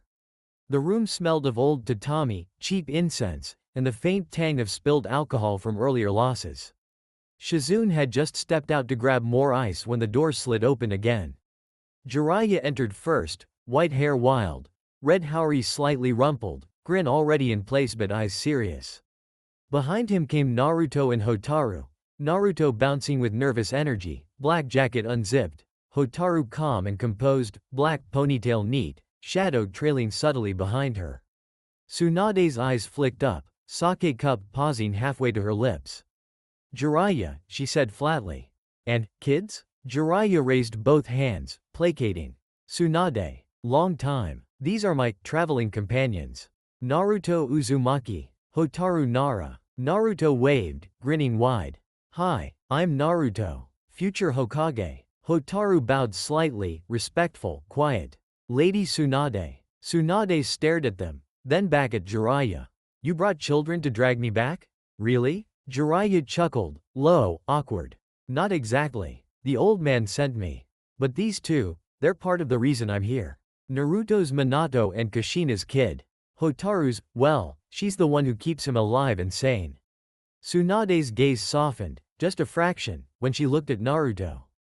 Minato and Kushina's boy. Naruto rubbed the back of his neck, grin turning sheepish. Yeah, apparently you're my godmother? Jiraiya said so. Tsunade's cup clinked against the table. He said that? Jiraiya winced. Might have slipped out. Tsunade exhaled. Long, slow, then set the scroll down. The Megacure's new leader, Takeshi, sent this. Offered to pay off my debts. All of them. Clean slate. In exchange, I'd train their medic teams. Help rebuild their forces. Shizune entered then, ice bucket in hand. Froze at the sight of strangers. Tsunade-sama, who? Tsunade waved a hand. Jiraiya. And, his new apprentices. Naruto Uzumaki and Hotaru Nara. Shizune bowed quickly, eyes wide. I'm Shizune. Nice to meet you. Jiraiya gave a small wave. Hey, Shizune. Long time. Shizune set the ice down, then looked at the scroll. A megacure? That's dangerous. Tsunade nodded. Very. Jiraiya stepped closer, serious now. It's a bad idea, Tsunade. Takeshi's smart. He's offering you a lifeline, debt's gone, fresh start, but he's also buying your knowledge. Aims rebuilding an army. If they get your medical expertise, they become a real threat. Not just to others. To Konoha. Tsunade's eyes narrowed. Hiruzen wouldn't charge me for treason. You know that. Shizune stepped forward, voice soft but urgent. He wouldn't. But if he dies, and someone like Akira becomes Hokage. Tsunade stilled, sake cup halfway to her lips. Shizune continued, quiet, steady. Akira wouldn't hesitate. Not for a second. She'd call it treason. She'd hunt you down. No trial. No mercy. Just execution. You know how she is. She ended Orochimaru without blinking. She wouldn't pause for you. The room went quiet. Tsunade stared at the cup, then set it down. Untouched. Jiraiya spoke softly. Come home, Tsunade. The village needs you. Naruto needs you. The old man's dying. He wants you back. As Hokage. Tsunade laughed, low, bitter. Hokage. After everything? Naruto stepped forward, grinning, fearless. Hey, you'd be awesome. You're super strong, right? And you heal people. The village needs you. I need you. Your family, kinda? Tsunade looked at him, really looked. Minato's eyes. Kushina's fire. She exhaled, long, shaky. Family. Hotaru spoke then, quiet, certain. You have a place. If you want it. Tsunade stared at the scroll, debts wiped clean. Then at Naruto. Then at Jiraiya. Naruto stood in the doorway of Tsunade's motel room, hands stuffed in his pockets, black jacket unzipped, high-collar green shirt still a little rumpled from the road. Hotaru waited just behind him, black ponytail neat, sickle chains silent at her hips, shadow trailing subtly along the floor toward him like a quiet anchor. Tsunade sat at the low table, sake cup untouched. The scroll from Takeshi still spread out in front of her. Shizune hovered nearby, eyes wide, glancing between the newcomers and her mentor. Naruto rubbed the back of his neck, grinned sheepish but determined. Look, I know Jiraiya already asked. And I know you said no. But, if it's about the debts, I'll pay them, all of them, if you come home. Tsunade's hand froze on the cup. Her hazel eyes lifted slowly, meeting his. The room went still. For a minute, just a heartbeat, but it felt longer. Tsunade stared at Naruto. And she saw him, not just the loud, whiskered kid with the orange glow of determination. She saw Minato. The same bright blue eyes. The same stubborn set to the jaw. The same grin that refused to break, even when the world tried to crush it. The same quiet promise underneath the noise, that he'd carry whatever burden was placed on him, and still smile at the end of it. Her throat tightened. The sake cup trembled in her grip. Shizune stepped forward, soft, worried. Tsunade-sama. Tsunade blinked, once, hard, then looked away. The illusion shattered. The boy in front of her was Naruto. Not Minato. But the echo lingered. She set the cup down, slow, deliberate. You'd pay my debts, she repeated, voice rough, almost disbelieving. All of them, just so I'd come back. Naruto nodded, serious now. Yeah, I would. The village needs you. I need you. Your family. Kinda. Jiraiya said so. And even if he didn't, I feel it. You're supposed to be there. Tsunade stared at the scroll, debts wiped clean by a stranger's offer. Then at Naruto, Minato's son, Kushina's fire, carrying the fox and still standing tall. She exhaled, long, shaky. You're just like him, she whispered. Stupidly generous. Stupidly brave. Stupidly good. Naruto's grin returned, small, hopeful. So, you'll come? Tsunade looked at Shizune, then at Jiraiya, who stood silent for once. Then back at Naruto. I need to think. She stood, slow, unsteady. Get out, all of you. I need space. Jiraiya bowed, small, respectful. We'll be at the inn down the street. When you're ready, we're waiting. Naruto hesitated, then bowed too. Please come home, Granny Tsunade. Tsunade's eye twitched at the nickname, but she didn't snap.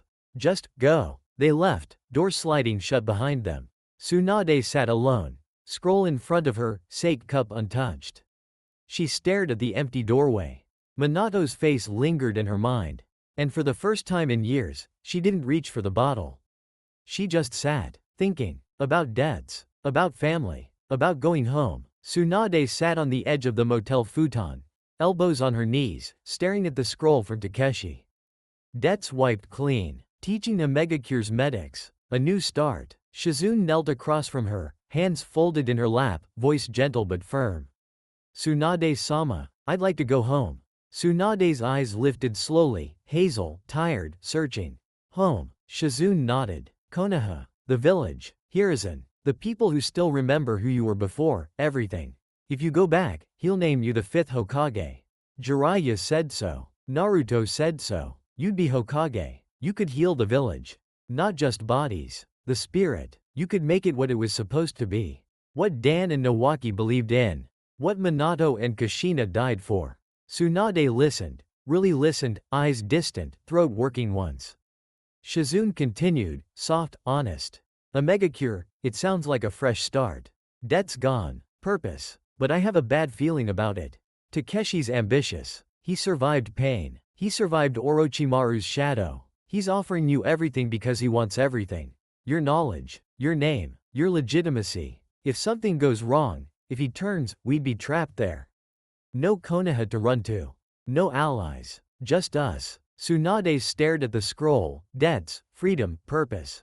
Then at the empty sake cup. She reached for it, slow, then stopped. Didn't pick it up. Shizune waited, patient, hopeful. Tsunade finally spoke, voice hoarse, barely above a whisper. Home. Shizune's breath caught, hope flaring. Tsunade looked at her, hazel eyes clearer than they'd been in years. Pack our things. Shizune's eyes widened. Tsunade-sama, we leave at dawn. Shizune smiled, small, relieved, tears brimming. Back to Konoha? Tsunade stood, slow, steady. Back to Konoha. She looked toward the window, toward the road east. Tell Jiraiya and the kids. I'm coming. Shizune rose, already moving. Yes, Tsunade-sama. Tsunade turned back to the table, picked up the empty sake cup. She stared at it for a long moment. Then set it down, gently, deliberately. Naruto and Hotaru sat side by side on the worn bench in the motel lobby, the faint hum of the neon sign outside buzzing through the glass door.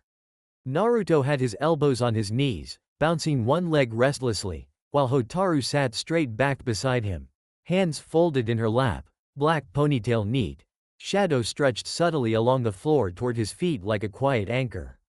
The lobby was empty except for them. Old tatami, a low table with a single wilted flower in a vase, the clerk dozing behind the counter. The door to the upstairs hallway opened. Shizune stepped out, hair slightly disheveled, eyes wide with a mix of exhaustion and relief. She spotted them immediately and hurried over. Naruto sat up straight, Hotaru's head lifted. Shizune stopped in front of them, hands clasped tight. She agreed, Shizune said, voice soft but clear. Tsunade-sama agreed to return to the Leaf Village. Naruto's eyes went huge. Really? Shizune nodded, smile breaking through the fatigue. Yes, she said. Fine. Tell the old man I'm coming home. She's packing now. We leave at dawn. Jiraiya appeared in the doorway behind her, white hair wild, red hauri rumpled, but his usual grin was back, softer this time. He let out a long, shaky breath of relief, shoulders sagging like a weight had finally lifted. Thank the gods, he muttered, rubbing a hand over his face. I thought we'd be chasing her across 3 countries. Naruto jumped up, fist pumping. Yes, we did it. Granny Tsunade's coming back. Hotaru stood smoothly, hand brushing Naruto's arm once, grounding him. She'll make a good Hokage, she said quietly. Shizune smiled at them, genuine, tired. She will. Because of you too. She saw Minato in you, Naruto. And something else in you, Hotaru. She said you reminded her of someone she used to know. Naruto blinked. Really? Shizune nodded. She didn't say who, but it mattered. Jiraiya stepped closer, clapping Naruto on the shoulder. You did good, kid. Both of you. Tsunade's stubborn as hell. If she said yes, it's because of you. Naruto grinned, bright, unstoppable. Then let's get her home. Hotaru's small smile returned, just for him. Together. Shizune laughed softly. Together. The lobby felt warmer suddenly, despite the rain outside. The motel hallway was dimly lit, the neon sign from the street outside flickering through the thin curtains in red and blue pulses. Tsunade's door was cracked open, the sound of Shizune's quiet voice drifting out. Aim no Takeshi stepped into view at the end of the corridor, black hair slicked back, dark cloak still damp from the rain, golden eyes calm but sharp. He stopped short when he saw the Konoha headbands glinting on Naruto and Hotaru, then noticed Jiraiya standing just inside the doorway, white hair wild, red hauri rumpled, arms crossed. Takeshi's gaze flicked from the Genin to the Sannin, then to Shizune, who had appeared in the doorway behind Jiraiya. Shizune stepped forward slightly, voice steady but firm. Lady Tsunade declined your offer. Takeshi's expression didn't change, golden eyes unreadable. I see. He inclined his head, small, formal. Then there is nothing more to discuss. Tsunade's voice came from inside the room, low, tired, final. You heard her. Debts or no debts. I'm going home. Takeshi stood silent for a long moment, rain dripping from his cloak onto the floorboards. Then he bowed again, deeper this time. Very well. Safe travels, Lady Senju. May the rain treat you kindly on your journey. He turned, cloak swirling once, and walked back down the hallway, footsteps measured and unhurried. The door to Tsunade's room slid shut behind him. Shizune exhaled, shoulders relaxing. He's gone. Naruto looked at Hotaru, then at Jiraiya. Think he'll try something? Jiraiya shook his head, grin returning, though it was tired. Not tonight. He's smart. He knows when he's lost the hand. Hotaru's shadow curled around Naruto's ankle, soft, protective. He's gone, she said quietly. For now. Takeshi walked through the rain-slicked streets of Tanzaku-gai, cloak heavy with water, golden eyes fixed ahead as his 2 Jonin guards flanked him in silence. The neon lights of the gambling town flickered across their faces, but none of them paid the signs any attention. One of the Jonin, tall, scarred across the jaw, finally spoke, voice low to stay beneath the patter of rain. Lord Takeshi, we bought every marker. Every debt. We had her cornered. Why didn't we press? We could have forced her to our side tonight. Takeshi didn't break stride. His boots splashed through a shallow puddle, sending ripples outward. Because force would have broken her, he said calmly. And a broken Tsunade Senju is useless to us. We need her willing. We need her name, her reputation, her knowledge, not a prisoner who resents us. The second Genin, shorter, sharper-eyed, frowned under his hood. Then, what now? She refused. Takeshi's lips curved, just a faint, cold smile. She refused tonight, but she listened, and she's thinking. He kept walking, rain streaming down his face, unblinking. When she becomes Hokage, he continued, voice low and deliberate, we will push. Quietly, carefully, we leaked the offer, the debts we bought, the alliance we proposed, the medical knowledge she was willing to trade for a clean slate. The scarred Genin blinked. Public damage. Takeshi nodded once. Exactly. Konoha will see it as treason. The council will demand answers. The civilians will whisper. Hiruzen may protect her, but the people won't. Her reputation will crack. The slug princess, hero of the war, Sanin legend, reduced to a debtor who sold secrets to a rival village. Doubt will spread. Support will erode. The shorter Genin exhaled, almost a laugh. And when she's weakened, we offer aid, Takeshi finished. Publicly, generously. A megacure stands with Konoha in its time of need. We send medics, supplies, advisors. We become indispensable. We gain influence inside their walls. And when the next war comes. He stopped under an awning, rain drumming on the metal above. Konoha will owe us. And we will collect. The two Genin exchanged a glance, then bowed their heads. Takeshi turned back toward the road leading east, toward the border, toward a megacure. Come, he said, we have preparations to make. The rain kept falling. The outskirts of Tanzaku-gai were quiet, rain-slicked road stretching west under a gray sky, mist hanging low over the fields, no one else around for miles. Naruto and Hotaru had stepped out to stretch their legs while Jiraiya finished asking around inside the motel. Takeshi appeared from the tree line, black hair slicked back, dark cloak dripping, golden eyes calm and assessing. He moved with deliberate calm, hands visible and empty. Jiraiya stepped out of the motel shadows a heartbeat later, white hair soaked, red haori clinging, grin gone. He materialized directly in front of Takeshi, blocking the path, alone. Takeshi stopped, golden eyes narrowing slightly. Jiraiya raised his hand, holding up a small recording tape between two fingers, rain running off the plastic. Got everything on tape, Jiraiya said, voice low and easy, like they were discussing the weather. Every word, the debt offer, the medical training exchange, the joint council bullshit, the veiled threats, all of it. Takeshi's expression didn't change, calm, controlled, but his fingers flexed once beneath the cloak. Jiraiya twirled the tape once, then tucked it into his sleeve. You're good at covering your tracks, kid. But I'm better at finding dirt. Always have been. Takeshi's golden eyes flicked to the tape, then back to Jiraiya's face. And what do you intend to do with it? Jiraiya stepped closer, killing intent leaking out in a slow, heavy wave. The air thickened, the rain seemed to slow around him, and the mist bent away as if pushed by an unseen force. Because I'm pretty good at finding dirt, Jiraiya said, voice dropping cold. And I'm also fond of killing. Takeshi stared back, golden eyes steady, but a single bead of sweat slid down his temple, mixing with the rain. Jiraiya's intent pressed harder, chakra flaring like a storm about to break. Then Takeshi smiled, small, thin, accepting. Point taken. He raised one hand, slow, open. Consider the debts forgotten. No copies. No leaks. The offer is withdrawn. Jiraiya's killing intent eased, rain resuming its normal fall. He crushed the tape in his fist, chakra flaring once, then let the pieces drop into a puddle. No blackmail, he said. No leverage. Tsunade's free. Takeshi bowed slightly, formal, respectful.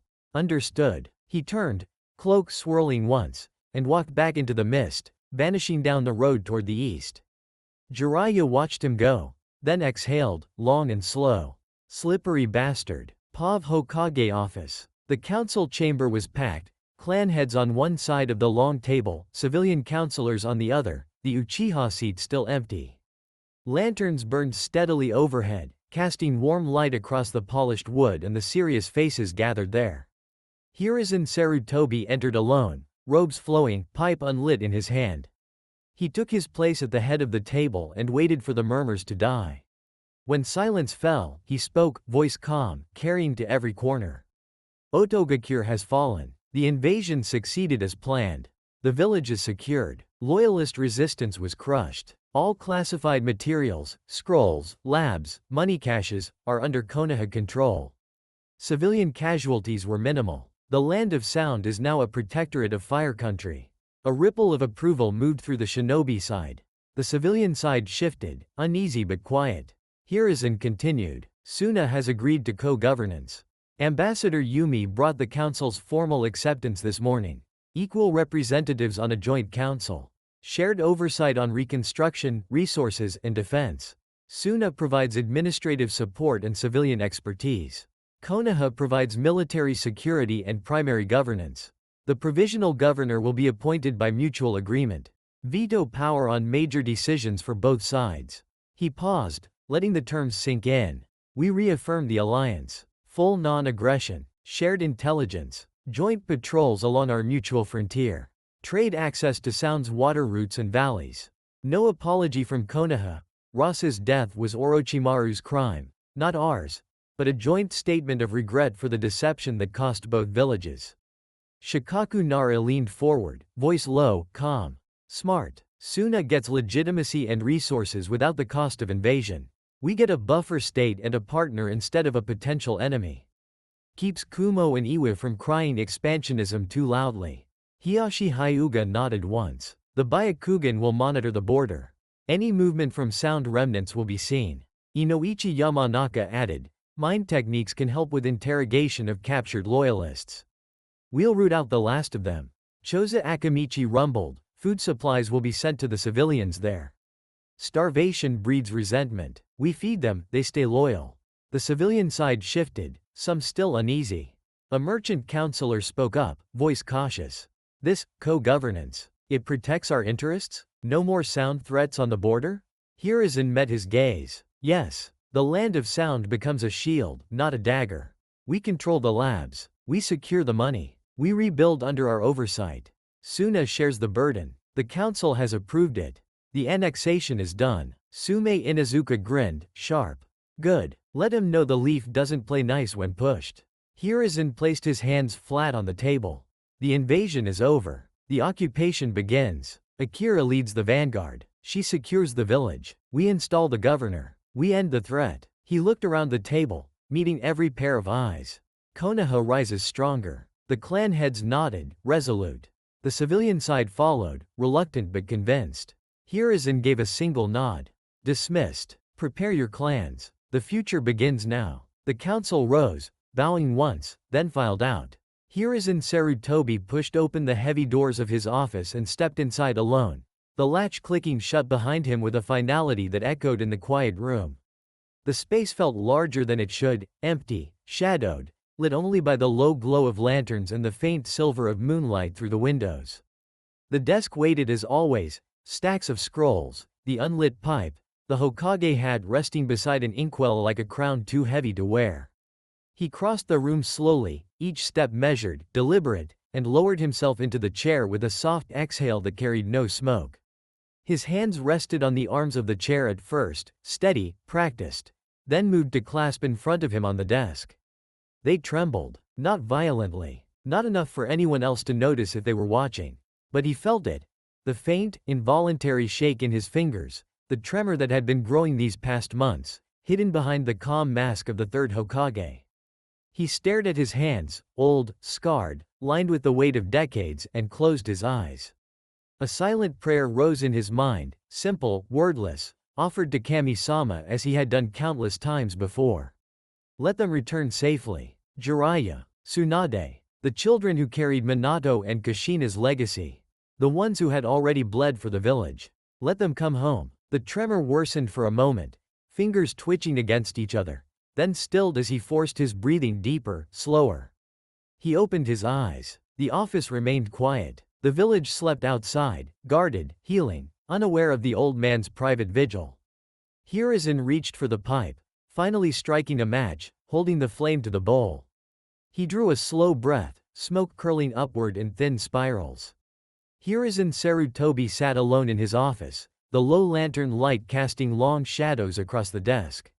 The teacup in his hands was warm, steam rising in slow spirals as he took a careful sip. The tea was bitter, strong, the way he preferred it lately. It kept him sharp when sleep refused to come. He set the cup down gently, fingers lingering on the porcelain for a moment. Then he spoke, voice low, carrying just enough to reach the shadows. Tiger. A flicker of movement, almost imperceptible, and an Anbu operative in the tiger mask appeared kneeling before the desk. Head bowed, black cloak pooling around them like ink. Hiruzen leaned back slightly, eyes steady on the masked figure. Prepare for Danzo's death. Tiger didn't flinch, didn't question. Understood, Lord Hokage. Method? Hiruzen exhaled, slow, measured. Quiet, clean, no spectacle, no witnesses. Make it look natural. An old man's heart giving out in his sleep. No trace, no suspicion. He dies tonight or tomorrow at the latest. The village cannot afford another day with him breathing. Tiger bowed lower. It will be done. Hiruzen nodded once, dismissive. Go. Tiger vanished. Gone as silently as they had come. Hiruzen stared at the empty space for a long moment. His mind drifted to Tsunade. If she declines, the thought settled like a stone in his chest. Tsunade Senju, the Slug Princess, the last Sannin, Minato and Kushina's friend.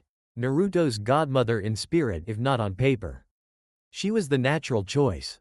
The only choice that felt right. A healer, a leader, a legend who could carry the village forward when he could not. But she had run for years. Drinking, gambling, hiding from the pain of Dan and Nawaki. From the weight of what the Hokage title demanded. If she said no, if she refused to come home. Hiruzen closed his eyes briefly, hands clasping tighter around the teacup. He would have to choose another. The options were thin. Jiraiya, brilliant, experienced, but a wanderer at heart.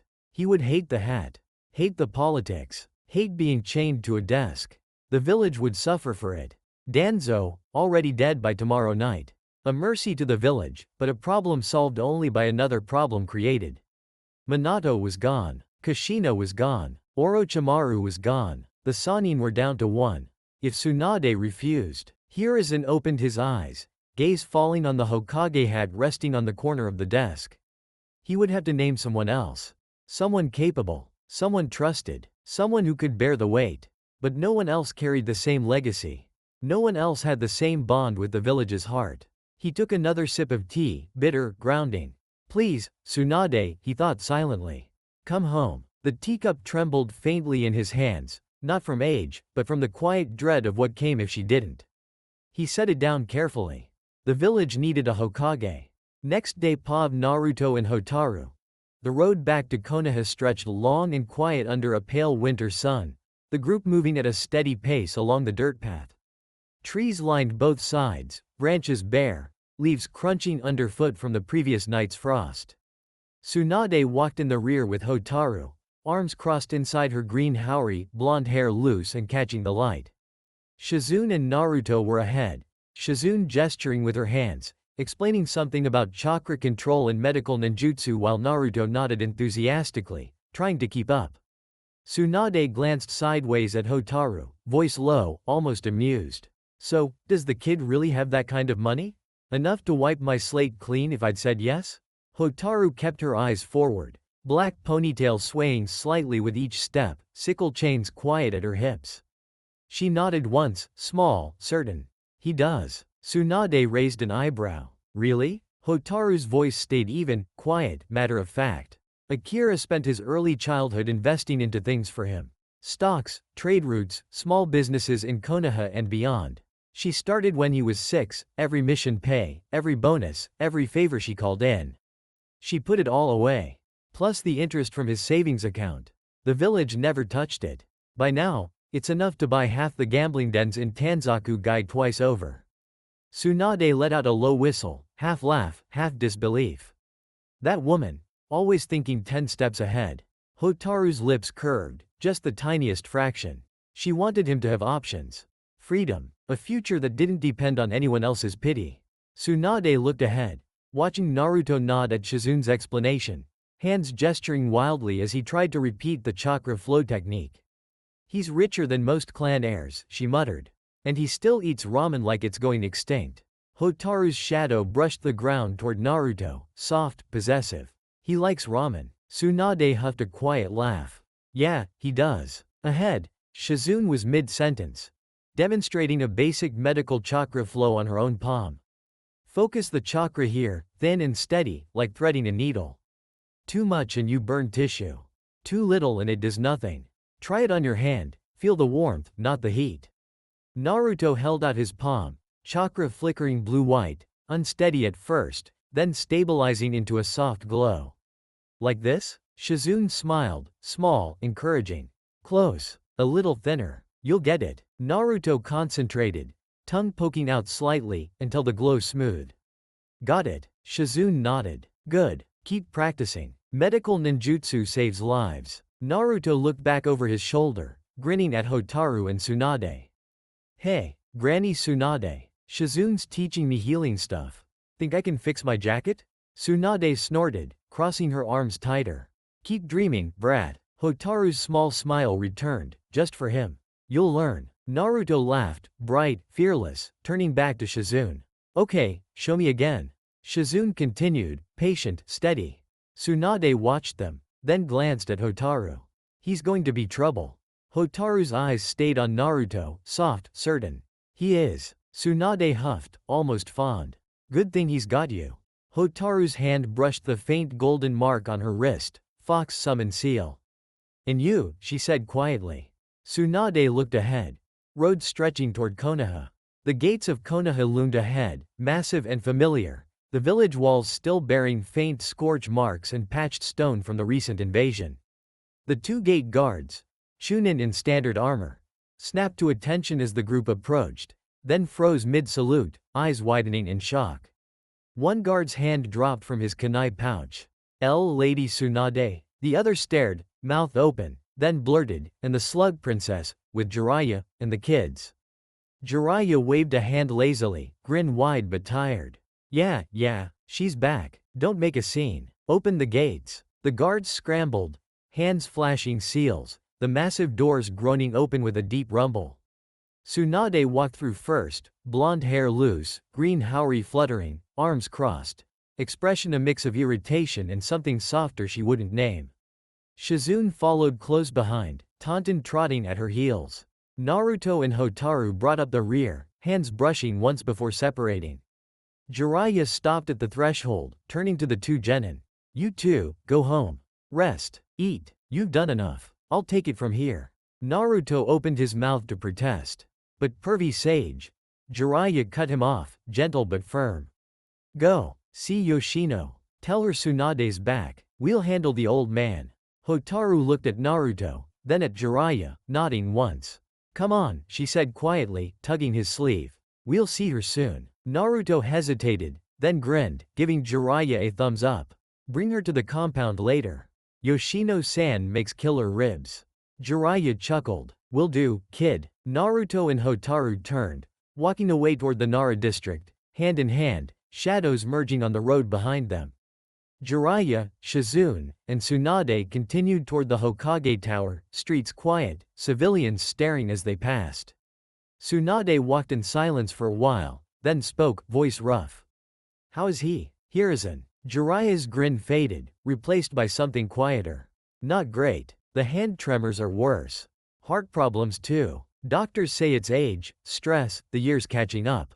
He's still sharp, still the old man, but he's tired, Tsunade. Really tired. Shizune glanced at her mentor, eyes soft. He's been waiting for you. Tsunade stared ahead, jaw tight. He always waits. Jiraiya looked at her sideways. He wants you to take the hat. Fifth Hokage. He believes in you. Always has. The Hokage Tower rose ahead, silhouetted against the twilight sky. Tsunade stopped at the base of the steps, looking up at the familiar building. Still standing, she muttered. Jiraiya stopped beside her, grinned small, tired. Always does. Like us. Shizune stepped up on Tsunade's other side, voice soft. We're here, Tsunade-sama. Home. Tsunade exhaled. Long, shaky, then started up the steps without another word. Jiraiya and Shizune followed. The guards at the entrance bowed low, eyes wide, but said nothing as the three passed. The hallway to the Hokage office was quiet, polished wood, low lanterns, the faint scent of old scrolls and incense. Tsunade reached the doors first, pausing with her hand on the frame. Jiraiya placed a hand on her shoulder, gentle, steady. He's waiting. Tsunade nodded once, then pushed the doors open. Hiruzen Sarutobi sat behind his desk, thinner, frailer than she remembered, hands resting on the table with a faint tremor. The Hokage hat sat on the corner like a crown too heavy to wear. He looked up, eyes lighting with something raw and hopeful. "Tsunade," he said, voice rough, thick with emotion. "You came." Tsunade stepped inside, door sliding shut behind them. She stared at him, taking in the hollow cheeks, the deeper lines, the shake in his fingers. "You look like hell, old man." Hiruzen smiled, small, weary, but real. "And you look like you never left."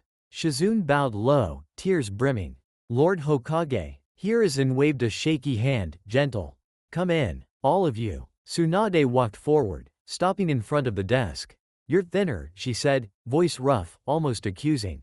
"Frail." "The tremors, the heart?" Hiruzen nodded, accepting. "Age catches everyone eventually. Even the third Hokage." Tsunade's fists clenched at her sides, nails digging into palms. "You waited for me." Hiruzen met her gaze, steady despite the shake. "I waited for you to be ready." Tsunade exhaled, sharp, shaky. "I'm here." Hiruzen smiled again, small, sad. "Then let's begin." Jiraiya leaned against the wall, arms crossed, silent for once. Shizune stood beside Tsunade, close, supportive. The office felt smaller suddenly, 5 people, 1 old man, 1 legend returned, and the weight of a village between them. Hiruzen looked at Tsunade, really looked. "Welcome home." Tsunade stared at him, at the man who had been her teacher, her friend, her surrogate father. Her voice cracked, just a little. "I'm home." She stopped in front of him, hazel eyes sweeping over him like a medic assessing a patient, taking in the hollow cheeks, the deeper lines around his eyes, the slight pallor under his skin. "Stand up," she said, voice rough, but not unkind. Hiruzen pushed himself up, slow, careful, hands gripping the desk edge for support. He straightened as best he could, but the effort showed in the way his shoulders hunched forward slightly. Tsunade circled him, professional, detached at first. She placed 2 fingers on his wrist, feeling the pulse, then pressed gently against his neck, checking the carotid. Her other hand hovered over his chest, chakra flowing in a soft green glow as she scanned his heart, lungs, the faint arrhythmia she could sense even without full diagnostic jutsu. Hiruzen's breathing was shallow but steady. "Heart's enlarged," she muttered. "Atrial fibrillation, valves leaking. Tremors are neurological, stress and age. You're a mess, old man." Hiruzen smiled, small, weary. "I've had worse days." Tsunade's chakra glow faded. She stepped back, looking at him, really looking. Then, without warning, she closed the distance and pulled him into a hug. Hiruzen stiffened for half a second, surprised. Then his arms came up slowly, wrapping around her shoulders. His hands shook against her back, but he held on. Tsunade buried her face in his shoulder, voice muffled against the robes. "You idiot," she whispered. "You waited too long." Hiruzen's grip tightened, faint tremor still there. Hiruzen Sarutobi lowered himself into his chair behind the wide desk with careful slowness, the faint tremor in his hands hidden as he folded them on the table. The office was quiet, lanterns low, moonlight filtering through the windows, the Hokage hat resting on the corner like a silent question. Shizune and Tsunade entered first, Shizune guiding her mentor with a gentle hand on her elbow. Tsunade paused at the threshold, hazel eyes sweeping the room, then landed on Hiruzen. She saw it immediately, the thinner frame, the deeper lines, the frailty he couldn't fully conceal. She exhaled once, sharp, almost pained, then moved forward and sat in the chair opposite him without being asked. Jiraiya stepped in last, closing the door softly behind him. He didn't take a seat. He leaned against the wall near the window, arms crossed, red haori still damp from the road, grin subdued but present. Hiruzen looked at Tsunade. Really looked, eyes steady despite the age and exhaustion. "Tsunade," he said quietly, voice rough but warm. "Thank you for coming." Tsunade leaned back, arms crossed, expression guarded. "I'm here." Hiruzen nodded, small, grateful. He reached for the Hokage hat, fingers brushing the worn white fabric, and lifted it slightly, holding it between them. "The village needs a Hokage," he said. "I'm old. My heart, it's failing. The tremors are worse. I can't carry this much longer.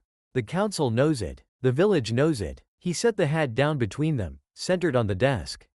"Will you take it? The fifth Hokage?" Tsunade stared at the hat, silent, unmoving. The room held its breath. Shizune watched her mentor, hands clasped tight, eyes shining with hope.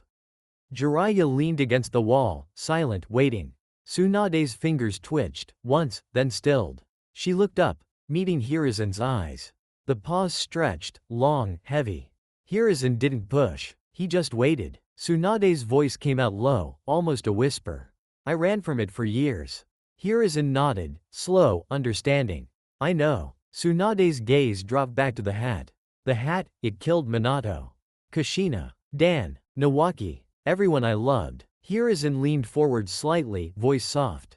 "It didn't kill them. The war did. The choices did. The hat, it asks for everything. But it also gives everything. The chance to protect, to heal, to make sure no one else has to lose what you lost." Tsunade stared at the Hokage hat on the desk for a long, heavy moment. White fabric worn at the edges, stained from years of rain and battle, the symbol of everything she'd run from. Then she reached out, slow, deliberate, and picked it up. Hirazen blinked, eyes widening in genuine surprise.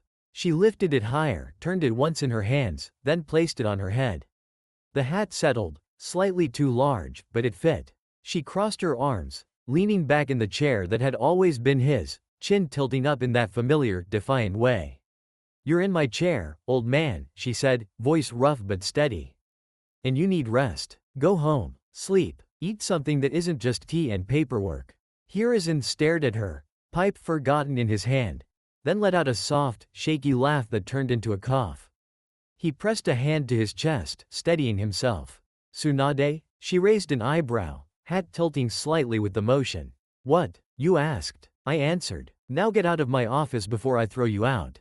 Jiraiya, still leaning against the wall, let out a low whistle, grin spreading wide. "Well damn, the slug princess is back." Shizune stood frozen near the door, tears brimming, hands clasped tight. Tsunade looked at Hirazen, eyes softer now, but still sharp. "You waited long enough. It's my turn. Go rest. I'll handle things from here."